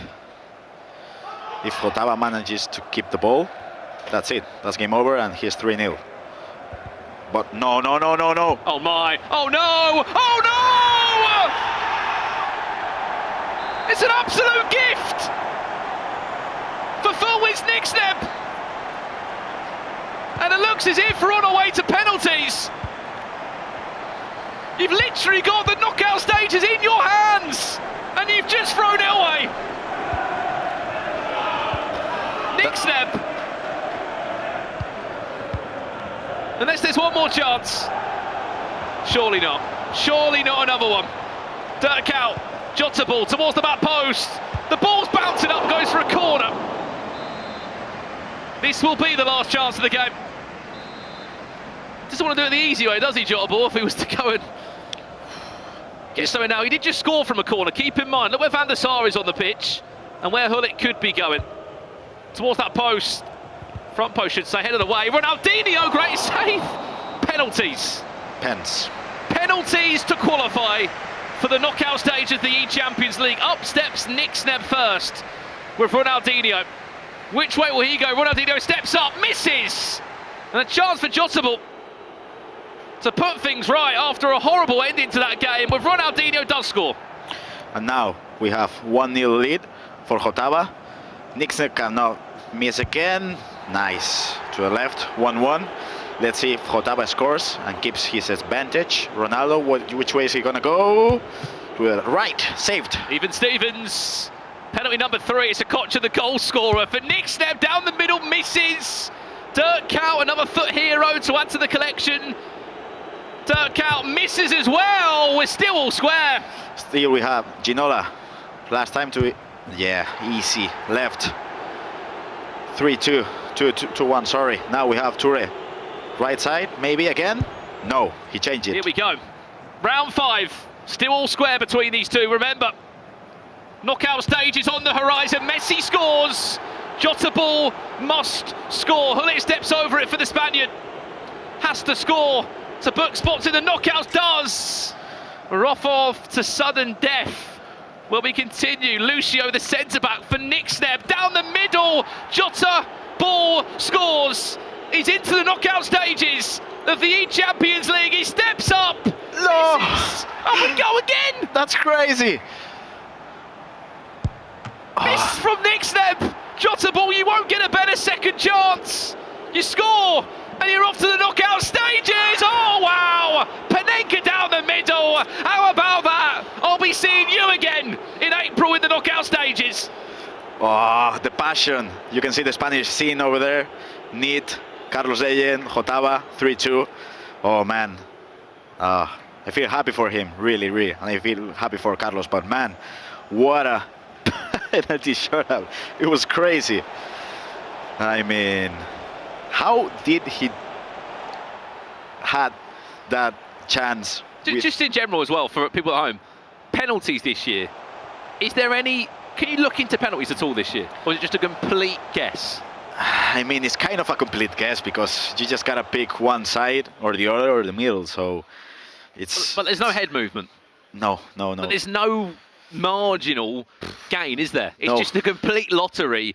What a game that is. Congratulations to Jotable. He's in the final 32, 3-0 in Swiss. Did not make it easy. He would have been having nightmares about that pass out from the back tonight if he got knocked out. I mean, if you lose this penalty shootout, I think you go 2-3 because your mental is just completely upside down. I mean, just giving the ball to a striker at the, I don't know, last minute of the game, there's no chance you come back from that mentally. And great for you, Grav, another player from the Spanish scene going through. What does that mean to the Spaniards? You saw Neat, he finished his game, but was over the moon to see a fellow Spaniard qualify for the knockouts. I mean, you were there last year. La Liga is doing an amazing stuff. You see these youngsters just stepping it up every single season. And I remember back in FIFA 19-20, you had like 3 or 4 Spaniards tops qualifying for these tournaments. Now you have like, what, 8, 9, 10, 7 qualifying for tournaments like this. So it's all about La Liga. But talking about La Liga and FIFA 19, you saw JRA. That's hard. Three losses in a row. That's hard. Well, as much as we say it's a great day for Spanish FIFA players, unfortunately, JRA Lion also knocked out the tournament. Round 3 may be concluded here in the Champions League, but there are still 2 more rounds to come here in day 1. From myself, Brandon Gravison, it's back to Rachel and Mike for now. Okay, that was drama everywhere. We got our first penalty shootout, which we got to see on screen there. We thought NickSneb was going to go through. Jotable, though, quite the occasion for, we were saying, new FIFA players to really put their mark on the scene and this massive event. They're all stepping up to the big occasion. Also, it was a crazy game, top to bottom, extra time, penalty kicks. Even the penalty kicks, I was on the edge of my seat because I thought that this had been over on multiple occasions. You get the idea. I'm happy, I'm here for it. Good for both of them, they're not eliminated. Round 3. That could be worse. Well, round 3, we expect the drama. We obviously get to see people going through qualification. Obviously, Jotable is one of those guys. We'll talk a little bit more about the people that followed him as well. Of course, on the other end of things, we had to say goodbye to a couple of players as well. We'll bring you up to speed on who has left the competition at this stage. 4 players have already been sent packing. Okay, well, let's have a quick look then at the highlights from that Stokes-Ethan game as well. This was an all-English affair here. We all had our eyes firmly on this one. And it was a match, Mike, for someone to go home. Yeah, and there were mistakes on both sides. I would say that both these guys at moments didn't look like they were the most informed players. Ethan's going to score a variety of different goals, but he had defensive errors. Stokes had opportunities to score and to get on the board. He just wasn't able to, and you see some of the clinicality here from Ethan. A lot of these diagonal chip through balls. Stokes swinging it around. You thought that a rebuttal, an answer might be on the cards. It was not the case, and again, when I look at the player lock usage here with Dino finding that extra pass, the following goal, I believe, is this chip finish. And I mean, it is so special. Yeah, it's very direct, Route 1 football, but look at this finish. You can't get to it. Gorgeous. Talk about precise. Stokes there, so disappointed in how that first leg unfolded. I was sitting watching with Ryan Pessoa and he said he's going to make a comeback, he's going to make a comeback. It's difficult though as well when you're playing against someone that you know really well. And I think the biggest issue for Stokes and the takeaway won't even be necessarily the offensive end, but defensively, he was just so wide open throughout the entirety of this tournament. And we talk about it time and time again. Even when you see high-scoring affairs, defense still wins championships. Being able to pin down and to hold your opponent, it allows you for those comebacks to create these important sequences. And Stokes never found the flow today. I mean, it's tough, isn't it, to lose any of those two, and it would have been one of them. Stokes obviously goes home at this stage of the competition. But remember back at the playoffs, you know, he was a champion back in the day. You know, he's had some massive achievements in his career. So for a player of that stature to go home early doors, it shows the quality we have here tonight. And the longest term pro. I mean, Stokes has been a pro for more than a decade, and nobody else that's here today can say that. So in terms of experience, big stage, big room, small room, people around, people in a studio, like, times were different. We used to be right next to each other. There was a lot of distractions. Big room, small room, whatever. Let's go more highlights. Let's see the highlights between JRA then and his opponent in this one, Ranu. And another wild game. I don't know if I want to get too far ahead and spoil things for you, but there were a lot of goals. There were comebacks that were on the cards. You're seeing this whipped-in cross. We call that the German cross, actually. It's kind of been innovated or claimed, or the origin story is from Germany. And it went into the second leg there where Ronnie had that 2-0 lead. And again, that gives you a little more leeway, a little more confidence. You know you have some more room for mistakes. I mean, that's another player we're unfortunately now, JRA, saying goodbye to. JRA, remember last year at the World Cup, he was probably the most charismatic player, colourful player in terms of when he celebrated, and he was top 16 there. For him as well, a bit like Stokes, not to go through to a player like Rani. I mean, it's a shame, isn't it? Well, at the end of the day, I like the stories of the new guys that are coming in and making a name for themselves. At one point, JRA was that guy, and he started getting this comeback. It started to look like it could be happen. It might have been likely, but you know, a little insult to injury in the 90th minute, wasn't able to pull it all the way back. Again, we've seen this time and time again, where it's the story or the tale of two legs. First leg looks one way, second leg looks completely different, but can you overcome? Can you recover the mistakes or the deficit that you've already put yourself in a position with? And FIFA really doesn't go with the fact that you've achieved something in the past. It doesn't mean you're set to achieve it going forward in the future. Especially we have new iterations, popularity new metas, contest. it changes. We don't pedestal the players. You have to show up. You're only as good as your last tournament. And I love that about competitive FIFA. Yeah, exactly. Well, let's go into our next set of highlights then. We have Leroy taking on Manu Bashir in this one. Again, it was a knockout match. Whoever lost this one would be out of the competition. Both these players sitting at 0 and 2. And I actually feel for Leroy because if you recall the previous leg, he had the Tex matchup. Tex looked impeccable, and it's just hard from a mental standpoint to kind of rebuttal that in terms of when am I going to get on the board? When am I going to create these chances? Can I get a better run of matchups? Please give me somebody that's not a champion. Not today. Sorry, this has been your slightly unlucky day. And it was pretty tough, but again, a player like Manu Bashir, we know what he's about. We've been talking about him. And Emre Yilmaz, who's actually now gone through as well, one of his teammates, he was taking on JRG, and we've actually seen him just book his slot into the knockouts. But yeah, great final matchup for Manu Bashir there. He really took control of this one, which he needed to do at this stage. And we didn't expect him to be in this position. That's kind of been the story of the narrative of the day. There's been a lot of unpredictable results across the board, therefore leading to really unusual matchups where you didn't think you'd see these guys in an 0-2. Stokes and Ethan as a stage match. I never thought I'd see that today, where both players have been struggling, especially with the form that Ethan showed this year in particular. Yeah, I don't think anyone did. Obviously, Gravison put Ethan as one of his players to watch going through easily as well. Well, these are the full-time results and from match number 3 of fixtures. So let's pick out a couple of them for you. Emre Yilmaz, JRG, we mentioned that. So Emre Yilmaz goes through now. Nicholas, He unfortunately got that final defeat there to Rafsu, a 6-7, so Rafsu goes through. We're going to get to talk to him actually in a moment's time. Tex beat Maestro 5-3. That was a good result for him. Stingray, penalty shootout, beat Danny Visser there. Some great matchups all round. Let's have a look then at the standings after round 3 of fixtures and see who has already gone through, who's booked their spot, and who's unfortunately gone home. So, qualified 4 players already. Mike, do you want to read those for us? Sure, we've got the likes of Yilmaz. You just saw the penalty kicks there with Jotable, and then you've got Rafsu, who I think we're going to talk to, and then Peixoto, who's kind of done it under the radar. We didn't really give him a lot of talk or a lot of exposure on the broadcast this far, but he's a big name, and he keeps getting results the last few years. Exactly, and then we've still got players in it. That's in the blue column, of course. They still fight another day in match number 4, and then eliminated Leroy there, Techo Beast, JRA, and Stokes. Unfortunately, we do say goodbye to them. Okay, so much to cover, and now it is time for our MasterCard moment of the match as well. I love this bit, he loves it more. Mike LaBelle loves it. Take it away, Mike. Which match is this one coming from? I'm just so impressed. I love this goal. I call it a player lock masterclass. You're going to see double player lock. It's a new introduction to FIFA, relatively new, and you can manually control multiple players on the pitch. You can switch off them, and it allows you to find pinpoint spaces, and that's where the second freeze frame is gorgeous. Look at this, 5 players surrounding Ronaldinho, but it does not matter because he's going to slot in there manually, and then he's able to put together a couple little skills and a layoff. And this just shows you some of the confidence from Ethan, and we haven't seen that throughout today. So it was nice to kind of see that rebuttal. Unfortunate for Stokes, perhaps, but he's back in the tournament, and he's got to have his mojo back.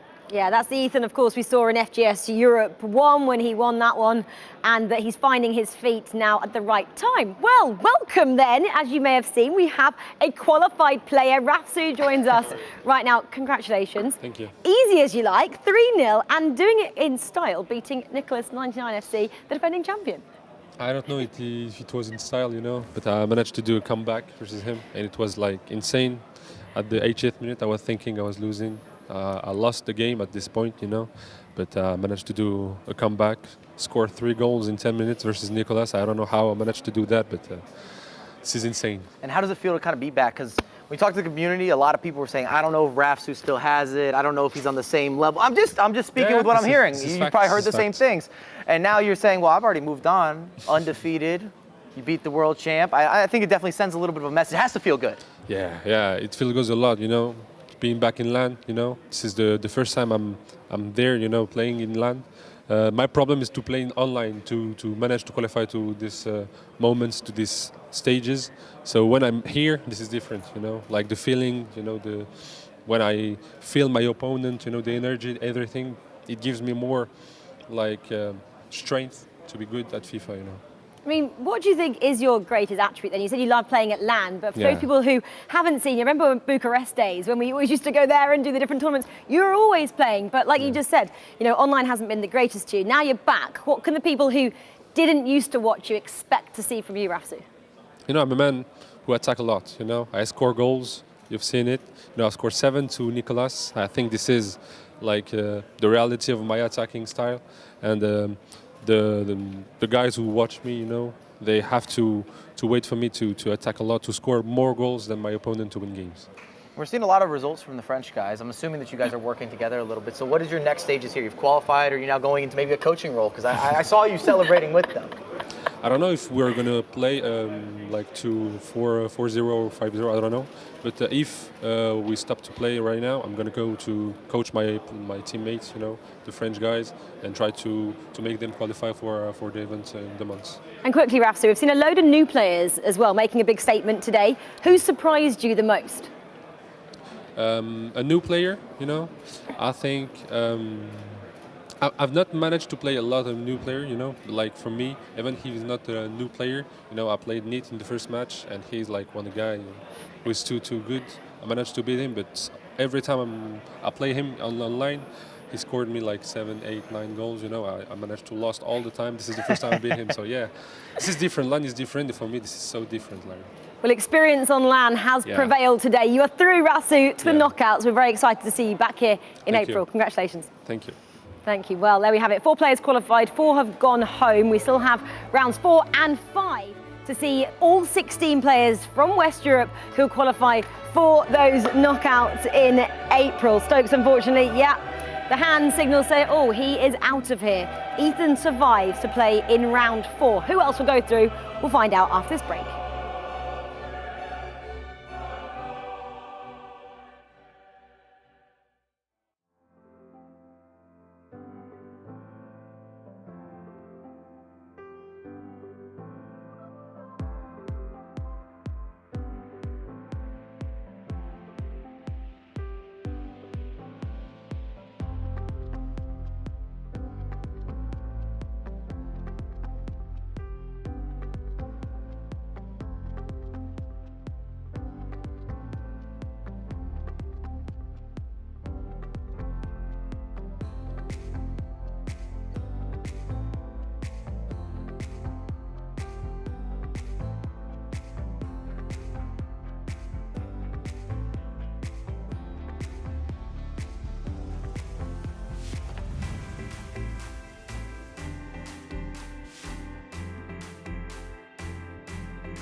eChampions League with our presenting partner, PlayStation.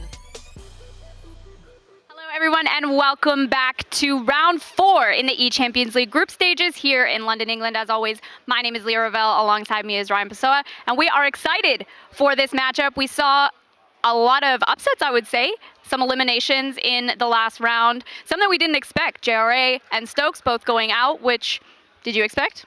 It's tough. Of course, you can't really rule out anyone from advancing or being knocked out early on, but of course it's always tough to see players like JRA, as you said, and Stokes, who are huge names in the FIFA scene, have reached grand finals before, have won tournaments before. Falling short this early on is, of course, disappointing for them. But of course, there's still a lot of other players in and amongst the competition. We saw a narrow loss there for NickSneb on penalties as well. That was the last game to be completed in the round. Players surrounding the pit watching it as well. We saw Nicholas lose against Rafsu. That's a big game as well. Two players that have been in and around the scene for ages as well. You see Texas 2-1. There's a lot of players who are 2-1. I think that's the point now where, of course, you want to win the game as early as possible to get into the next round. Definitely. I think we're going into the point of the competition where, like you said, it's elimination or it's qualification. It's do or die for these players. And the matchups that we are going to watch shortly will both be elimination and qualification. So it's either their third loss or their third win, and a lot's on the line for these players. Yep, of course. It's very important at this stage just to try and get across the line. Some players are coming from being 0-2. They're 1-2 right now. They're trying to get up to 2-2 to try and see if they can turn around their record from, again, a backs against the wall situation to potentially going through, which of course will be a huge boost of confidence. Whereas you have some players that might have been 2-0. They just lost a decisive game now. Will they bounce back to try and redeem themselves and get across the line? Or maybe they could lose another one. So it's going to be tough. But of course, one of the players to mention coming into this tournament, finalist last year in the eChampions League, Matías, in my opinion, one of the best players we've had in the last couple of years. He started off slow today. Started off slow indeed. Obviously, this matchup is an elimination match for both him and his opponent, Ethan. But Matías moving to Europe from Argentina after winning E Libertadores to further his FIFA career, he's going to be looking to get to the final again, if not win this competition. Absolutely. I know Richard wouldn't mind me saying this. Matías is genuinely probably his favorite player. He always speaks highly of him. Of course, a player that you mentioned moved across overseas from South America, competing, sort of dominated that region that year. I believe it was FIFA 21. He sort of clean sweeps everything, came over to Europe, won a few qualifiers as well, so he hit the ground running. We're going to take a look at his results today. Of course, you can see there, Liam mentioned 1 win and 2 losses. He scored 9 goals, conceded 8, so that means he has a goal difference of +1. But again, he needs to win this game, otherwise he is eliminated. I think that would be a massive upset. You could, of course, potentially rule out maybe some players going completely 3-0 or winning every game, but to be eliminated would be a massive upset. But his opponent in Ethan, FUTWIZ Ethan, of course, winning the first qualifier this year in Europe, started the season extremely well, as of course performing well in the Masters in 2v2 with his teammate FUTWIZ NickSneb. He'll be hoping that he could just bounce back from the, I'd say, poor start. He wouldn't mind me saying that. 0-2. He did just, of course, beat #Stokes, so that will give him some confidence. Definitely, I think a surprising start after, starting the season so strong. But I think after coming off of a win against Stokes, he's going to go into this elimination match with a lot more confidence. Absolutely. We take a look at his results across the days. Of course, we mentioned already 1 win, 2 losses, scoring 10 goals, conceding 9. Goal difference of +1 as well. Genuinely almost the exact same as Heretics' Matías Banano. So of course, both of these players, we have to keep mentioning, this is an elimination game. The loser goes home. The winner advances, of course, doesn't necessarily secure their place in the next stage of the eChampions League, but it gives them the hope in the last round of the day to maybe push on and win the game. But it's going to be nervy. I think, of course, players around, there's no real favorite here. I think both of these players are good. I think this is going to be a low-scoring game. Both of these players, not just with their play styles clashing against one another, but the mentality, they don't want to make any mistakes. Both of these players will have their coaches behind them. They've got Demon representing in FUTWIZ. We've got Edu as well for Team Heretics. So again, they've got the experience throughout the scene. But I think Matías hasn't started this season great. I think they're in a similar situation where they're both, top players, especially Matías, having been so successful in previous competitions and previous tournaments. To start the way that he started today, I think maybe he'll feel a little, I think, for me anyway, I think he had a point to prove coming in today. Because the last 2 qualifiers, he hasn't played well online, for his standard anyway. So he's hoping that he can just sort of negate the fact that some players might be like, oh, maybe it was a slice of luck, him doing well. He can sort of put that under the carpet, play his best, back himself to progress later on into this tournament. The latter stages are always important. You want to reach the stage where the trophy's in touching distance, because of course we mentioned how today, after round 5, it's done for this side of Europe. We wait till tomorrow for the next side, and then in a couple months' time for the next stage of the competition. You want to make sure that you're in at least the last day of it for someone like Matías anyway, but he'll be hoping he can do that against FUTWIZ Ethan. It's not going to be easy. It's not going to be easy, and I think that being 1 and 2 in this competition in the group stages after having been a finalist last year, I think maybe might, weigh a little bit on his shoulders. He has something to prove, like you said, but Ethan also, on the contrary, has something to prove going up against an opponent like Matías Banano. Yeah, absolutely. I think for Ethan as well, winning the first qualifier would give him a huge amount of confidence. I play against Ethan a lot. He's incredible, genuinely, defensively, offensively, creates a lot of chances from situations you wouldn't even think that there's a chance. So I think that's going to maybe play in his favor slightly. However, both of these opponents, are not afraid to keep possession. They'll be happy to keep possession, whether it's 0-0, whether it's 1-1. They're just happy to keep possession as well. And yeah, it's a tough game.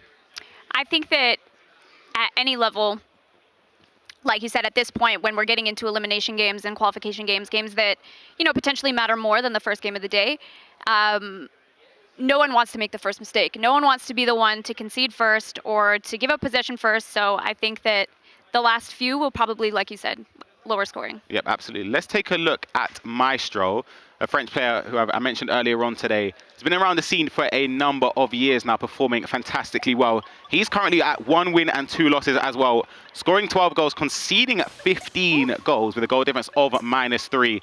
He's somebody as well. It's very easy for me anyway, as a player, to say he should be, I wouldn't be shocked if he was 3-0. So for me, this right now, him in a situation where it's a do or die predicament. He has to win to progress into the next round and then potentially into the next stage. So it's a very, very big round for Maestro. Definitely. I think 12 goals against, or 12 goals for and 15 against, that's a lot of goals conceded. Yeah, and a lot of those, of course, there's been 2 rounds since the first round where he played against #Stokes. So he's only scored, I believe it would be 4 goals in the last 2 rounds. Of course, he did have to play Nicholas, which is a very, very tough game in round 2. But again, he needs to bounce back. He needs to back himself and push on. He's a very animated person. You'll hear him from across the pit from ages ago. Whether it's him conceding, whether it's him scoring, he's happy to show those emotions. I think we need more of that in the FIFA scene. Players are sort of reserved a little bit, but he's someone that he'll have his celebrations, his Mbappe celebration. He's very flamboyant with it. He loves it. So hopefully we have to see more of those celebrations from Maestro. That's what makes LAN so awesome, is you see all of the emotion, all of the tension, all of everything going on throughout the studio. But before we dive into the excitement of round 4, let's take a quick look at what we can expect from Matías Bonanno. Matías Bonanno. Matías Bonanno. Matías Bonanno. Matías Bonanno. Matías Bonanno. Matías Bonanno, I know how much you're a fan. And what was the question mark over him, Richard, for so long? Could he do it in Europe? Could he do it on the big stage? You are the team of the season, Cup champions. The eChampions League. Finds R9, nicely done. Oxlade-Chamberlain towards the back post. Matías Bonanno! Well, look, Rich, you're going to be happy because you're going to be seeing a lot more of Matías Bonanno. I am. Marcelo over to Cancelo. Whip straight into the box. Sadio Mane takes a touch. Sticks it in the bottom left corner. Matías Bonanno, the man who can seemingly do it all.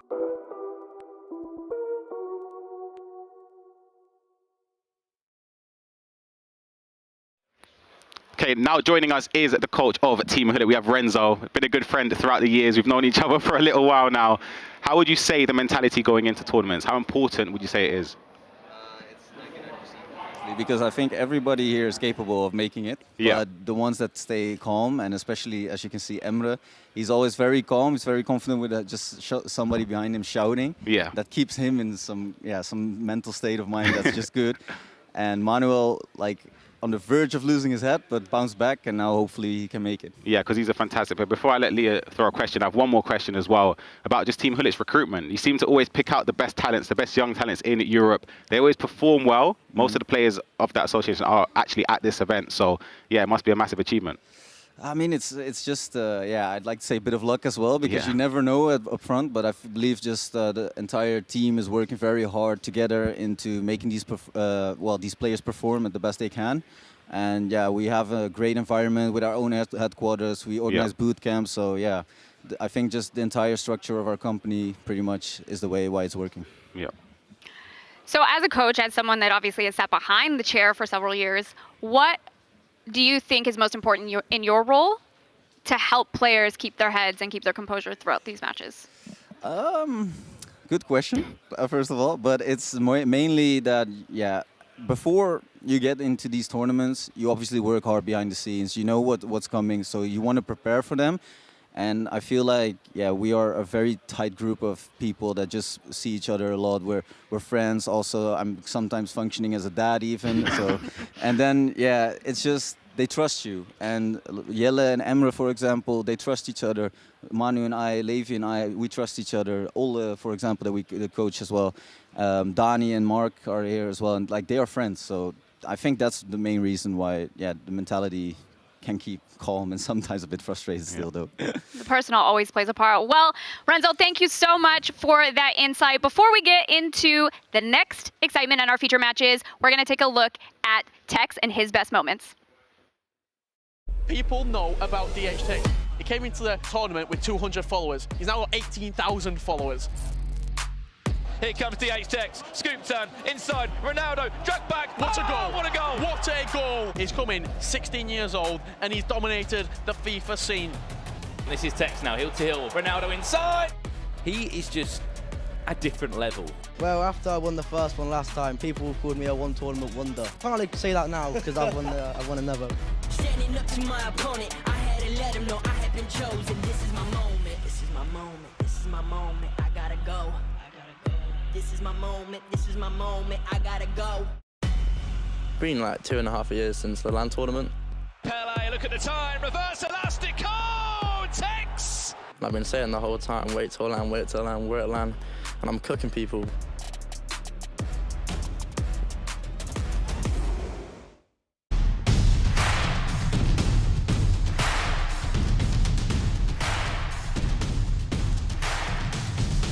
Wait till LAN, we're at LAN, and I'm cooking people.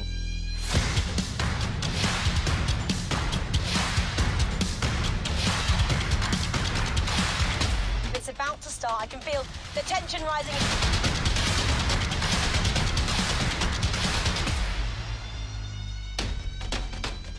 We are almost ready to start our feature matches, but behind us on that main stage, we have an update actually. It's Matías Bonanno versus Maestro, which is equally as good of a match. Yep, of course, we were mistaken that it was going to be Footwear's Ethan, but as you mentioned, of course, it is going to be Maestro up against Matías Bonanno. An incredible game. And who would have thought both of these players are at their 1 and 2 records. We already went through their record for the day, the goals that they've scored, the amount of goals they've conceded, and their goal difference. But yeah, it will be a huge spectacle. Definitely. Before we get into those matches, if we can take a look at the pit behind us, all of the other players that are playing matches inside that pit are getting ready, are queuing up with lots, again, emotion, tension. Their coaches are behind them. Is there any matches in the pit that stand out to you that you're excited to see the result? Oh, I wouldn't say any matches as per se, but players, I'm keeping an eye on the UK players. I know there's a slight bit of bias there, but I always want them to do well and progress into the latter stages of the tournament. Of course, there's other players from other nations as well that are performing really well. We mentioned that there have been some upsets, but there have also been some players that have done really, really well today. You've got JRG came in up against Tex. That was a massive game where sort of nobody would give him any sliver of a hope in that game, but he ended up coming out victorious. And yeah, there's a lot of great games and great players left in this competition. Definitely. I think NickSneb is 2-1, so he's looking for his qualification match in round 4. You've got Tom as well. XL Tom is also 2-1. You've got Stingray as well, representing Atlanta Tidewave is 2-1 as well. So the UK boys are doing decent so far. Still need to get across the line. We already mentioned Tex as well, being at that same record. So yeah, no bias, but hopefully they do well. There's a lot of younger, up-and-coming UK talent as well coming out of that nation. Yeah, definitely. I feel as if the last couple of years we've had just the younger scene sort of progress a little bit more. We mentioned Stingray and NickSneb being younger members in the community. Also GoalPoacher as well, who's key to mention, Premier League champion. I believe his record today is also 1 and 2 up against Danny Visser, which is a huge, huge game. Danny Visser, of course, a member of Team Hullet. We just had Renzo, the coach, on stage with us. So that's going to be a massive game as well. Definitely. So the feature match behind us, Matías Bonanno and Maestro, are both playing to avoid elimination. Yep, of course, the countdown begins. The final 10 seconds before we get into the game. It's going to be a massive one. There's going to be a lot of emotion, a lot of celebrations, and hopefully a lot of goals between these two juggernauts in the FIFA scene. Of course, Matías representing Team Heretics, and of course, Maestro there as well, who's been fantastic throughout the season and throughout the years in and amongst the scene. And we are off. This, as mentioned, elimination game. All is at stake for these two players.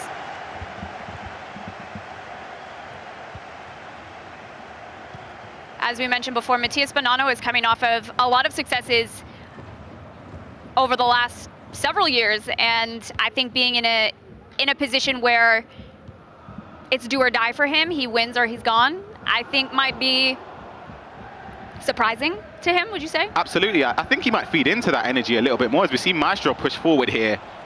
It wasn't meant to be on that attack, but he does have a corner. We've seen throughout the tournaments how effective corners can be, and just playing it short, building up around the edge to try and fire that shot in at goal, or maybe even play for a reverse elastical or a step over into the space. But it's going to be recycled here from Maestro. I think in this game, he's maybe going to adapt his tempo. For me, throughout the years, when I associate Maestro and FIFA, I associate his games with goals.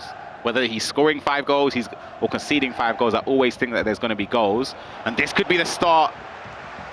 But defended well. Oh my gosh, a mistake by Van der Sar, but saved well by Matías Bonanno. That could have been the early lead that Maestro needed.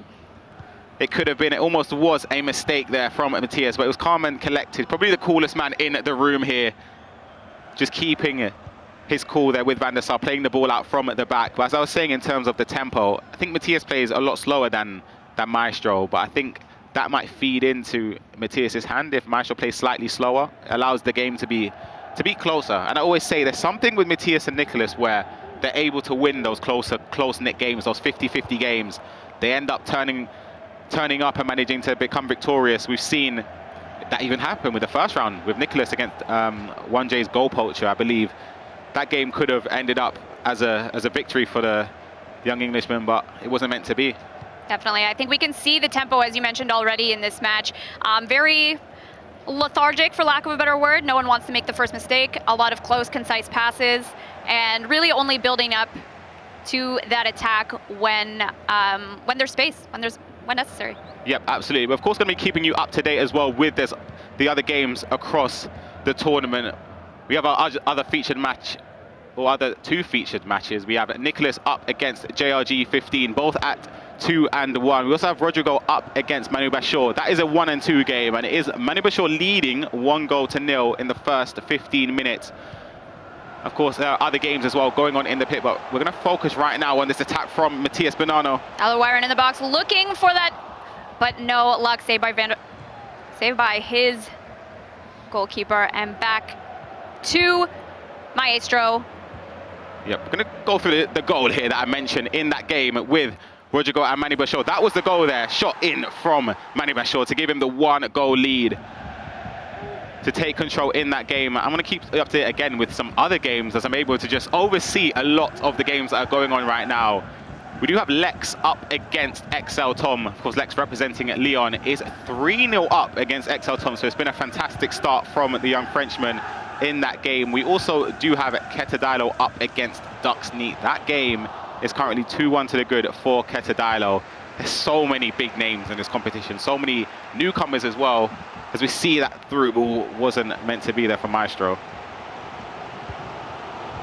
Both players here looking to get the first goal and break that deadlock, but a lot of play happening in the middle of the park. No major chances for each of them. No, nothing so far. I think both of these players, you've even seen that Matías is standing in possession. He doesn't need to progress forward. He's sort of happy to just sort of frustrate Maestro, because he's somebody, as I mentioned, being very animated and very emotional, whether that's positive or negative. You always notice it. So just keeping possession might sort of favor him slightly in terms of just upping the ante and upping the pressure on Maestro. I also think with a match as important as this one, obviously being an elimination, do you think that we'll see less action in the first leg?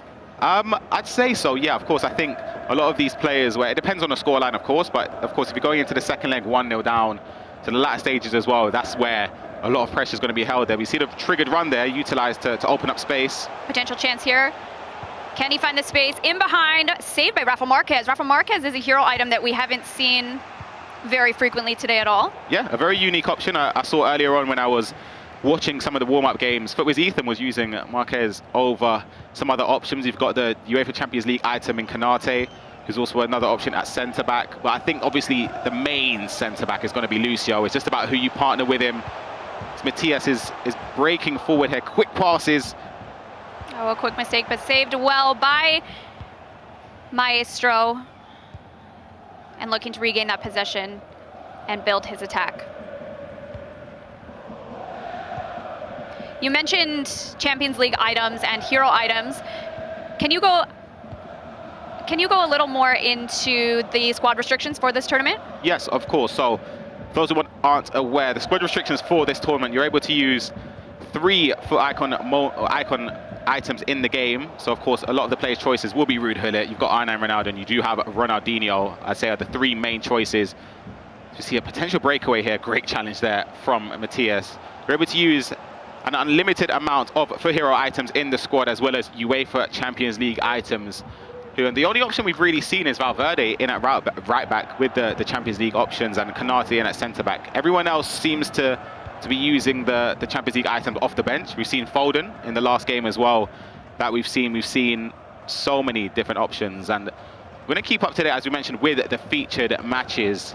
This is one of them. It is Nicholas up against JRG, the man that started off fantastically well, and in fact he goes 1-0 up in this game, building up around the byline, Leah. An easy pass across goal, an easy finish.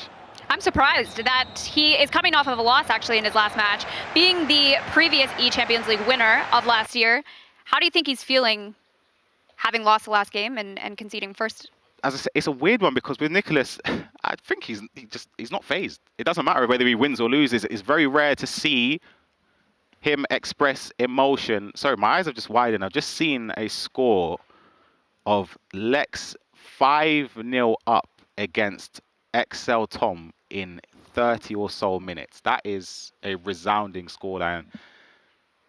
Wow, that is a That's more goals than we've got here, definitely, for sure, anyway. But of course, this first featured game has been very slow. There hasn't been much to separate either of these players. There haven't been any clear-cut chances. So hopefully, as the game progresses, it will start to open up and ease up a little bit. Definitely. I think that'll be the tempo, I feel, of this game. As you said before, no one really wants to make that first move. But talking a little bit about Nicholas99 again, obviously, as mentioned, being the previous champion, do you think he's shocked with the result of this match and the result of his last? I wouldn't say shocked. I think Nicholas is someone that, of course, you would anticipate him to win a lot of his games, but he's sort of, before he ended up winning his trophies a few years, he was sort of like the nearly man. Like, he always made it to finals but would lose. And it's weird to say that because, for me, he's been amongst the best, as we see the quick driven pass there from Matías trying to lay it off where it wasn't meant to be. But yeah, I think he'd be, again, he just does his job. He doesn't really get faced with anything. As I mentioned, the other game going on, we do have Rodrigo up against Manu Bashor. There's been a goal. It was 1-0 to the good for Manu Bashor, but there's been an equalizer, because we see here the green timed finish from Rodrigo across the face of goal. Keeper movement as well from the keeper, but it wasn't enough. Straight back into the action though, a cross whipped in, headed down. And Matías Bonanno with the goal to break the deadlock. That is exactly what he needed in this elimination game. That is a trademark. Honestly, I'm gonna say it's a trademark goal from someone that represents from Argentina. Genuinely, the cross is in, just a head down. Nicholas does it, Matías does it. They always do it for the knockdowns, the easy finishes, the guaranteed goals, and that was one of them. 1-0 now for Matías up against Maestro. On the volley from David Ginola, you love to see it. So Maestro obviously now is gonna have to, do you think he's gonna push a little more in this half, or do you think he's gonna wait for the second leg to really? I think there's a long way to go. I don't think there's any time for him to be impatient or erratic. He just needs to bide his time. There'll be more chances that will open up for him throughout the games, but he doesn't need to change anything to get back into this. I think you just play your game. As I mentioned, it's a 50-50 matchup on paper, but it's also a 50-50 matchup in terms of game style as well. So I wouldn't be shocked if the game remains this close for some time into the second leg, or maybe Maestro can get a goal back. Matías has another attack here. He's got a little bit of space. R9 running into the box, hoping to get that cross. Thought that might have gone out, but it didn't. Maestro regaining that possession and hoping to counter, but Matías gets possession back. Reverse pass, it was on. Maybe if it was lofted, it could have been the pass to thread him in on goal.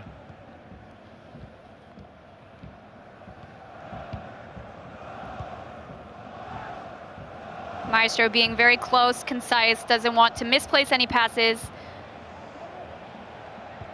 Sometimes, a chance here from Ronaldinho, but defended well by Rafa Marquez again. I feel like he's an underrated. Yeah, that was a huge challenge there from Matías. Massive challenge to commit, to make the tackle, to time it perfectly. You get it wrong, give away a penalty and potentially a goal, maybe even a red card if it's last man, but he does the job there.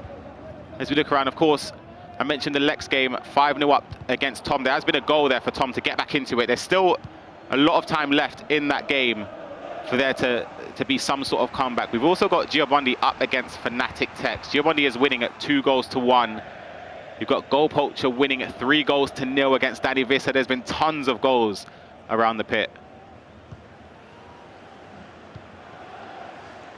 Looking at Matías and Maestro, both zoned into their stations. Matías could be on a break here, but defended well by Rafa Marquez again, this time on the opposing team.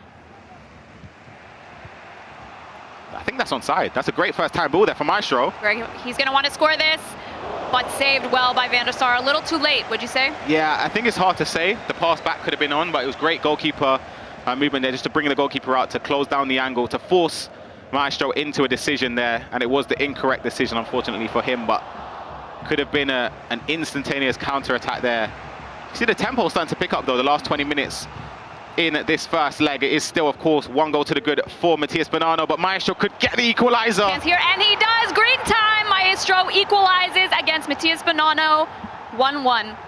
That's a great goal there. As we said, the tempo was picking up. The chances started to come through there. It was a green timed finish from Maestro across the face of goal there. He didn't overthink it. He was in that position maybe 10 seconds just before that, but this time he made that moment count. We talked about what Maestro would have to do to adapt his play style, his formation, the way that he's passing around the pitch in order to regain some momentum after Matías's lead. And we saw that. We saw the tempo increase, and out came a goal.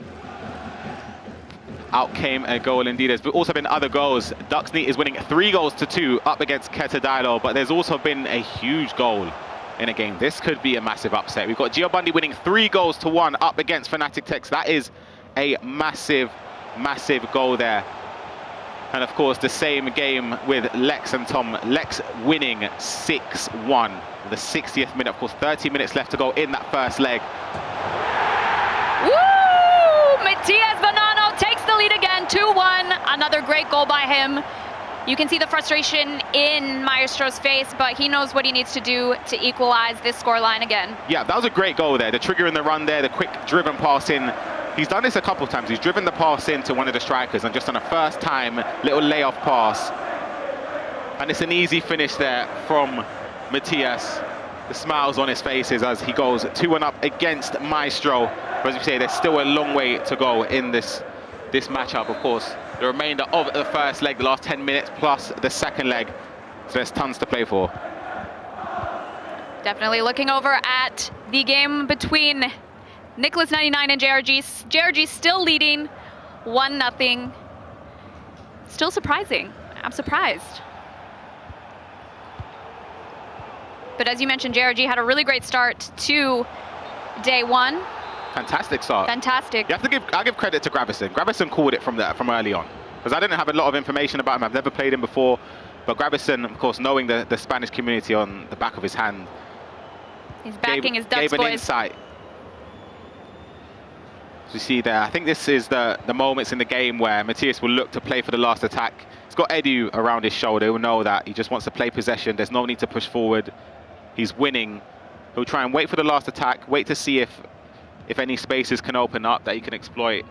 If not, I think he'll be happy just to go into the second leg leading by 2-1 and sort of forcing Maestro to make, I wouldn't say make changes necessarily, but just forcing his hand a little bit as we see Matías pushing forward in the last moments of this first leg. Can he take advantage of this last chance of the game? He tries, but is unsuccessful with Ronaldinho, unfortunately. But as you mentioned, I think he'll be happy going into halftime leading. And as we say in the football world, the next leg is 0-0. Absolutely, but in this case, you need to start early on there. There could have been a goal, but it was a great step there from Maestro to manually bring out the defender and get that important tackle. But that spells the end of the first leg between Team Heretics' Matías Bonanno and, of course, Maestro. 2-1 for Matías in the first leg. As you said, though, the second leg still all to play for, irrespective of how close the scoreline is. We've seen massive turnarounds throughout the games today.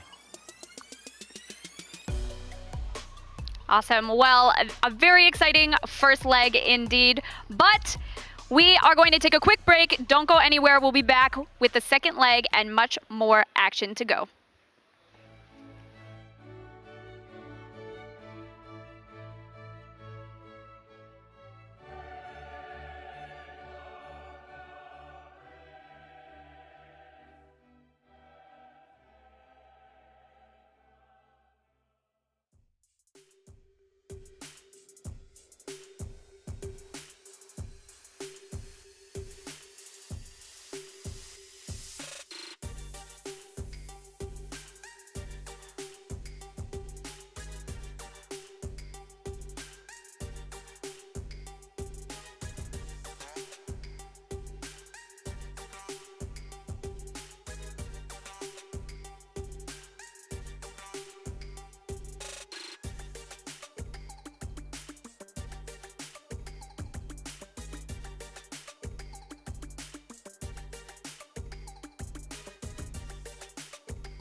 eChampions League with our presenting partner, PlayStation. Everyone, and welcome back to the eChampions League group stages, leg 2 in round 4. If you're just joining us, my name is Leroy and my co-host beside me, Ryan Pessoa, are bringing you this broadcast from London, England. Very, very exciting tournament. Knockouts are April. Players have everything to play for to try and qualify for those knockouts to eventually compete in the eChampions League final in Istanbul in June. All to play for, Swiss format.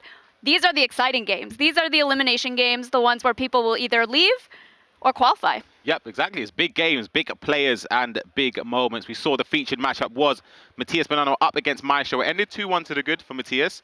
We also do have our featured matchups as well. We had Rodrigo up against Manu Bashor. That, the last time we checked, was 2-1 to Rodrigo up against Manu. However, I'll be honest, Manu might actually take that, having conceded a red card early on in the game. So he's only losing by 1, having 10 men throughout a large portion of that match. We've also spoken about some potential upsets going on around in the pit. Tex was 3-1 down to Giovanni. Excel Tom was 7-1 down to Leon Lex. So that is a massive, massive scoreline. So yeah, a lot of goals around. Definitely. On the other side of the featured matches, we have Nicholas99, who's been down to JRG, which JRG started very strong, but I would say that that's probably a disappointing result for Nicholas, obviously coming off of a loss. Having won the competition last year, it will be, of course, but you have to give credit to JRG. He's been phenomenal today. He started off incredibly well. He's continued it. Of course, a little blip losing the last round, but to bounce back up against someone like Nicholas is massive. But as you see the countdown commencing for the featured matchup, we go into the second leg now.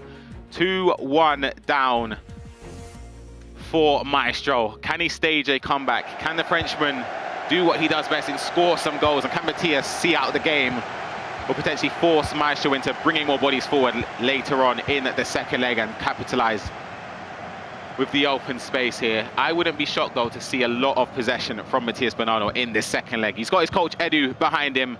They've won a lot throughout the scene. They've been together now for a number of tournaments, a number of huge tournaments. definitely. This is a chance here from Maestro, and he scores it with Ronaldo, R9. That's exactly what he needed to start this second leg. Yes, that is the chance. That is the start that Maestro needed. Quick attack straight away from kickoff in this game.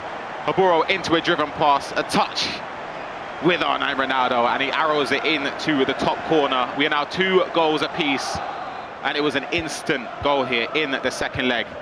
This is the kind of game that we want to see as an elimination match. Back and forth, lots of goals. Exciting, exciting. Both, like I said, have everything to play for. The loser of this is going home. Yep, it's an important stage in the competition. We always mention how, of course, want to get your 3 wins as quick as possible. I think for the players, though, the aim, obviously, you want to win every single round. You would love to go 5-0, but I think for the players, honestly, is just to get the 3 wins, get the job done, and just progress into the next stage. And then, potentially, after a few months, after rigorous hours of practicing and progressing in your gameplay, just to be more prepared for the next tournaments. But there's been some huge names already eliminated. We spoke about already in JRA being eliminated, in #Stokes as well. Community favorite, someone that I thought as well would come into this on a huge vein of, I wouldn't say form necessarily, but a lot of reputation to progress and to perform well. It wasn't meant to be, and in this game there's guaranteed to be an elimination, so that's going to be tough. Definitely. We talk about how exciting and sometimes different tournament football is in a club level. A chance here from Janola, and Matías scores it, goes up again, 3-2.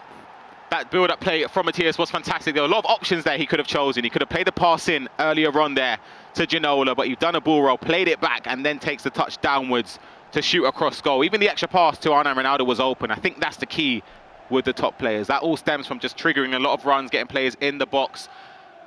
And it's an easy finish there to bring back his goalie, to restore the lead throughout the legs. Of course, this leg is 1-1. 15 minutes or so have been played, but it is 3-2 in aggregate for the man representing Team Heretics. How fast do you think we see a response from Maestro?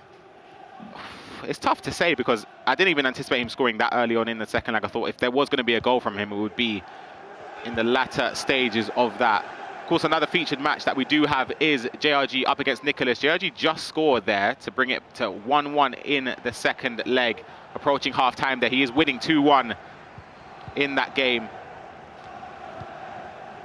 As I was saying before, we talk about club football and how tournament football at the club level can be give or take. You can have a great season, but then, you know, club football, tournament football rather, ends up being hit or miss. It's 1 game, 2 games.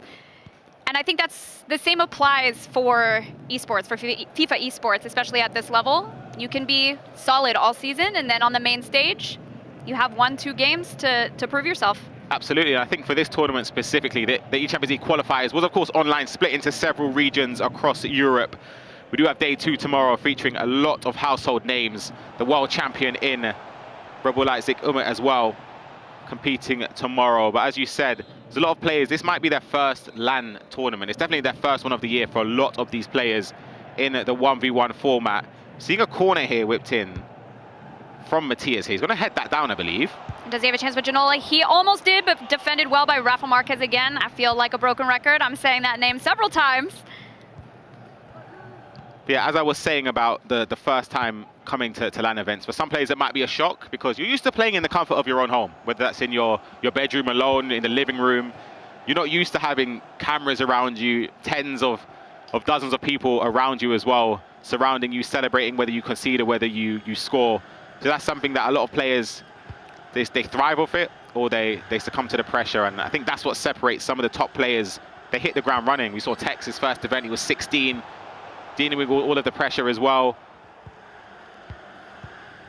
I think that's really important to note that the pressure, the intimidation factor of being in person at LAN with the lights, the cameras, and like you said, all the celebrations around you, I think that's where experience comes into play, because some of the newer players that haven't been to as many LANs might, like you said, crumble under that pressure. Yeah, we're going to take a look at one of the other featured matchups in JRG up against the reigning champion, Nicholas. I spoke about there being a goal. This was it right here. It was green timed across the goal from JRG.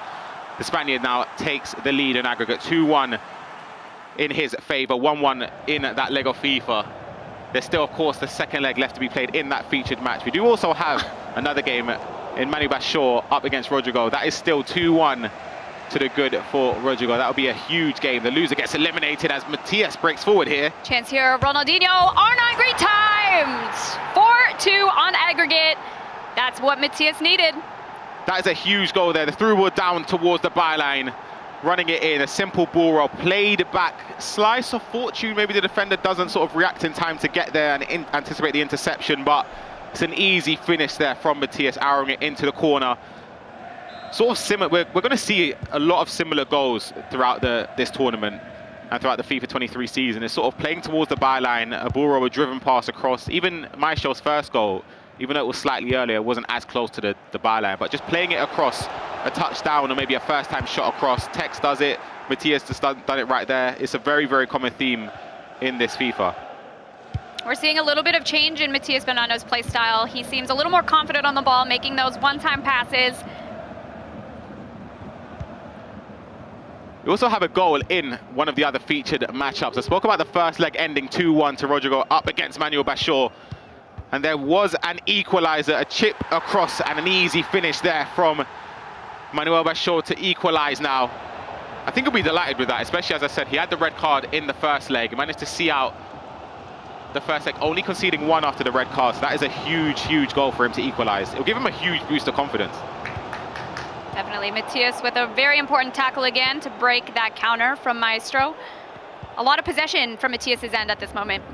Yeah, definitely. I think it's going to be hard now for Maestro. Maybe he could sort of set up a few tactics there to maybe change something as space starts to open up. Will there be a last attack? It was cleared out by Maestro as we go into half-time. 4-2 down now. The Frenchman needs to respond, and he needs to respond quickly as we update you around the pit. There's been another goal in the second leg. Giovanni is 4-1 up against Fnatic Tex. Leon Lex is 7-1 up against XL Tom. And of course, half-time, of course, in this featured match. So the all-important main stage game, we see the result. 2-1 up for Matías Bonanno in this game, up against Maestro. He is up 4-2, of course, on aggregate. And it's going to be a nervy second half for Matías, but of course, nervy as well for Maestro, but the other end of the spectrum, he needs to get a goal, and he needs to get a goal early. He needs to. It's do or die for Maestro, and as we've mentioned, I feel several times, at this point, it's an elimination match. So if Maestro does not equalize to even bring it to extra time, depends, whatever he can do, he needs to do it. Otherwise, unfortunately, his day ends here. Yeah, but I think it will be a tournament he'll be disappointed in, extremely disappointed. It goes without saying, of course, being eliminated in any tournament, but I feel like Maestro would feel a lot of confidence coming into it, performing well in the recent qualifiers as well. Getting that little boost of confidence is very important, especially coming into a LAN event, but LAN event sometimes it's just different. It's different. Of course, the game is just different. You have to deal with so many different factors that maybe the players or the viewers at home, wouldn't really be aware of, the casual players in the scene. There's a lot of variables. But this could be an important variable in terms of a goal here from Matías, but it was a great tackle again from Maestro, stepping out at the right time. I think that's a good point that you bring up, that a lot of casuals, including myself to some degree, don't really understand the pressure, the practice, the hours that go into preparing for a tournament like this, or just pro FIFA esports in general. I feel like it's a full-time job. It's a lot. Yep, absolutely. And as we say, for some of these players, they would have experienced maybe upsets. A chance here. Can Janola find the space and get the shot away? Tackled well, or deflected well, rather, by Maestro.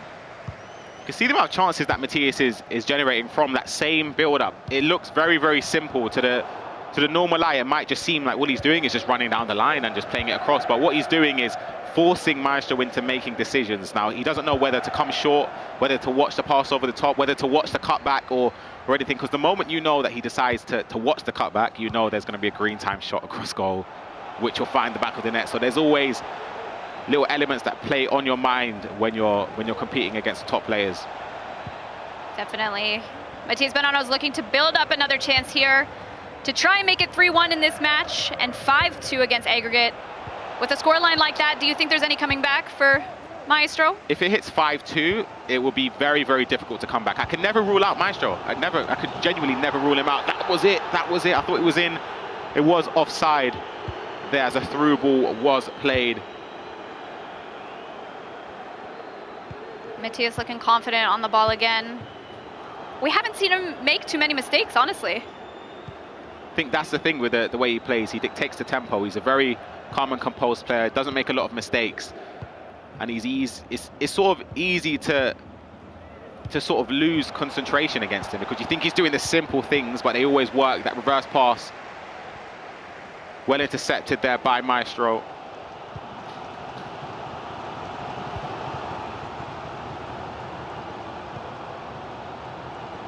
Maestro looking to try and find that goal, but I don't know.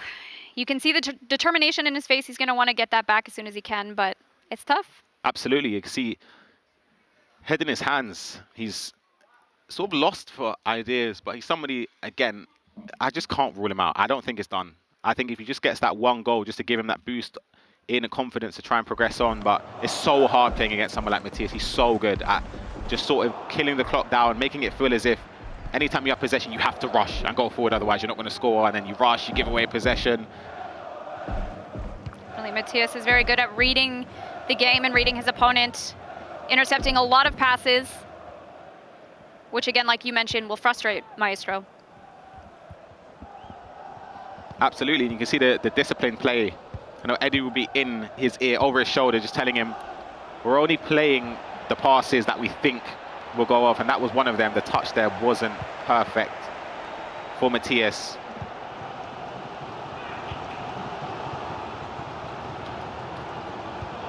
Maestro looking for that last little bit of hope. Still needs 2 goals to at least equalize to bring this match to extra time.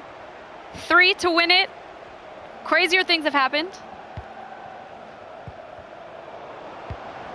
That cancelled La Croqueta pass into the area wasn't meant to be. Hearing a roar around the pit, and it is going to be going in favor of Gio Bundy. He is now 5-1 up against Fnatic Tech. The last 20 minutes left to be played, and that was a chance. I think it's a penalty. This could be a red card. That might be exactly what Maestro needed. This could honestly needed. be a red card. It looked as if it was late. It is! The stars have aligned for Maestro. That is crazy. Can he take advantage of the pen? He can. Straight down the middle. 2-2. 1 goal to go. Wow. It's not even just the fact that it's 4-3 now. It's the fact that he's got a red card. 15 minutes left to play. Yeah, this is nerve-wracking moments for Matías and Edu as well. I don't know what they're going to do in terms of personnel changes. Of course, having their centre-back sent off is going to be difficult to deal with. But for Maestro, that will give him a huge boost of confidence that he needed. I mentioned how if he gets a goal, I think that might actually edge him on to score another. If he does score another, potentially going into extra time up against 10 men. But then for Matías, it's going to be tough to see out a game like this with 10 men. But there are only 15 minutes left to play, a couple of attacks. He just has to kill the clock down. But yes, easier said than done. Of course, going to take a look at the other games, the featured matchups across the studio. We do have Nicholas up against JRG. The scoreline is 2 goals apiece, so they're going to be going into extra time. And we also have Manuel Bashor up against Rodrigo. That is currently 3-2, so there was a goal there for Rodrigo. And we've got 25 minutes or so left to play. Seeing a lot of goals going in and a lot of celebrations around. I believe that's Danny Visser up against GoalPoacher. That is another elimination game, and I believe Danny Visser will be progressing into the next round. But on this game now, Matías. Oh, that's a good chance. And a great save by the goalkeeper. It's funny, we saw Maestro with his head in his hands a few minutes ago, and then the excitement in his face after he was able to earn that pen and score it. Honestly, I think it's the red card more than anything. The red card genuinely, of course, getting a penalty is great, but getting the penalty and the red card is huge. See Matías just burning the clock down, bringing players closer to the corner flag. He's going to need to manage this game very well in order to maintain this lead because Maestro's coming for him. Playing around the touchline here, knowing that if he does get tackled, it could almost likely will lead to a throw-in or a goal kick, but he's giving away possession. This is time now for Maestro to push forward. Risky plays out of the back. 10 or so minutes is a lot of time to at least equalize this. Here we go, here's a chance. Darjanola with the great time, he does it. It is all square. Wow. Did you ever see that coming? I think there was an offside trap there from Matías, but the driven pass there does enough just to get through the gap of the defenders. And a green time finish just to give him more assurances that it will find the back of the net. It's now 4-4 on aggregate. That red card could honestly come back to bite Matías there, but for Maestro, he'll be delighted with that. He knows it's not done though. They're drawing. He's done well to come back into it. Barely any celebration from him, from what I'm used to seeing anyway, because he knows that there's still a little way to go. Some celebrations around as well. We've seen Tech score 2 goals in quick succession. There's still 10 minutes to go. It's now 5-3. 2 goals in 8 minutes or so. You never know, it could be possible. There's also a huge matchup in Team Hood's Emre Yilmaz up against Rafsu. Emre Yilmaz has been fantastic this season as well. He's sort of made his name last year, I'd say, being consistent. And he's been fantastic coming up, runners-up as well in the last qualifier in Europe. We got another, our other feature game to the right of us, Rodrigo and Manu Bashore. A penalty. Another red card. Another red card. And that puts Rodrigo up by 2 on aggregate. Yep, 4-2. That is a tough result to come back from, especially with 10 men. It's going to be a tough ask. I'm having deja vu. Yep, genuinely. Some exciting matchups to the left of us as well. Nicholas 99 and JRG still square at 2-2 on aggregate. I wonder what both of these players would have changed in that pause. I think that's a trick one. As a player myself, of course, it's hard to sort of, you don't know what decision to make, because you think if you change something, you end up conceding or anything from it. You sort of rue that decision, but it could work out for either of these players. And we see a corner here. We saw the last time it was a player locked one. It seems to be the same here. Can this lead to a goal?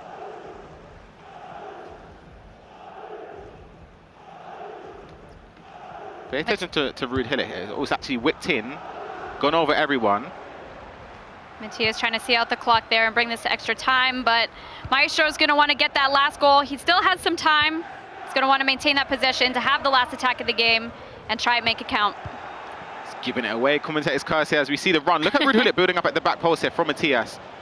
Matías has some space with Ronaldinho. Can he get that to R9? He can't. Defended well by Capdevila and Matías Bonanno. But again, Maestro with the advantage at the moment. Just going to play for last attack here. Just being sensible for Maestro. He knows that this is an important moment in the game. He's playing against an opponent who is fantastic. Performed really well in the last couple of years. Can it be a moment to try and get that goal? And it's not meant to be, but there's going to be 2 minutes added on now for Matías. That's enough time to go and build an attack here. Do you think we see him build an attack, or do you think we see him see it out to extra time? If there's space opens up, I definitely believe Matías will be pushing forward. The run here in behind. Is he going to get there? He does. There's not really members though in support. And he gets a corner from it. Wow, this could be the changing moment. Yeah.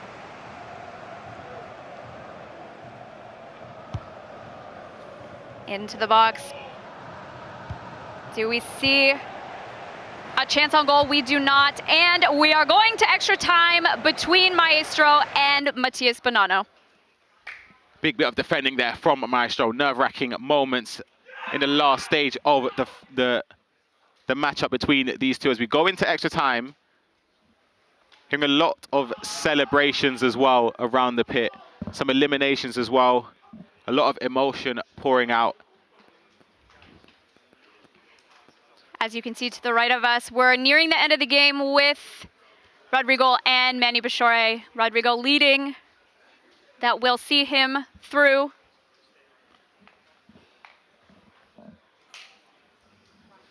And Nicholas 99 and JRG still looking to find that equalizer with only a little bit. Oh, they're in extra time actually.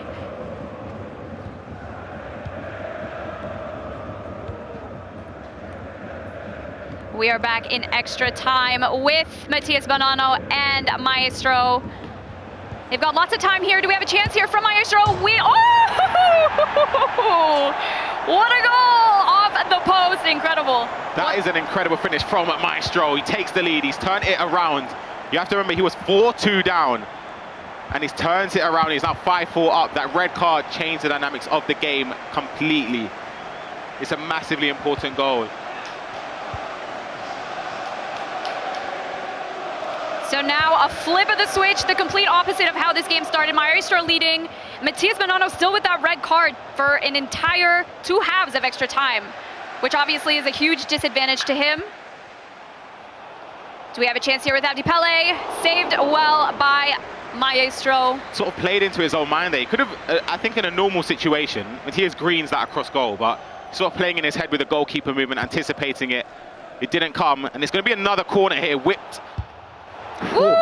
We haven't seen that often. The power shot added in, of course, to this iteration of FIFA wasn't aimed directly into the corner. Of course, that shot is a manual. It was slightly too far to the left there for Matías. For Maestro now, he'd be happy, honestly. Roles have reversed. He'd be happy just to keep possession, die the clock down, not make any mistakes. And he knows that if he can just wait and force errors from Maestro, from Matías, there'll be chances for him to get a goal. But of course, another featured match. We did have Nicholas up against JRG, who was winning at the end of the first leg. But it was, in fact, a last-second goal. Green time finish from Nicholas. His main man, Rudulit, has done it again and sealed his position into the next stage of the eChampions League. The reigning champion progresses. And wow, that must be heartbreaking for JRG. You can just see him sat in his chair in despair. But he still, of course, is remaining in this competition. He has one more round of the day to try and get that place. You see a triggered run here from Matías. I feel like we've said this before, but the tempo has changed entirely again, but complete opposite.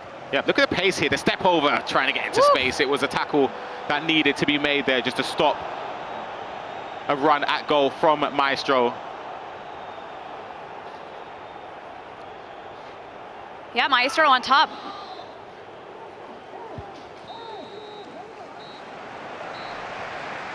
Maestro with the domination. It's a difficult one, as you say, because having 10 men, you don't really know whether to stick or twist. You don't know whether to try and change formation, maybe bring another person back. So there's substitutes that have to be made. there's a lot of decisions that need to be done, and you don't want to sort of second guess them. And I think they're going to need to be more changes as well to go a bit more offensive for Matías. The last 15 minutes of extra time, he is down by a goal. The comeback was complete by Maestro. Of course, we saw the great finish there to give him the lead in extra time. He's up by 5 goals to 4. I think Matías will be disappointed in himself to have conceded that red card, but like we've said before, we've seen crazier things happen. So to win on a red card would be amazing for Matías Bonanno. It's going to be hard, though, to go forward because, you know, you have to go constant pressure. You have to bring bodies forward, more players overlapping, running forward, supporting the attack. And, of course, with 11 men, it's hard enough to defend the open space. So with 10 men, it's even more difficult. There's going to be more options for Maestro to play out from the back or to lump balls in behind. But it's 15 minutes to go to seal his fate. Will he advance into the next round to make his record at 2-2 and eliminate Matías as it stands? Or will there potentially be a penalty shootout between these two? What are you hoping for? I think penalties would be exciting. This has been an exciting match, and what a way to end it with penalties. Chance here, building up for Matías Bonanno. He doesn't want to make a mistake or the wrong pass. He's looking for that space to pass it into the box, but unfortunately, or fortunately for Maestro, he's defended that very well. Oh my gosh, it's a big huge mistake. mistake. There's a chance here. Can he get that? He does! Whoa! Wow, that is a huge mistake from Maestro playing out the back. Whew. Wow. The player lock there didn't work for him in that case. You sort of saw it coming because the run from the back post there with Ronaldinho, and it was a chipped ball in and a header into the corner for Matías. That takes a lot of resolve, being down or being up by 2, giving it away, going down in extra time with 10 men to come back as well. He just shows what he's made of mentally. It takes a lot, and there wasn't really any outpour of emotion in terms of celebration. No loud shouts. They're sort of set on their goal. I'll be honest, I think they would take penalties. I, for one, I would take penalties in this situation, but there could honestly be another goal for either of these players. I think for Matías specifically, penalties would be where that red card affects him the least. Absolutely. He has the best chance of coming out ahead. So we are all square between the two. In the last 10 minutes of extra time, both of these players are looking for a goal.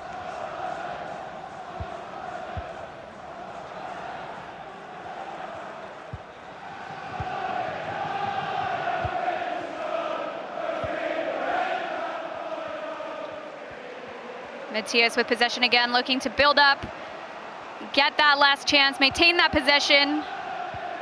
He doesn't want to give Maestro the chance to concede or to counter now. So ball in as well. It was almost found the edge of the attacker's foot there. So if you were Maestro in this position, would you play for last attack or would you? Absolutely. I'll be honest, I'll play for the last attack. Of course, you sort of feel as if you're in an advantageous position because you've got the numerical advantage, but I would still play for the last attack. Just wait and see if any gap opens up. And this could be a chance here. The gap did open up. It was good defending there from Matías Bonanno, and the pressure there dealt with really well. Just playing it out of the back here. The last minute of added time here. A ball over the top. Ooh, what a ball in that was. Not really members here supporting it. He holds it up a little bit, so he has his teammates to run into the box, but can he take advantage of this attack? Ooh, that was close. Ooh. Wow, we go to a penalty shootout. All right, first one, Maestro is up first. To the right, he scores that. Van der Sar goes the wrong way. Ronaldinho up again, but this time for Matías Bonanno. Can he score? He does. Instead, left side, top corner. 2 great penalties so far. Maestro steps up for his second penalty. Goes to top right corner. Pinpoint perfection. Both of these players have scored their penalties. Is straight down the middle from Matías. It's a great save there from Maestro. Can Maestro take advantage of that? Matías saves it, and then off the post. Can he take advantage of that save? He does, straight down the middle. It's Maestro again. Can he score now? Of course, missing his last penalty. Straight down the middle again, and it's a great save from Matías. Matías is going to want to take advantage of that. He does, goes into the right. Matías has the lead. Hullet to look to save it. Oh my gosh. Oh my gosh, Matías Bonanno does it. An unfortunate miss, save, whatever you want to call that. Off the goalkeeper, off the post, and out. Wow, that is heartbreaking for Maestro. That is devastating. I think Matías is sort of relief. I think that part of emotion was relief rather than excitement or ecstasy. It was just relief that he was up by 2, 4-2 up, had a red card, ended up going 5-4 down in extra time, turning it around to equalize, and then to win on penalties is huge. Especially a penalty like that. Yeah, it is huge. And of course, commiserations to Maestro, who bows out of the tournament. Someone coming into this as one of the favorites, in my opinion, to progress into the next stage of just because of how good he is, how well he's done this season so far in the 1v1 scene. But for Matías, he still lives to fight another day. He goes into the next round, 2 wins, 2 losses. Again, a backs against the wall situation, but he's proven he can do it when it matters most. He can indeed. And as you said, I think Maestro should be proud of that performance. He brought it back when at one point, you know, we thought maybe he wouldn't. And Matías really got lucky with that red card. But like you said, he's going to look forward to play for his qualification for the knockout stages. Well, you guys, that is it for round 4. A lot of exciting matches. We will be back shortly for round 5. But first, we are going to throw to Rachel and Mike to tell us about the highlights from this last round. Thanks, Leah. Thanks, Ryan. Yeah, 4 rounds already completed. I mean, we've had a long evening, still one more round to go. Unfortunately, we said goodbye to a few more players, and one massive name just fell, didn't he, behind us there, Maestro, in that dramatic penalty shootout to Matías Bonanno there. It's always really difficult, isn't it, at this stage? I mean, Gravison, you'll know better than Mike and myself, obviously still a pro, how hard it is to face up against a massive player on this stage when everything is at stake and possibly a defining moment in your season. Yeah, probably. It's hard to bounce back from this because eChampions League is one of the biggest tournaments of the year. Next tournament that big, I think, is going to be playoffs probably, so it's tough. Now February and March are going to be really, really tough months for Maestro, but if there's a player who can bounce back, probably it's him because he's been playing at the highest level since FIFA 18, I would say. Yeah, it's kind of weird because Maestro announced his move to Team Heretics. That didn't happen at the end. Now he's getting eliminated by Matías. It's kind of a funny storyline. It always kind of does a full circle, doesn't Yeah. it? Well, let's get straight into the highlights of that. Mike will obviously explain exactly how it all happened there. It was super close. We kind of thought it was done when it was 4-all. They went to 5-all penalties, but this is how it started, Mike. And there were a lot of goals, so there's going to be a lot of back and forth. There's plenty of drama, reactions, emotion. You name it, it was there. As you see, beautiful work here. Keeps it pretty simple. Ronaldinho steps through, green time finish. Always going to be very important with the extra emphasis. What are the passes? This is beautiful there. Tiki-taka one-on-one allows Matías to go up 2-1. And Matías actually looked really, really good throughout the majority of the 2 legs. There's this massive moment that happens that we're going to see upcoming, but you're dealing with a red card, you're dealing with a penalty kick. Just a big change of momentum that made us feel as if Maestro had hope. And you'll see that in a second here with Matías adding a couple goals. Great layoff, can't miss from there. Right place, right time. David Ginola, who we're seeing used a lot, often as a super sub as well now. Yeah, and I think that goal was really good. That's a simple goal, but you know, having the composure to go to the byline and then making that first touch to get the angle right, I think that's really hard. Well, this is the moment I'm talking about. This is the one, defining moment. We watched this together and we said this is going to be kind of the key moment here. If he can score, which he did, game is on. Yeah, it was like 2 goals in 5 minutes. It's crazy. But yeah. So took it to 4 apiece, then we go extra time, of course, and then we didn't expect 2 more goals, but that's exactly what we got. It did go 5-all. That was the 5th there as well from Matías Bonanno. Yeah, Maestro did We're living it with them. What have I just thrown away? Pushed it to a penalty shootout, and unfortunately it was Maestro who we do say goodbye to now. But he is a player, like we said, who's been around for a long while. He has to find something, doesn't he, to get back for playoffs, to obviously qualify for the World Cup later on in the year, which is the next big event on the calendar. Okay, well, another pretty exciting match was happening just the other side of the camera there, and it was Nicholas and JRG, actually. Nicholas, we didn't really know what was going to happen there. I thought it might go penalty shootout as well. It ended in quite a dramatic fashion. Let's have a quick look at the highlights from that one. Then we probably didn't expect Nicholas to be in this position. Obviously, Rafzu was his opponent in the round before. That led him to be in this position, having to go 3-1 to get through, Gravison. Yeah, this is kind of a tough position for Nicolas because Jorge is a player who, I don't know, he has probably grown up watching Nicolas winning tournaments since 2017, and Nicolas doesn't know much about Jorge. So I think at the start of the game he was not feeling confident enough. I saw Nicolas changing his formation a lot, and there's not much he did in the first, I would say, 3 halves of the game. But then, I don't know, it's just Nicolas. Like every single time he's against the ropes, he bounces back. So I think this is crazy, Mike. How was Jerry? Green time? It has to be though, and it wouldn't be fitting if it wasn't the 120th minute. It wasn't the end of the game. We're skipping out on penalty kicks. The Iceman does exactly what you would expect them to do. And I will say this, I think he's the best player we've ever seen in the FIFA scene in terms of winning these matches that seem like 50-50s. They're just not, but they always seem like it. Those close affairs where he's like, how many games can he win by 1 goal? How many games can he win in extra time? But it happens every year. Every year. Yeah, they are 50-50s, but not for Nicolas. Not for Nicolas. They're like an 85-15 or something. I don't know why we gave it that percentage, but a 90-10, I don't know. He gets the job done all the time in these types of matches. But Grav, JRG has shown some moments of class, hasn't he, which we possibly didn't expect coming into this. Yeah, definitely. He played against Tex first round. Now he's played against Nicolas. He's been playing against the best players out there, and now he finds himself in this 2v2 situation, and he just gotta win that last match.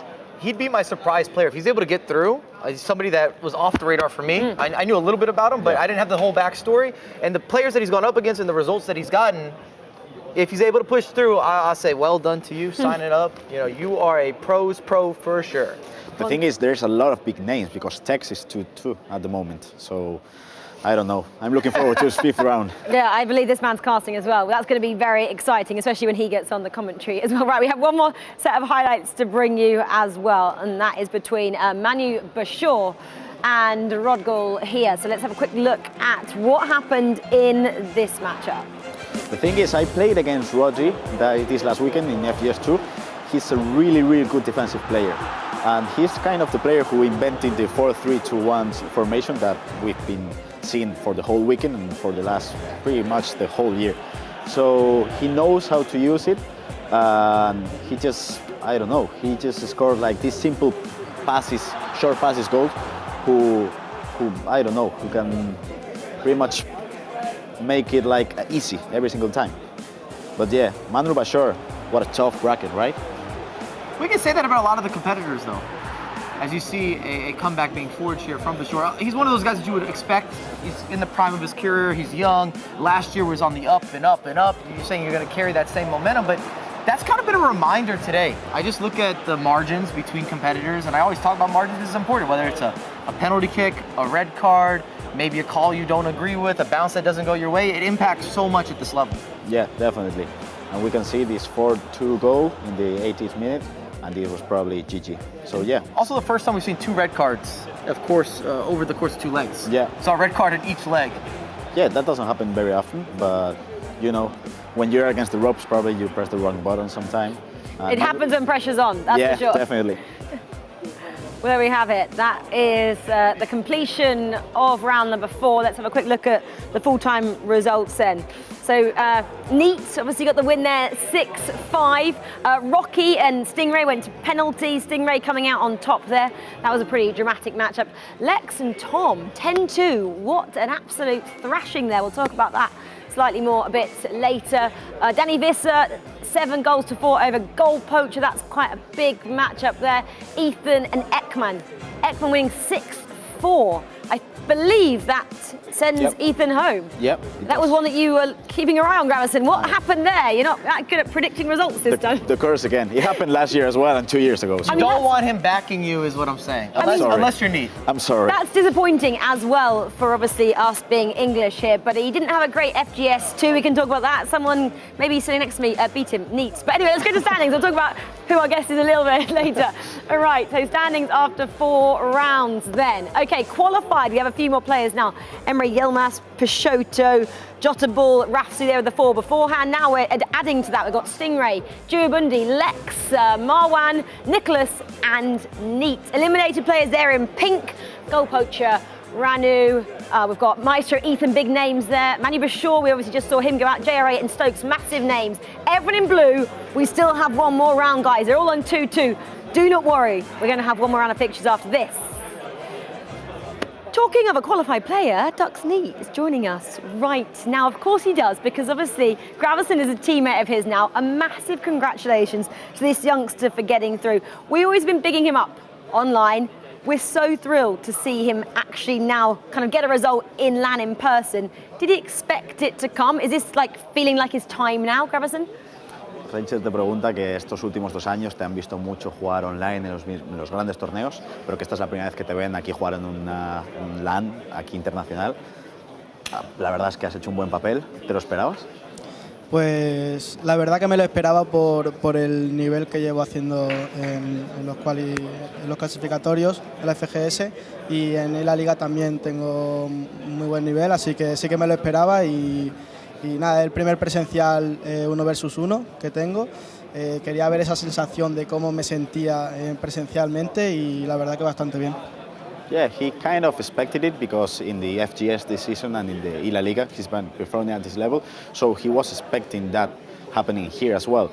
But it was kind of his first 1v1 big tournament, so it's kind of, yeah, I expect to do good things, but I don't really know. So he's happy, obviously. I was going to say, does he feel a little more relief now? Because you've been building him up since 3 years now, basically saying this is the next up. He's going to control everything that's happening in Spain, and he's kind of like made you proud now. So I just want to feel like, all right, we're now past that, because that was starting to become a question. Is he only like a fantastic online player? Because we hadn't seen that breakthrough yet on LAN.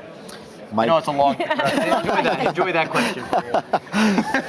Mike comenta que en los últimos 3 años como que te está hypeando mucho, que he dicho que ibas a ser la gran estrella española, que ibas a dominar la escena, pero que o sea, por cómo han sido todo, como que ha costado que has llegado aquí y que hayas jugado aquí. Entonces es un poco o sea, eres consciente que eres como la próxima estrella internacional, o te ves en ese papel, o cómo te ves un poco. Sí, creo que tengo bastante futuro por delante y si sigo en esta línea puedo hacer o llegar a hacer grandes cosas en el FIFA y por ahora vamos por buen camino. Estos 2 años que he competido internacionalmente me han ido bien, el año pasado no tanto, pero bueno, había que demostrar presencialmente también que ese nivel que tengo y creo que ese torneo se está demostrando y espero seguir así. He feels confident enough because the last 2 years he's been smashing it online, but you know he feels like he's a big superstar coming up. So he just wanted to prove it at the LAN event. He proved it today, but it doesn't stop here. He just wants to go all the way to the next stage and maybe in April smash it again. I love that you're saying he's a big superstar. I mean, I'm sure you have a question as well. I want a question to you though, Gravison. You know him so well. What makes him such a superstar? The thing is, like, I think he's the player who has more skill in FIFA that I've seen in my life. Like, I see him play against Tex online in those, and he makes Tex look like not a really 1v1 skillful player. And that's crazy because Tex has been like for the last, 4 or 5 years, the best player on the 1v1 situations, and he makes it look like an amateur pretty much. So I don't know. It's just I've been waiting so much for him to reach this stage, and I was pretty sure that he was gonna be playing as good as he's playing online because he's so calm in a day-to-day situation. Have you got something to tell him then after qualifying for knockouts, a massive achievement? Yeah, my question to you, Nid, would be last 2 years online, you did a really good job. We've been watching you for the last 2 years. But do you think you have what it takes to win like a big tournament, like ECL playoffs, probably the World Cup? En Spanish. Estos últimos 2 años como que has arrasado online y has jugado muy bien, pero yo tenía la duda de si llegando aquí ibas a rendir a ese mismo nivel. ¿Te ves capaz de ganar la Champions, ganar playoffs, ganar el Mundial, ganar esos torneos? Sí, ¿por qué no? Como has dicho, creo que habías nombrado a Tex. Siempre me fijo mucho en él porque me parece muy difícil ser el mejor o de los mejores durante muchos años, igual que Nico o Dosari. Así que espero poder ganar los títulos que ellos han hecho y hacer esa misma historia, marcar esa historia que esos propios jugadores han hecho. Yeah, pretty much he feels he can do it because he looks up to players like Tex, Dosari, Nico. He looks up to players who have been playing for 4 or 5 years at the highest level and winning titles every single year. So he looks up to them, he feels he's skillful enough, he just wants to make it happen. Well, we're very much looking forward to you making it happen. Duck Sneak, congratulations, you're through to the knockouts of the eChampions League. Well done. Right then, well, still 1 round of fixtures to go, and this is really where it gets pretty tough for these guys left here. Of course, some of them have already gone through, but some of them still have to try and qualify. So, here we go, we've got Emery Ilmas, Pashota there, obviously. Pashota's already gone through there. Lex Neat, Rafsu, Giobundi. The ones we're looking at must be the likes of Tex here and Ekman. We have to see who's going to go through there. Matías Bonanno and NickSneb, another massive game. Rodri and Danny Vissa, these are big names that we're, again, having in this conversation of going out. Tom and Lickapoo here. Rocky, we've got so many big names. Guys, not everyone can go through. This is tough. Obviously, we've seen the young guns come through here. Mike, you've got something to say about this. How can you lose names like Matías, Tom, I was going to say, the majority of these matchups are actually the new versus the old, or the new versus the established. I don't know if I should call them old, but guys that have been on the scene doing well for 3 years, maybe even 4 years in some cases, versus players where this is their big rookie season. So it's gonna either be you're making a statement saying you're not there yet, or it's gonna be almost a passing of the torch moment. Yeah, and then we have Rocky and Keturiro. I mean, I would like to see that match because I just love Rocky as a player. He's been playing at the highest level since FIFA 17, world champ that year. And now, I don't know, he's a big streamer in France actually, so I don't know, that match seems like a really good one. And we know you love sitting in coffee shops watching Stokes and all these players like Rocky, so this guy, you know where to find him. He just sits there drinking his coffee, He's not watching working the or reading. streams. That's why he's so great. Anyway, round 5 coming your way. Only a few more spots left to the knockouts of the eChampions League. We're looking for our final 16. Who's going to join the already qualified players? We'll come back and join us because we're finding out after this short break.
eChampions League with our presenting partner, PlayStation.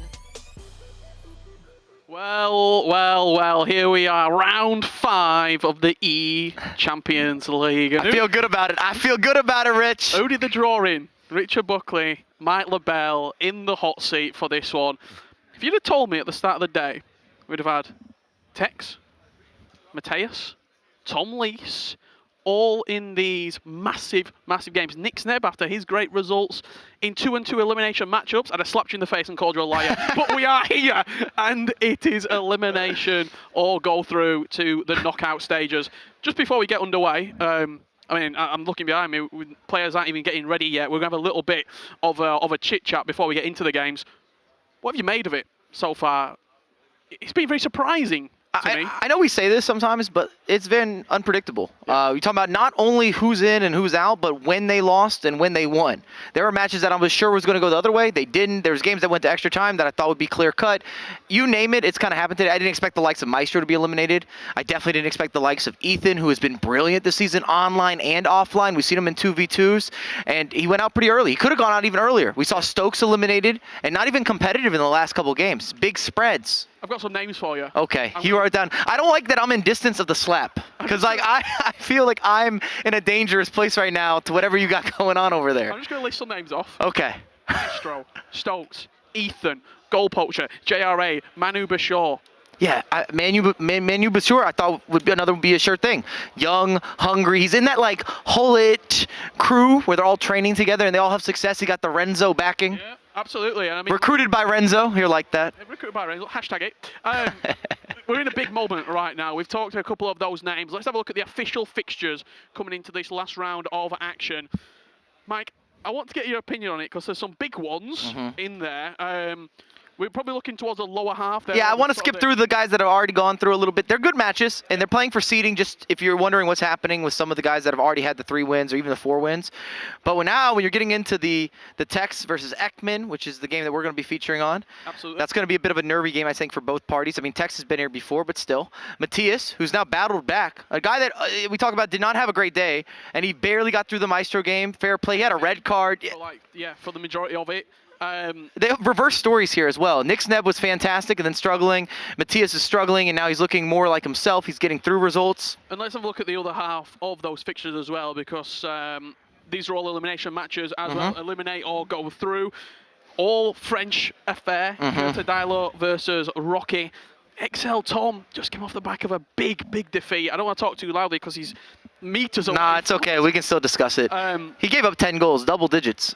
If you're coming into this game now, how are you feeling? You've just suffered a big defeat.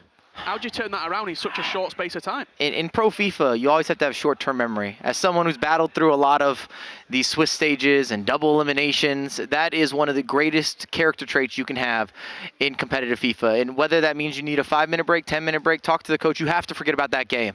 Otherwise, you will struggle going forward. You can't carry on that past loss as you're moving into the future. It all sort of comes full circle, because that final fixture, JRG, he was the person who beat Tex in the opening match of the day. He beat him 4-3, and now he finds himself in this unfortunate situation of lose and go home, win and continue. What's going to be some of the redeeming factors in victory for the players? Is it going to come down to experience? Will it come down to, potentially for a couple of the youngsters, just mechanical brilliance?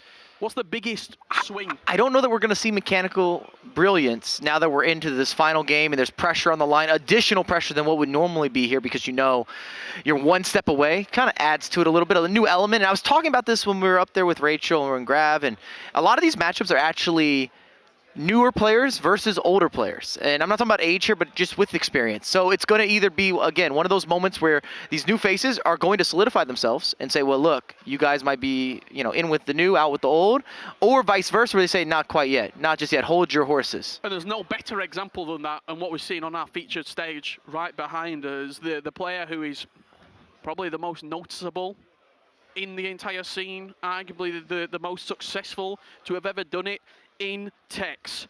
He is taking on Ekman. You see the Club Brugge badge right there representing them, and this is such a big moment for him because Ekman has just come off the back of a big victory against Ethan. Knocking him out, we went into extra time. I was just sort of stood around the pit watching those games take place. He's also faced another Brit today, and that was NickSneb. NickSneb beat him 7-2. So he's scored big, he's also lost real big. And you talk about some of that mechanical play as well. That's where NickSneb really shines. You want to get into that final third, you need someone who's going to find some space out of nowhere. That guy can make it happen. I guess one of the dangers there, and there's more structure to Tech's game, but he's also one of those players where it's very unpredictable. There's a certain level of deception, the way that he sells and produces skill moves out of nowhere, especially when he's feeling himself. I mean, we're talking about NickSneb as well. He's underway right now against Banano. That's wow. the ultimate clash What of a matchup. styles. Let's focus in on the main man, Donovan Hunt, a.k.a. Tex. Scored 19, conceded 13, 2 wins, 2 losses. He lost, won, lost. Last 2 results in particular, 5-3 against Maestro victory, losing 5-4 against Gio Bundy.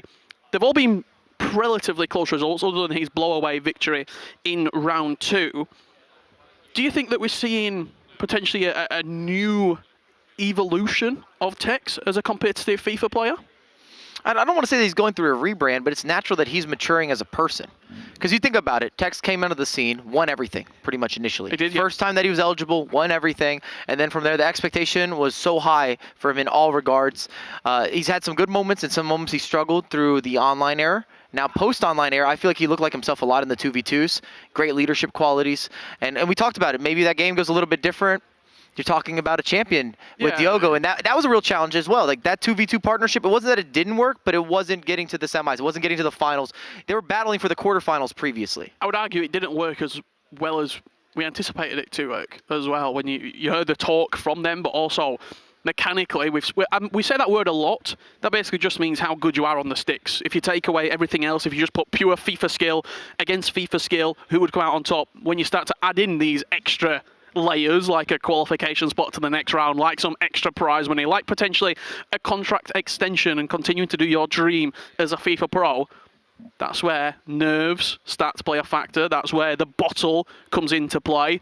Will we see that on the main stage behind us? 15 seconds to go. I don't want to ask for a prediction, Mike. You won't see that from Tex. So it's a matter of Ekman's going to rise to the occasion. We've never seen Tex fall apart. Whether he gets the result or doesn't get the result, that's not been one of the narratives or something that we've talked about. There's been times in 2v2 that I feel like they lost or didn't have some of that creativity.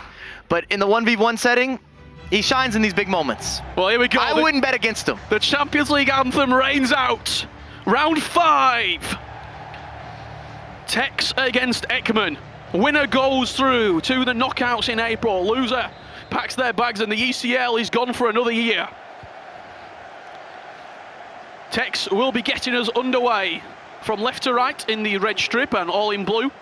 From right to left will be Ekman GJ10. And so far today, there have definitely been some question marks with Valverde. Oh, don't get me started. Don't get me started on Valverde because I won't stop. But we'll see if he plays a potential factor negatively in this game. He'll be used for Tex right here as he's building up. Yaya Toure just looking to offload it around the corner. The rebound comes nicely to him. McGeady cancel inside the box. Reverse elastico! And just can't quite find the bottom left corner. And you see some of that early teaser of the composure as well. Gets the ball into those dangerous areas. Even when you have a bit of a moment there with a recovery, you got the outside of the boot, elastico. You talk about the mechanical capabilities in big moments. Again, if you're Ekman here, you're just trying to calm it down a little bit, get yourself into the game, maybe change the pace a little bit, change the rhythm. Well, you've seen 6 minutes. You've already seen a McGeady cancel, then a reverse elastico first time around the corner. It shows you confidence. Yeah. I mean, it makes you worried as well if you're on defending act. What's coming next? As Ekman comes forward, Ruud Gullit is the perpetrator in this next attack, but Alawaran stands very well at the back for Tex.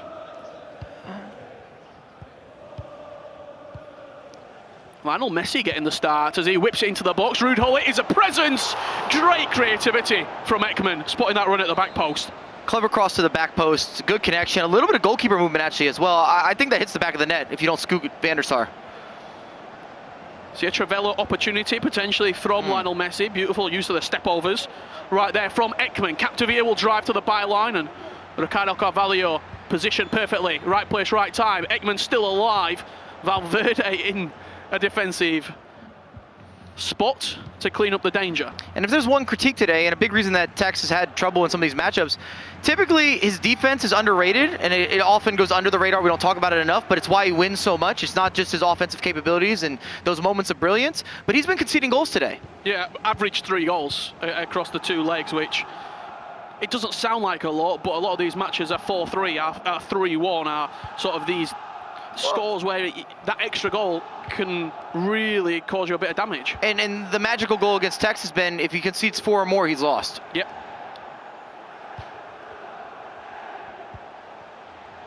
Ronaldo linking into Ronaldinho. A little dink over the top. Lucio will have to settle for a corner. Good work short. Capdevilla plays into Ginola. You know what Tex is like inside the box. He's a bag of tricks. You don't know which way he's turning. And Ginola is just teasing Lucio. Come get the ball. I dare you. Come and get it. Give me a foul. Give me a penalty. That had the setup of potentially one of the goals of the day if it would have been able to create something. Again, you don't have that stick work. You might think you do, but between the left analog stick, the R1 dribbling, then going into the skills and the cancellations, there's so many intricate details and particulars that just don't translate unless you're literally at the best of the best, or the elite of the elite at the pro level. Got praise the defending though. Yeah, fair play. Up to it. Fair play. Didn't dive in, let Tex move, and then just simply took the ball off of him when he went to execute the heel-to-heel.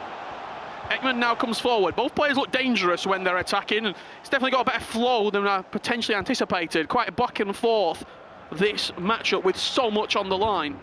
Through ball finding Ronaldo Nazario. The step over is becoming a pivotal key in attacking as Ginola offloads to Ronaldo again. Yaya Toure now. Ruud Gullit, Ronaldinho, Gullit again. So smooth in and around the box. The Lacroqueta pass just caught out. The step overs again, and the green time finish. Brilliance from Tex.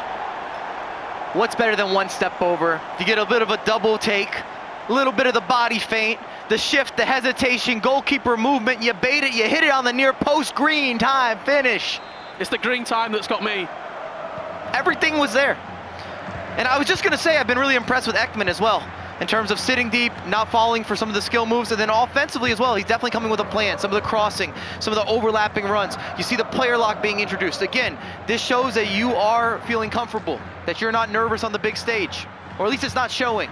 Yeah, the nerves are, you're hiding them well, if you are a little bit nervous. We've got so many elimination matches taking place right now. We will try our very, very best to keep you up to date with how those games are starting to take shape. I look over to my right, and I see that NickSneb is leading 2-1 against Matías Bonanno.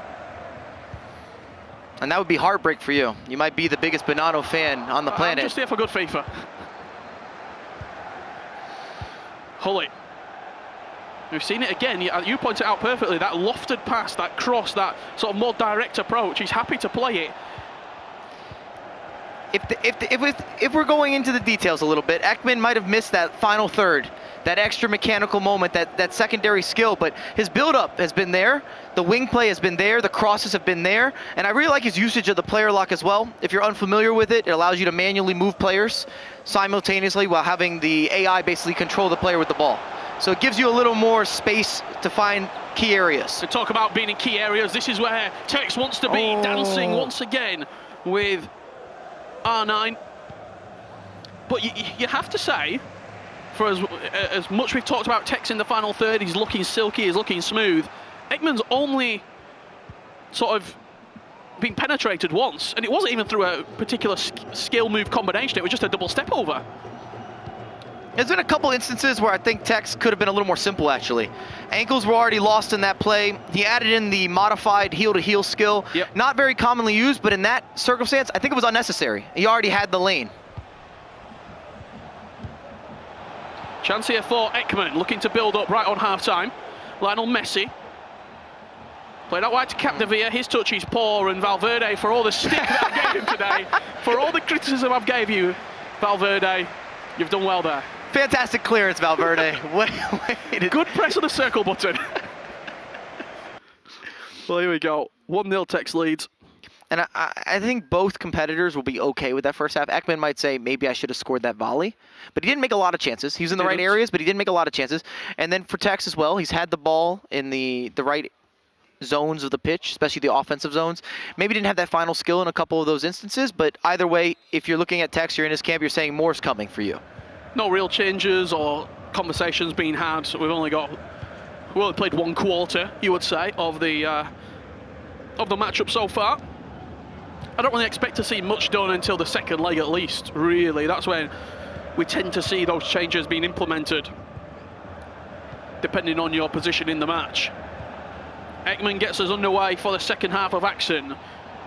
Driving to the byline with David Ginola. A little bit of a tangle of legs, and I think it will go Ekman's way. Sometimes moments like this also can lead to something that's a little more on the training grounds. It's a short one. I don't think there's been much worked on the training ground. We forgot it in the heat of battle. It's just whipped into the box, Valverde. Mike, you're shaking your head. I don't love that approach. It was a little more passive than I was hoping for. Well, this could be a little bit more aggressive. Ruud Hully, lovely little triangle bit of play from Ekman. Can't quite break down that Tex defense. And it's been very clear to me, for Ekman to have success, it's going to come through Messi. I don't know if you feel that way, but every time Messi gets the ball, you can see he's looking for more of the turns. He's looking to be a little more detailed. He's looking to find those lanes. That's his safety blanket player. That's the one that he looks most comfortable with. And a lot of these items that we're seeing used as well, players won't be comfortable with because there's such a difference in squads used. We'll get ourselves a corner there for Tex. Yeah, and for example, for Tex, I would say the 2 players that you're seeing a lot of those challenges where you're going for more of the 50-50s, the likes of Ronaldinho, who has, in my opinion, unique animations in FIFA. Well, he's comfortable with them as well. He's used him a lot, even on these unlocked accounts. And if you wonder why he has such unique animations, because he was a cover star years ago, so he had specific motion captured animations. And I feel like it gives you a little extra essence to some of the skills. But you received that treatment as well, with a little celebration in the game, I think. Might be doing it in real life here with Tex if he goes on to score. Not quite on this occasion. Ekman, potential counter-attack. Tex comes forward. David Ginola. Ruud Hully now. 2/3 of this game about to be completed. Direct approach. Alawairan getting to the byline. Can he deliver a cross? Ruud Hully a swing and a miss. And again, you see not only the kind of whipped-in ball, but also that cancellation to try to open up any sort of spacing, or more importantly, and again, I give a lot of credit to Ekman, he's done a great job sitting in. He's not moving players out of position, because that's all that Tex is trying to create, or some mistakes for the midfield or for the defenders, a fullback. Somebody needs to get pulled out of position. Yeah, it looks really, really, not necessarily happy sitting in, but structured. He has rules. Yeah. He's got discipline. As Valverde attacks the box here, Ruud Hully can't go anything from Lucio. Maybe a 2 against 2 at the back if he goes quick. Alawairan does play direct, and Ginola could have the better of Valverde. Offside call is what we're going to go back for. I see your worries with Valverde and Trust. Something about him playing as a fullback doesn't seem that natural. We saw it in game 1. Alawairan against Valverde. It's a lose-lose. You're never going to get the better of Alawairan out wide, as that cross just quite couldn't get onto the head of Yaya Toure, and now he's got a long way back to go from central midfield. The wing play from Tex seems to be where he's going to have success. I spoke about Alawairan in that favourable battle against Valverde, and on that occasion, the pass into the box, not quite having the accuracy from Tex. It's a good idea. Doesn't quite connect, but I definitely think it's a clever way to speed up the passing in the final third. Gets a good entry ball. And I think what it is, I've been trying to pinpoint it all day with Valverde, I think it's his awareness. Just doesn't look like an organic fullback. There's something missing with the steps, or his head's not on the swivel the same way, the track back, something's off. Yaya Toure into R9, step overs once again. Been a key part of every attack. Reverse elastico. Looking for that little drag back in the corner to pull something out of Capdevila. He gives him nothing. You were talking about Valverde and him not being a right back or a right wing back. We were watching Nicolas, first game of the day. He played probably a half, a full leg maybe, against GoalPoacher. He switched to a 5-back. Alawairan went into right wing back. Valverde centre mid. He saw it straight away. I've watched a lot of FIFA. Something's just not quite right. Not for this level. If you're playing at home, you're playing through the weekend league, not an issue. But here we're looking for every competitive advantage. I'm talking the smallest of percentages. Absolutely. 75 on the clock. Ekman looking to level up this tie. The importance of this matchup cannot be understated. If you win this game, you will go on to the eChampions League knockouts that will be taking place in April. If you lose, your eChampions League 2023 season has come to a close. Chance still alive here for Tex. We're playing keep up as Alawiran hits it across goal, and it's only the post separating Tex and a 2-goal advantage. Tex will feel hard done as well. Again, by hitting those passes first time, he gets himself a half second to take that opportunity. Maybe if he had a left-footed player or a natural left-footed player that across the body gives a little extra swerve. Janola looking to just tease it in behind. And once again, I'm going to compliment, I know he's had a little bit of a fortune. Got to compliment Ekman's defensive ability. He's not allowed Tex those real sort of one-on-one clear-cut chances. He's not being sold by the tricks in and around the box. Could get sold short out wide here though, as Ronaldinho eyes up Lucio, but again, doubling up, making sure that you've got bodies back, and the counter-attack potential is always going to be on with this man who can get away from anybody on the game. Carvalho tried bringing him down all the way to the byline, and he's won himself a good corner. That was actually a veteran play. He didn't take him down, but it slowed up the counter-attack. You might not love to see it, but it worked. Short one played into Alawiran. Travella! Out of nowhere! Ekman levels up this tie. And what a finish. We've seen this being implemented by more and more pros. You go short, you whip it to the top of the box. If you can hit the ball roll, which is a major key to this success, ball roll before the Travella has to be time green. Goalkeepers don't react in the same manner. It's all about this ball roll. If you watch this replay, I'm telling you, if that ball roll doesn't exist, that re-angle doesn't happen, that speed of the re-angle as well, goalkeepers don't have the same animation. You're almost triggering a bit of a hesitation, and the goalkeeper's just slow to react. It just straight over his head, sailed over him. I mean, it is in the top corner, to be fair. It has to be perfect to score versus Van der Sar. A deserved equalizer? I was going to say his defense has been bend but don't break, but at the same time, Tex hasn't had a lot of opportunities. Tex might feel a little hard done because he had just hit the post. Absolutely. 3 minutes left to play. Leg one hangs in the balance. Ball down the line is good for Tex. Could be a final roll of the dice here in leg number one. Yaya Toure. Ekman standing strong. Lucio does well, and with only a couple of seconds left to play, he's looking to go along with the player lock. Tex reads it almost perfectly. Hullet's making a move into the box. It's a decoy. Hullet is just offside, and that will do us for leg number one. And that was nearly. I thought he might have tracked back or checked back before the offside's call. It takes us to 1-1. If you're reviewing this game, you're really getting into critiquing, maybe Tex should be up 2-1. That seems like a fair result. Like I said, if you're regrouping with the coaching staff, you might say, at least I'm still in it, but feel a little bit hard done not to have an additional goal or some sort of lead, something to carry into leg two, some sort of momentum. But if you're Ekman, you're probably feeling better than ever. It feels like a game of the smallest of margins. That post hit, the green time Travella, the foul, the bring down. Carvalho brought him down. If he takes him for a free kick, the corner doesn't go. Maybe the Travella never comes in. I didn't even think about that because Tex had gone for the veteran play, the professional foul. He's trying to take him down to even accept the red card because in that area, usually you'd have a red card. Just gives him a little bit of a knee to knee. He carries on, draws the corner kick. And you concede from it. And he concedes with the corner kick. Leg number one is in the books.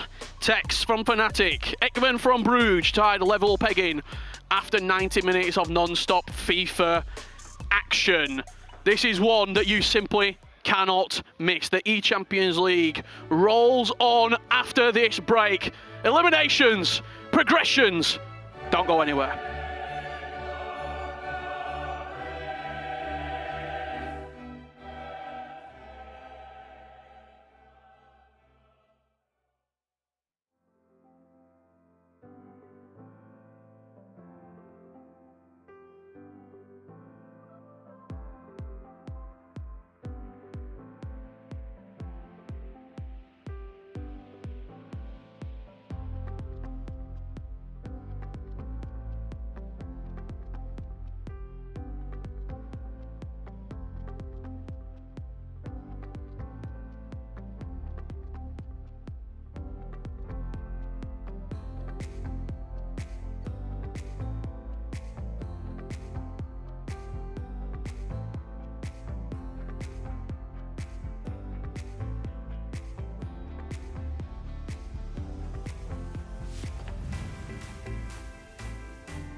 eChampions League with our presenting partner, PlayStation. Well, welcome back to the eChampions League. Richard Buckley, Mike Lobel guiding you through this hugely anticipated round 5 fixture. A number of the games currently underway. We'll give you those half-time, one-leg results as and when we get them. But right now, Mike, it's big moments time. We couldn't write a better script. Absolutely not. I don't make these rules. I don't have anything to do with the results, but everything to play for in leg 2. Yep. And it is an elimination game. This is a make or break for your eChampions League run. And it's that trophy right there that every single player is trying to lift aloft their head. Lift aloft? It's getting lifted, that trophy. Ekman, deep in conversation. We need to get a microphone in there. I want to see what's going back and forth. You got the hand warmers. Look at those socks. I remember I went on air once in socks only, as well as the rest of my outfit, as well as the socks, no shoes, and became a bit of a meme. It's all about, I'm going to put a serious spin on this. It's all about being comfortable. You gotta be cozy. He's replicating what's happened at home. I unfortunately was on that couch when you went shoeless. Yeah. Great socks though. Great socks. You know, there were other scents that I could have skipped out on. What do you think? What would you be doing? Do you have any sort of, when you used to be playing, any tendencies or home comforts that you would try and get in? Not home comforts, but I tried out different bracelets for superstition and good luck. And how did that go on? It depended on the bracelet, clearly. Well, I'm sure there's some superstitions going on right now for a number of our players here in round 5. They're the full-time results from the first leg of action. Tex 1, Ekman 1, NickSneb 5, Banano 2. Rodrigo leading 3-2 against Danny Visser. XL Tom leading against Lee Capu and Curtadilo in an all-French affair. 3-2 up against Rocky. JRG started the day with a victory against Tex, looking to end with a victory to send him through into the knockouts.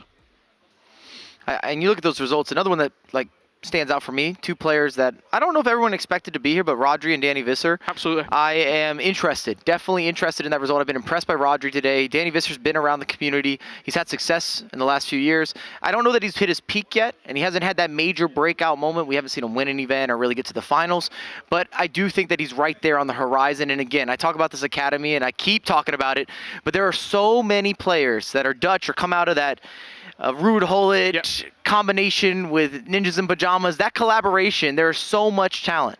If you're a FIFA player, especially from the Netherlands, that's where you want to be. That's the team that you want to, especially if you're a young player, you want to progress through. You can see the countdown is emerging. 7 seconds to go. We hear a scream from the pit. One of these 2 players on the screen will be eliminated. One goes through to the knockouts. We are perfectly poised. 1-1. Going into 90 minutes of FIFA. If you can't get up for this, I don't know what you can get excited for. Ekman going to get us underway. Left to right in the Bruges strip. From right to left, it's going to be Tex.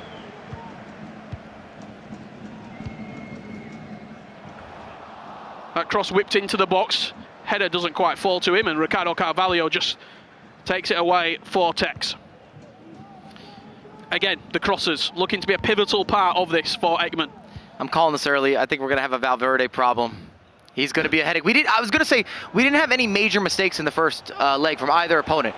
Maybe a couple of semis and getting into the right positions, but we didn't have that huge error, a giveaway in the back. None of that existed. And I think you have to credit both players to be in a moment like this and to be able to eliminate any of those frustration. Chance here, David Ginola puts Tex right back in front, 2-1. You talked about the mistakes, potential, a little bit of frailty defensively there for Ekman. I just think it's good offense. You see him pull it back there with R9. Wasn't able to predict the step over, changes direction. Ginola, of course, with the 5-star weak foot. Got to have a 50-50. He moves the keeper, maybe not enough. It hits the back corner. I mean, it is in a position that any of these strikers should be converting.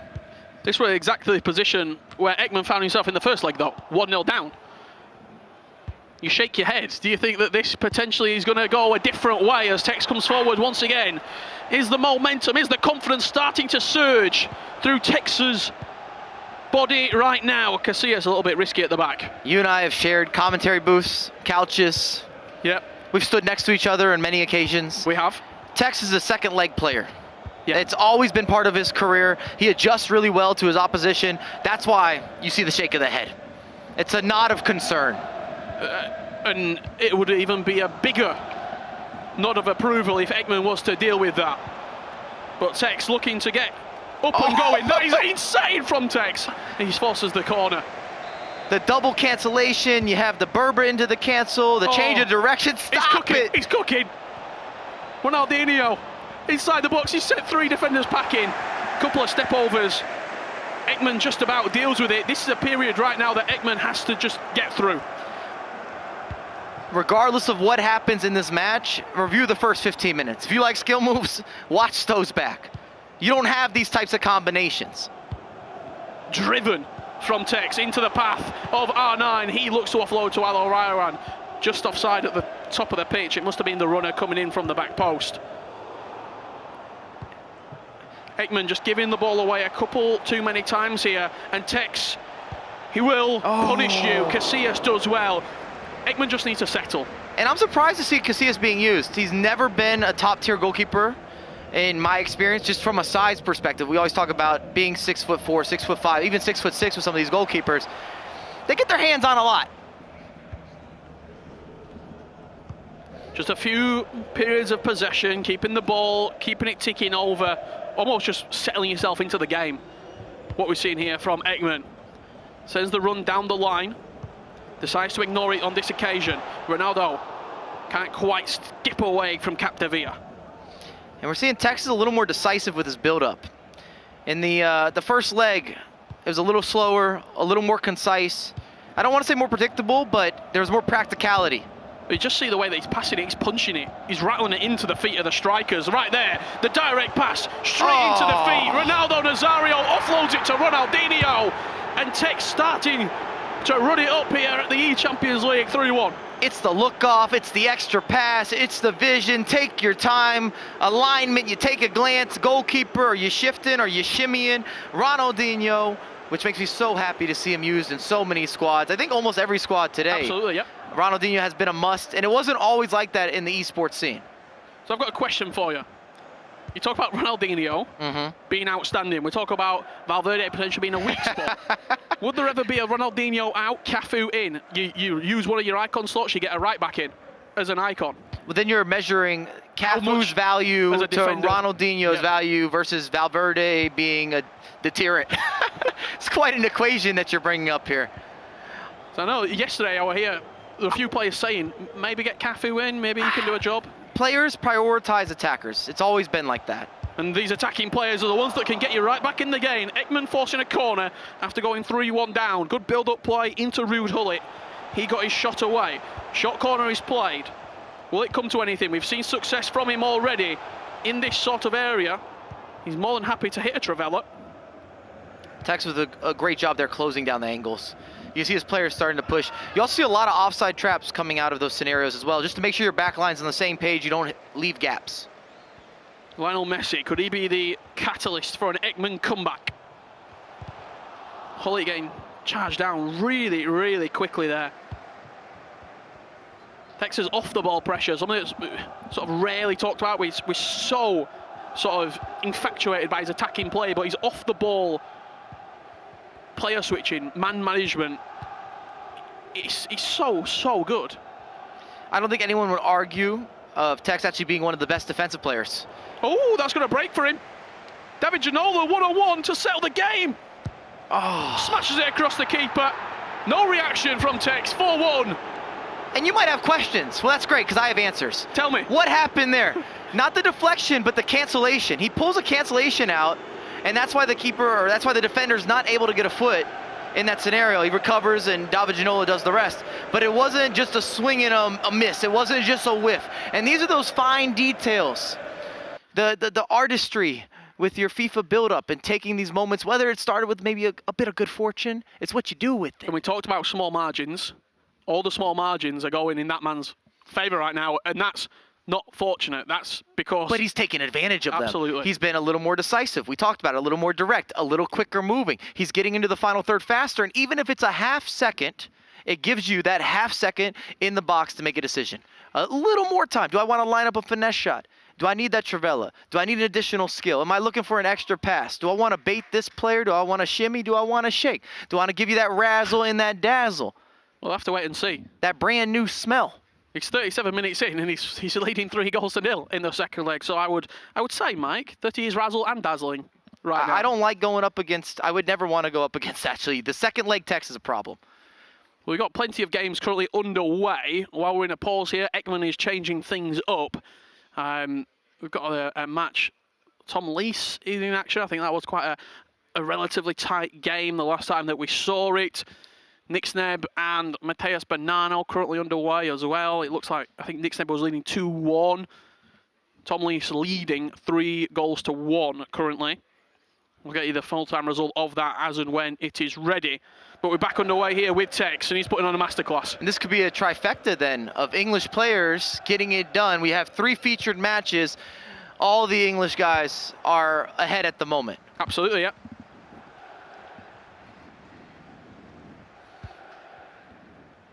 How impressed have you been?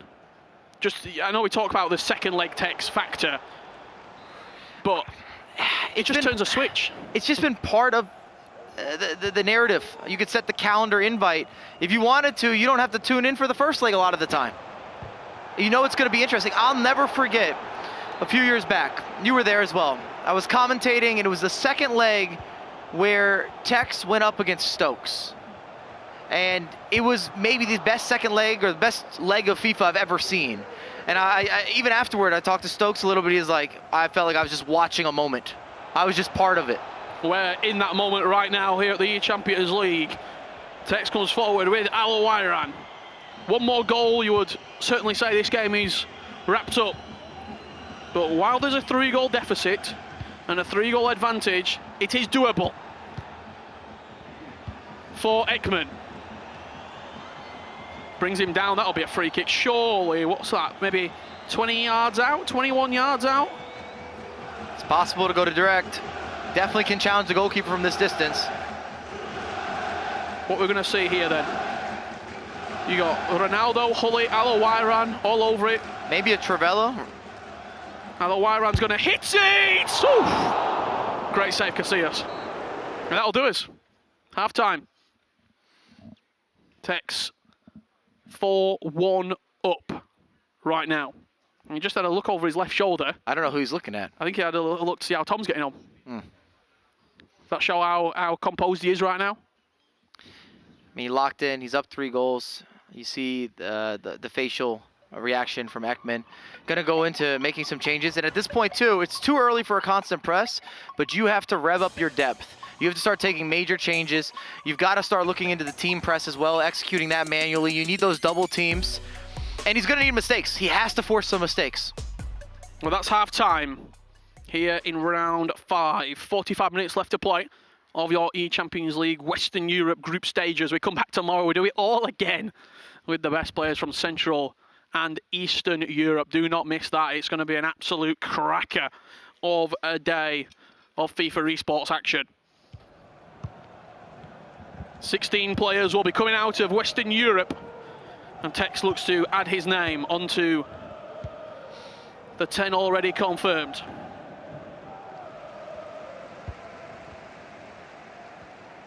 Ekman, as it stands, his eChampions League journey comes to an end. Still time left.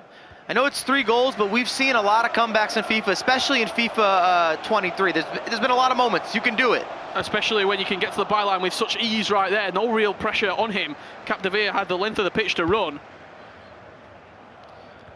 This is a more difficult possession FIFA in general, and that's why you also see higher score lines. You see way fewer clean sheets, because when somebody goes for it, the press is... You either have to go forward if you're on the other end, or he's going to score goals. He's going to be able to press you. That guy's going to be on the edge of the box. He's going to be in your face. The double teams are relentless. Yeah, you took the word right out of my mouth. I would say the press is absolutely relentless. When you get put under that, it's almost impossible to not concede a couple of goals. You just have to keep on scoring at the other end where the space is there. I'm not mad at having an offensive game. Not mad at that Absolutely. whatsoever. It actually reminds me in some ways, the game's very different, but of FIFA 19, where we had a lot of high scoring affairs. Goals win games. Tom Lees with a huge outpour of emotion. He will go through to your eChampions League knockouts. His fellow Englishman Tex looking to do the same. That'll be a penalty. This will be a 5-1 scoreline if he converts. Ronaldinho over it. 97 penalties. Texas composure. You combine it together. 5-1. All but game over. Shake my hand. I think we've wrapped this up, or Tex has wrapped this up. Top corner, best corner, a lot of adjustments made here. And a lot of it actually starts with his defense. His pressure play's been better. He's been forcing more mistakes. His micromanaging, you talk about the player switching, the anticipation, the traps, the vision. Just upped everything, just a little bit of a level. Ekman would need truly a miracle with 30 minutes left to play to turn this game around. The first leg, he was right there with him. He was level pegging, but Tex just pulling into 5th, 6th gear to get out of reach. And as soon as he goes out of reach, he's like a sprinter. You're not getting near him. He's also a very difficult player to press because he's so good at finding that space. I also feel when you're looking at Tex's gameplay, he's always been a natural with kind of releasing the wings. He can keep it in the corner all day long. He's more than happy to have the ball as far away from his goal as possible. He's not done it the easy way. He's not done it yet, but he's edging ever closer as this time ticks down. Alawairan for Ekman, looking to get away from Lucio, doubling up with the second man press. A little bit of space opens up. Ronaldinho, great save from Van der Sar. And again, beautiful build-up, and it was the goalkeeper movement. Waits for it, forces the commitment, scoots over the goalkeeper. It is a bit of a guessing game, and if you're not familiar with goalkeeper moving, so much is around timing. If your timing is a little too early or a little too late, it does not work. Plus, you have to guess right. So there's quite a few different interactions or calculations that are going into proper goalkeeper movement. You see that man on your screen? Mm-hmm. He's still focused. Everything got to go? Yeah, he's at that point. You're down 4. You're running out of time. The clock is probably your biggest enemy at this point. You start throwing bodies forward, and it also can get ugly, but at this point, who cares? You're pushing to try to force a comeback. Doesn't matter if you lose by 3 or you lose by 4 or you lose by 5. You're trying to make something happen last minute. There's 23 minutes left. But you're fighting for greatness. You're challenging for greatness. If you can bring this comeback out, you'll be in the history books. You'll be in FIFA folklore. Well, we saw that earlier today as well. Maybe not quite the deficit, but... And this could be it. Tex goes forward. David Ginola keeping his calm, smashes it past the goalkeeper, hits the post. I was going to say the Nicholas versus Rafsu game. Nicholas... Yeah. 3 was up 2 goals. 6 minutes. 2 goals and 10 minutes left. Yeah. It was an outstanding performance. I was stood behind Rafsu and the emotion. They were going to bring the house down. It was incredible.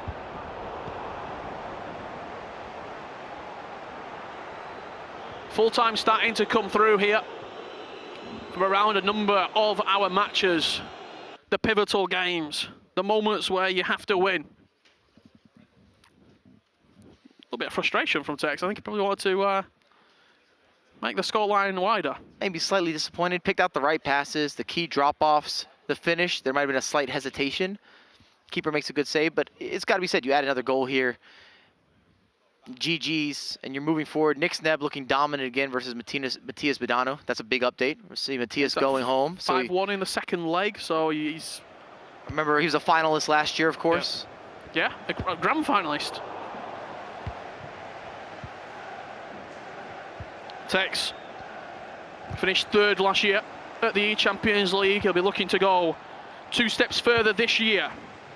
I can tell you that one of the players who knocked him out will not be there. Matías Bedano, as it stands, eliminated from the tournament.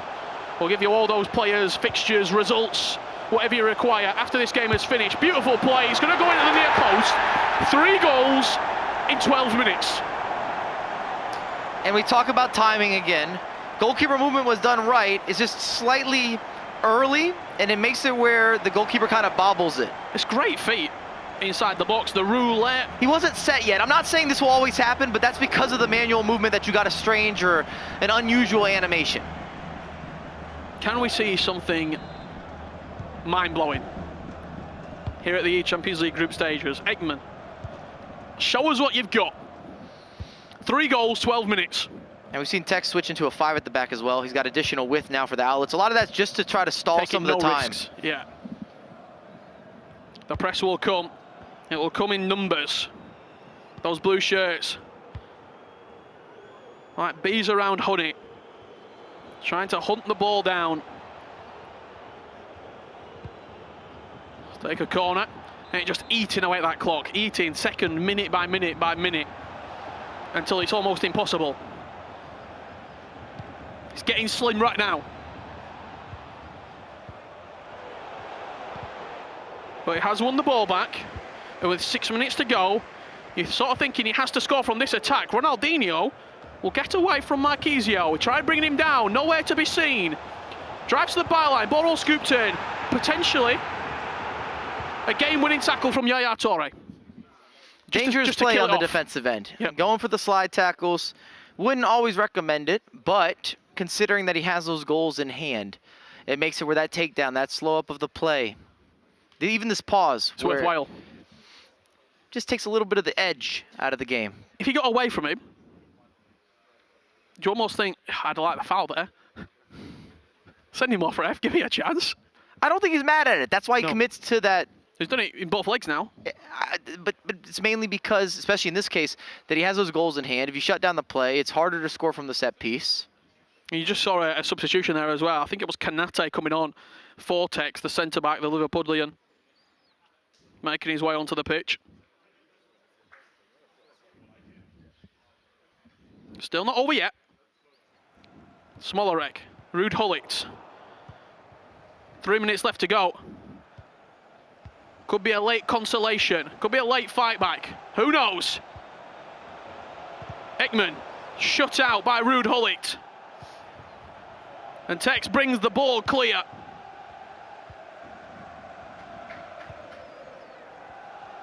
The eChampions League, it's one of those tournaments that you want to be at. You want to be in the latter stages. You want to be at the grand finals.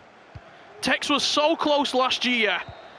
He is marching on to the knockouts.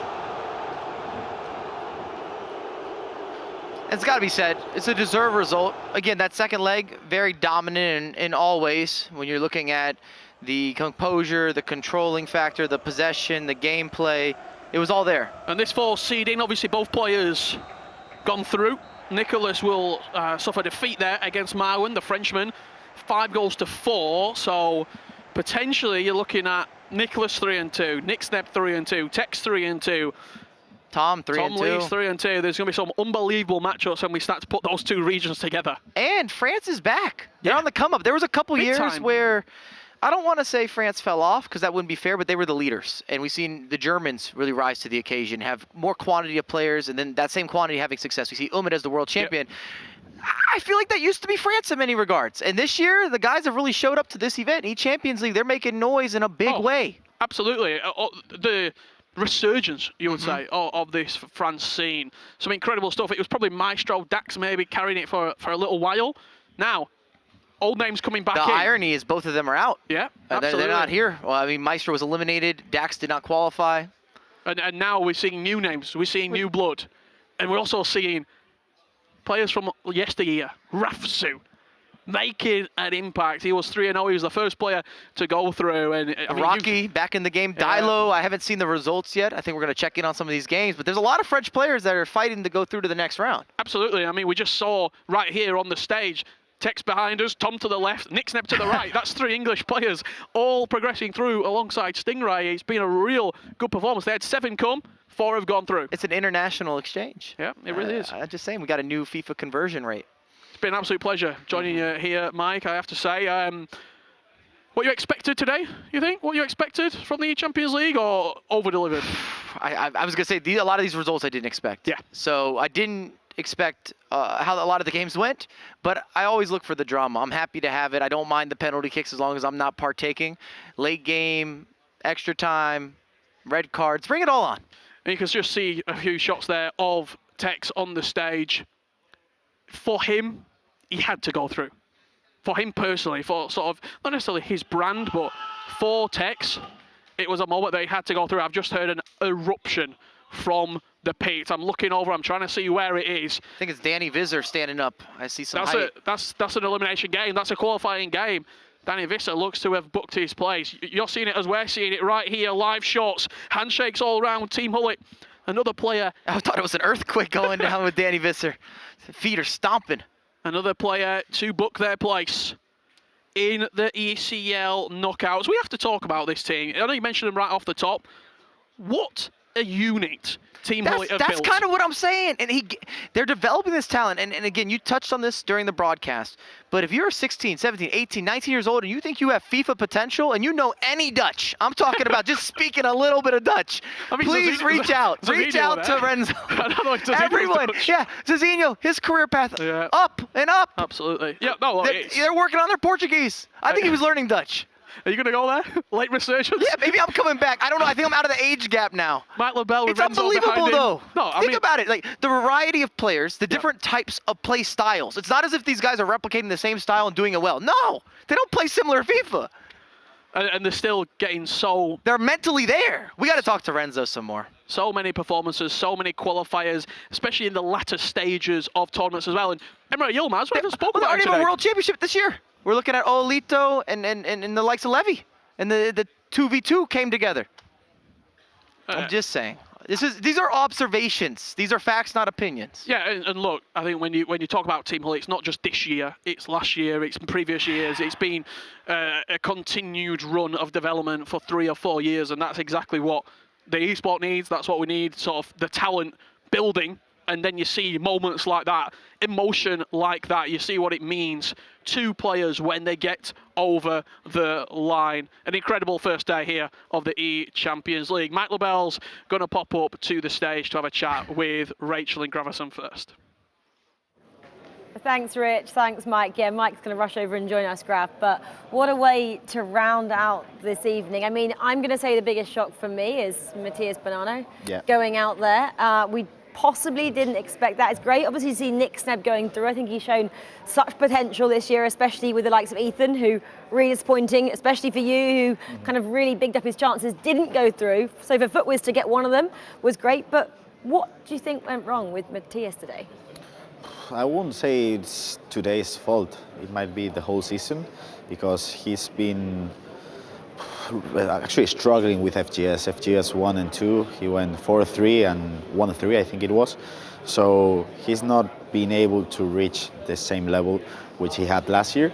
And I think what happened today is just a consequence of what happened in the last few months. But you did say you thought he might peak today, but it mattered. I thought so because even though he's not playing good regularly, when it comes to this big stage, I thought he would always perform, but because he has done it in the past. But we saw that didn't happen today. And it's kind of a shame, but actually hats off to NickSneb, because I think the first leg was 1-5, 2-5, something like that. And I mean, it's a tough match to play against someone like Matías. You know, being 2-2, knowing you can go out at any moment and stepping it up. I think hats off to him because he did an amazing job.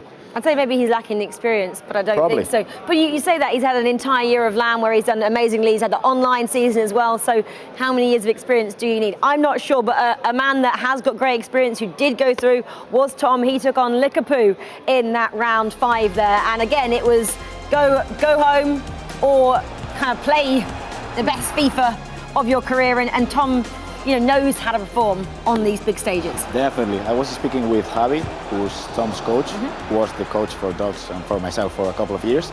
And he told me they were playing against a 3-4-2-1 formation. They started with 4-4-2, but they weren't happy with the game, the way they were playing. So they switched up to 5-2-1-2, 5 at the back. And you were going to see pretty much every single goal being scored the same. Going to the byline, then coming back to the midfielders, spamming the R1 X pass to the striker, and then doing some kind of skill, doing some kind of a manual cancellation shot, something, and pretty much the same goal. The goals are the same because that was the game plan, Javi told me. Do you feel the formation should have been implemented earlier on in the day? No, I don't think so, because this is the way they had to play against Licapo, against this specific formation. But yeah, this shows, and we see it over there. We're talking about Renzo. This shows the importance of having a great coach, because it can change up the momentum in just a flick of a second. Experience as well has to play for something. We spoke about Rafsu, kind of, he knows exactly what it takes to go through. So does someone like Tom. He's a Premier League champion. He's been here for years. And he's also watching the other players around. That's what a player of such experience does. They just soak up everything that's happening here. Is that something that, again, you used to do, which maybe the young players don't do because they're new, they haven't got the confidence to do that yet? Yeah, probably. You can see like a lot of youngsters, they just want to play. Yeah. And let's say they're 1 goal behind, 10 minutes, they have 10 minutes to play, and they just skip the pause and everything. Sometimes you just gotta take a deep breath, talk to your coach on whoever is behind you, just breathe for, let's say, 50 seconds, and then you can play. When you have your composure and when you're mentally prepared, then you play. But that's something that only experience shows you. When you've been playing like for 2, 3, 4 years at this event, you know that's what you gotta do. But when you're 18, 19, you just gotta, you wanna play, you wanna score goals. So that's what happens, and that's the difference, as you said, between an experienced player and kind of a youngster who's bursting in the scene. Well, we can see that none other than Tex, who actually asked to have a break, doesn't he, in the middle as well of his games. We'll talk about that when we might get a chat with him a little bit later. But let's go to another highlights package as well. This is between NickSneb and Matías Bonanno. We've already kind of teed this up, Gravison. And Matías Bonanno, a massive character in the game, unfortunately crashes out. He was a semi-finalist last year in Stockholm. We expected him, I guess, to get to the knockouts. Definitely. or the final 8. Yeah, last year, I mean, he was the runner-up, but do you remember he eliminated Tex 6-0, I think it was. He beat Nicolas once, I think it was like 4-0, something like that. So you expect Matías to qualify for all these big tournaments, not only because of what he did last year, but because of what he did in FIFA 21 in South America. He won, I think it was 4 out of the 5 tournaments they had there. He won the Libertadores as well. So he burst into the scene in FIFA 21, dominated South America, dominated Europe in FIFA 22. So you expect him to perform at this stage. But today he wasn't at his best. And obviously we're just not gonna talk about Matías. We gotta talk about NickSneb as well. And more importantly for NickSneb, this could be a turning point, because it's someone who lacks a bit of confidence, but the likes of you pros say he's so difficult to play online, so maybe we can see that transition happening to LAN now. Yeah, definitely. We saw it at the eSports Cup that was played a few months before. You could see Ethan playing pretty much at his best, and you could see NickSneb was a bit nervous. And where do you get that confidence? Where do you get that composure that you need to perform at this stage? When you're playing these two situations that when you lose, you're out. If you have been at this point for 4, 5, 6 times, that's where you get the experience to do what he did today. So yeah, this might be like a defining moment in his career. I think he has what it takes to be a champion. And he's also been kind of in Ethan's shadow a little bit. We've been talking Ethan up as maybe the coach of the team, especially at the eSports Cup. We were saying, you know, who's leading the line, and it would have been him.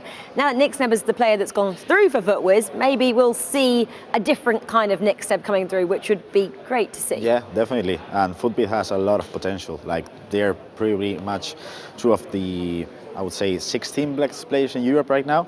So, I mean, they're promising. And they're playing at the E-Club. I think they are already qualified for playoffs. So we gotta expect good things from them. Well, finally, we have one more set of highlights, and we were talking about this a little bit earlier. It's a player who has so much confidence. He really makes his opponent play his game. It, of course, is Tex. Let's have a look at his final game against Ekman. He controlled this, not particularly from the first leg. He's very much a second leg player, and we saw that again, didn't we? We kind of thought he was in a little bit of trouble in this first leg. I mean, yeah, you had, but when you know Tex is playing, you know, when you see Tex play, you know, like, he's not gonna lose his composure. He's gonna not lose the rhythm of the game. He's gonna play pretty much at his best through the whole leg, or even if it's not like the total of the games in the second leg. And that's what he did. The first leg it was 1-1, but then in a half he scored 3 massive goals. And yeah, it was pretty much the same as it was in FIFA 21, I would say. He didn't perform as well in the Swiss stage, but when it went to that elimination game, he stepped it up and he did the job. Yeah, we've seen that quite a lot from Tex. We'll get his thoughts in a short while of how he did it and how he got through to those knockouts. But yeah, he doesn't always do it the easiest way, Gravison. Maybe that's something that he likes doing, maybe that's something that he doesn't. We'll have to find out. For me, that would be a little bit more difficult when you kind of don't play the best first leg and it's all to do in the second leg. But we'll speak to him about that in a short while. Let's have a quick look at the results then from round 5 of fixtures. That is it for West Europe, guys. So Tex 5-2 over Ekman there. Matías Banana, we've already mentioned that. What a game that was for NickSneb. 10-3. Rodri, Danny Vista, that was the final game. We saw Danny Vista book his spot in for knockouts. Tom and Likapoo, we've already mentioned that. 4-2 to Tom. Keto Dilo, he goes through 5-3 over Rocky, and JRG 5-1 there to book his spot as well. So that confirms all those results. And quickly, let's have a look at the standings then. Everyone in blue is qualified, of course, and unfortunately, everyone in pink has been eliminated. A couple of names, obviously, you know. Emre Yilmaz, 5-0. What a day for that chap. Stingray going through. Tom, we've just gone through. Nicholas, of course. Rafsu, a couple of names in there you already know. Danny Vissa was the final name to be added. A couple of names that we didn't expect. Matías Bonanno, JRA, of course, Ethan, Maestro, massive names. Rocky, GoalPoacher, a few of those as well. Woo, what a day. 16 go through. This man is one of them. Tex, congratulations. You always leave it a little bit late. And I've got to ask you firstly, because everyone wants to know, what happened at half-time there? You went away, what did you say? What changed? Something happened. I don't know, man, I hate myself. Every time it's so hard. Like, I don't know why. I'm always 3-2 at the moment. I want to win the game at 3-1 so I can play the last game with like no stress. But yeah, I don't know. Like, I go to the toilet as I do, and there's some reason I come back and play much better. I don't know what it is, but yeah, I need to be better, and I'm not being better right now. So he did answer my question. He doesn't enjoy it. It's not part of the plan. He wants He's to be better. not doing it for marketing. No. We talked about it a little bit just now, but I was wondering, do you think that some of the games where maybe you're playing someone who's not the biggest name, but you may be dropping points in those games, deals with they've seen you play a lot, but you maybe haven't seen them play nearly as much, because you often show up to these guys that you have long history going up against? You know what it is? Against like the worst players in the competition, I play really bad. But against the good players, I play better. And it's weird, and I want to change that. I want to play good all the time. So how long is there until the next stage? I don't know, but I'll be working on that, and I'll come back better. I hope so. Mm-hmm. Yeah, my question would be like, do you think it takes for you to be at the edge of the elimination to perform at your best? Or because you're always like 2-2 and you have happened to find the situation where you have to be on the edge to play at your best, because the second leg was amazing. Do you think it takes that? As much as I don't want it to be, that is the case. Like in all the qualifiers and stuff, I'm always 3-2, 4-2, and I get into knockouts and then I play well. I don't know why that is. I don't want it to be that way, but I think my adrenaline goes up a little bit, and I enjoy the moment. Like, I turned around to my coach Wes and I was like, do you know what? I'm not losing this game, and I'm just going to try these skills and look cool, and it makes me like play better and get in the moment a little bit more. But yeah.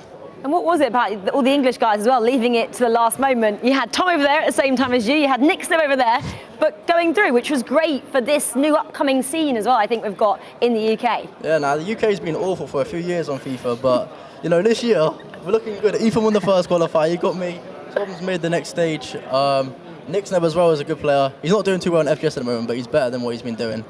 He's into the next stage, but yeah, now we've got a good bunch now. I mean, knocking out Matías Bonanno, that was a pretty big feat as well. Anything that particularly surprised you out there today? Nah, but I'm buzzing bananas. I don't want to play him. I looked over and looked, there was like 8-3 up, and I'm thinking to Wes. Taking pauses to check results, I thought. A couple times you paused and looked over, and I was like, I don't know what else he could be looking at. I like surveying the situation, but I haven't really looked at the results, but I don't think there's too many surprises other than Banana going out. Yeah, I mean, we're talking about a player who can control the game. This man can. He pauses it just to check the scores. Anyway, congrats, Tex, for making it through to knockouts. We'll see you in April. Well done. Thank you. Is that my time to go then? That's your time to go. He's walking off because we're about to bring you our post show. The eChampions League Pepsi Max post show featuring hashtag ECL Showtime. Here we go then. This is our Pepsi Max post show, and we're going to bring you first our player of the day, and that is brought to you by Sony.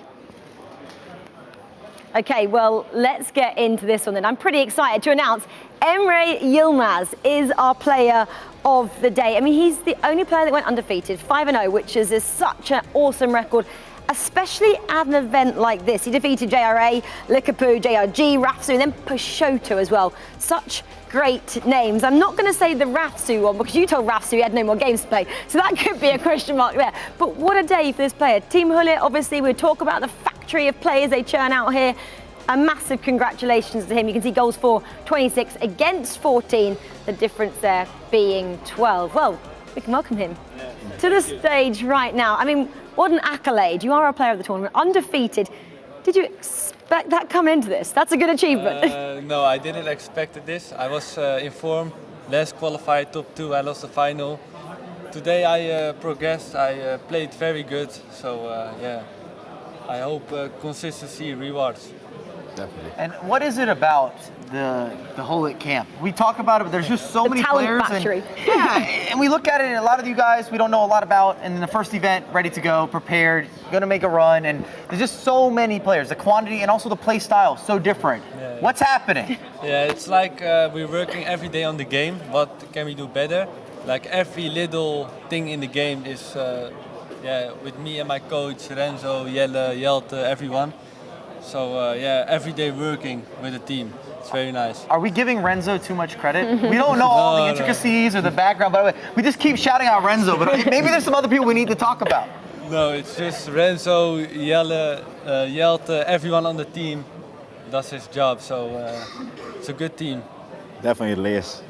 Would you say, like, right now you're probably the best player in the world, in my words, because you just made top 2 in the first qualifier, you did it well again, and then you made the 5-0 in this tournament. Do you think you can keep this level of FIFA till, you know, June, July, the big months? Because last year in the World Cup you did a pretty decent job as well. Yeah. Do you think you can keep it up? Yeah, I think if you work every day hard and you be consistent, you cannot fail. That's how I think. But sometimes you need that kind of luck with you. So. You've got to be totally your mentality, and you've got to be inspired as well by the achievements of the guys, the Ninjas in Pajamas, Team Hullet guys at the EA Sports Cup. When these achievements keep coming, it just inspires the likes of you to go and try and match what they've achieved. Yeah, exactly. Like Levi and Olle won the EA Sports Cup here. So yeah, it gives me motivation. Everyone want to be in your camp. You've got to keep that jersey, haven't you? You've got to keep performing to keep that jersey. Well, yeah. Emre Yilmaz, congratulations. Awesome tournament. We'll see you in April because you're going through to knockouts. Emre Yilmaz is your Sony PlayStation of the day. Thank you.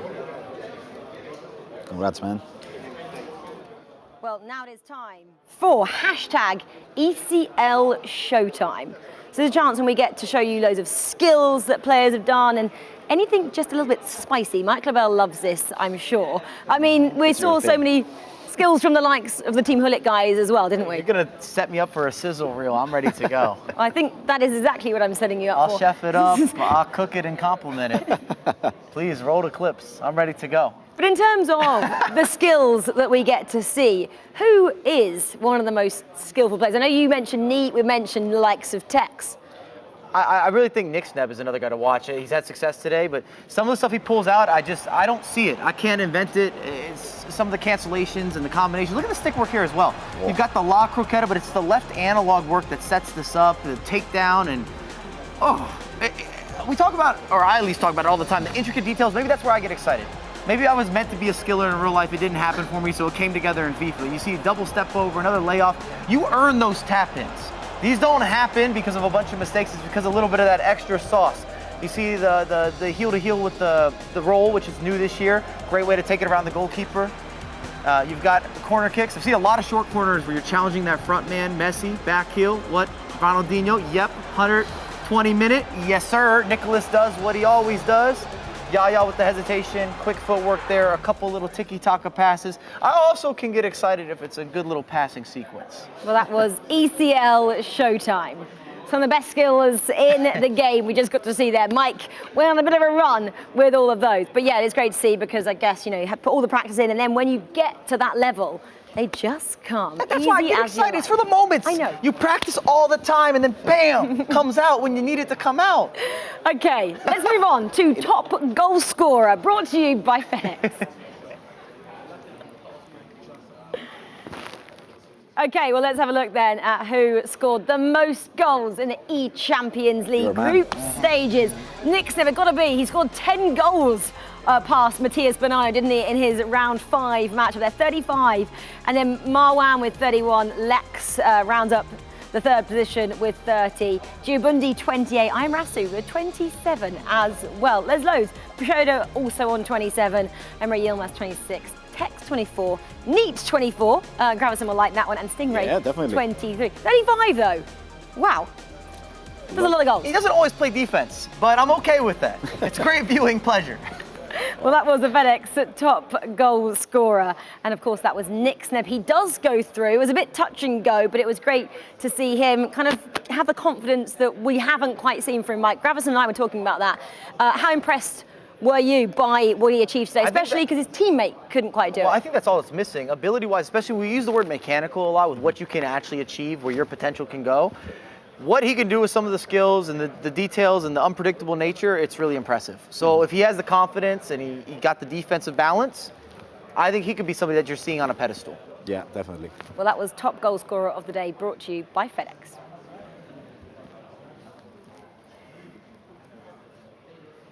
Well, now it's time for Oppo goal of the day. Mike, have you picked the best goal of the day?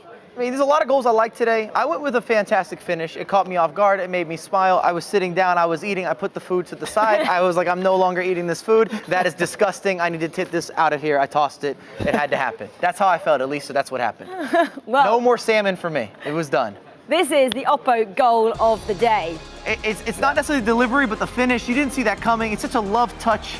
The goal, the center back's chasing back, can't do anything with it. The chip, the instant replays, the extra angles, the precision. Even though Ethan did not go forward in the competition, this goal on the big stage up against Stokes, it is memorable for me.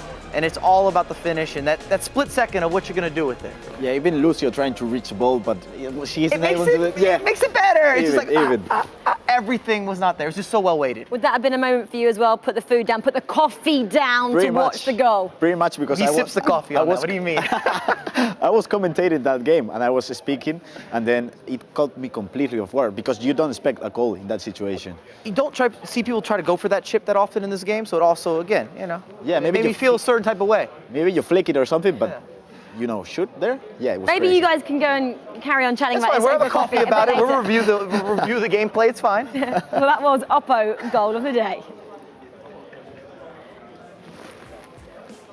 Well, I mean, that's it for day one here, for all the players from Western Europe. I want your final thoughts as well before we transition to tomorrow. I mean, we've already spoken to Gravison about who is kind of surprised about going home. I'm going to say it's Matías Bonanno. In your opinion, who most surprised you that didn't make it through to knockout? Probably your shout out at the beginning of the show. Ethan has done everything well this year in the 2v2s, the 1v1s, the online play.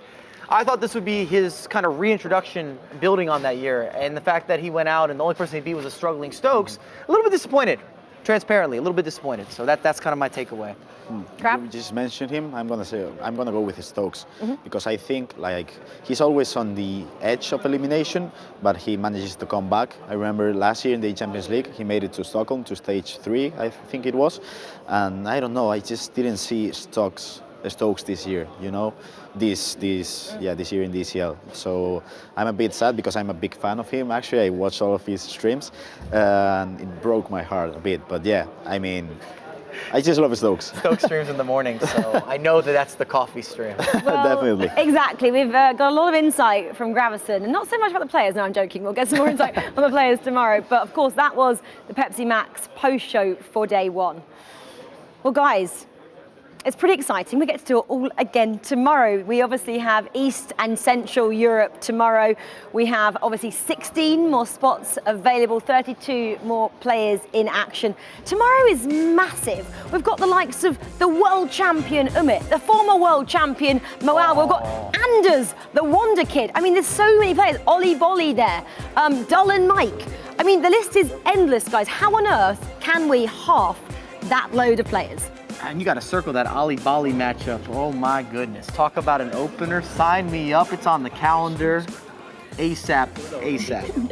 I mean, he's talking about the Ollie Bolly matchup. Gravison, where's your eyes turning to on here? Montaxer against Feldman. It might be a match which the general public doesn't know as much, but Montaxer is being one of the most consistent players online this season. And then we watched Feldman last year in the ECL. He did a pretty decent job. I think it was top 6. So yeah, I look forward to that match. Well, some great matches tomorrow. 5 more rounds of eChampions League group stages for a spot in the knockouts. I mean, it's going to be a great day of action, so come back and join us to see who can join all of these 16 qualifiers in the next stage in April. I think it's safe to say we've had quite the day today, guys, when we get to do it again tomorrow. Mike, we're going to raid your mate, though, who's watching at home. We've got Pabs from the EMLS. Yeah. What's we're up, going to raid Pabs? his channel. Shout out to Pabs. He's a pal of Mike's here. But guys, I think a big congratulations for all 16 qualifiers to the group stages of the eChampions League. It's the pinnacle of the FIFA calendar, and these guys are one step closer to the spot in the final 8 in Istanbul in June. We can't wait. Guys, we'll see you tomorrow. Same time, same place. We get to do it all again. Good night.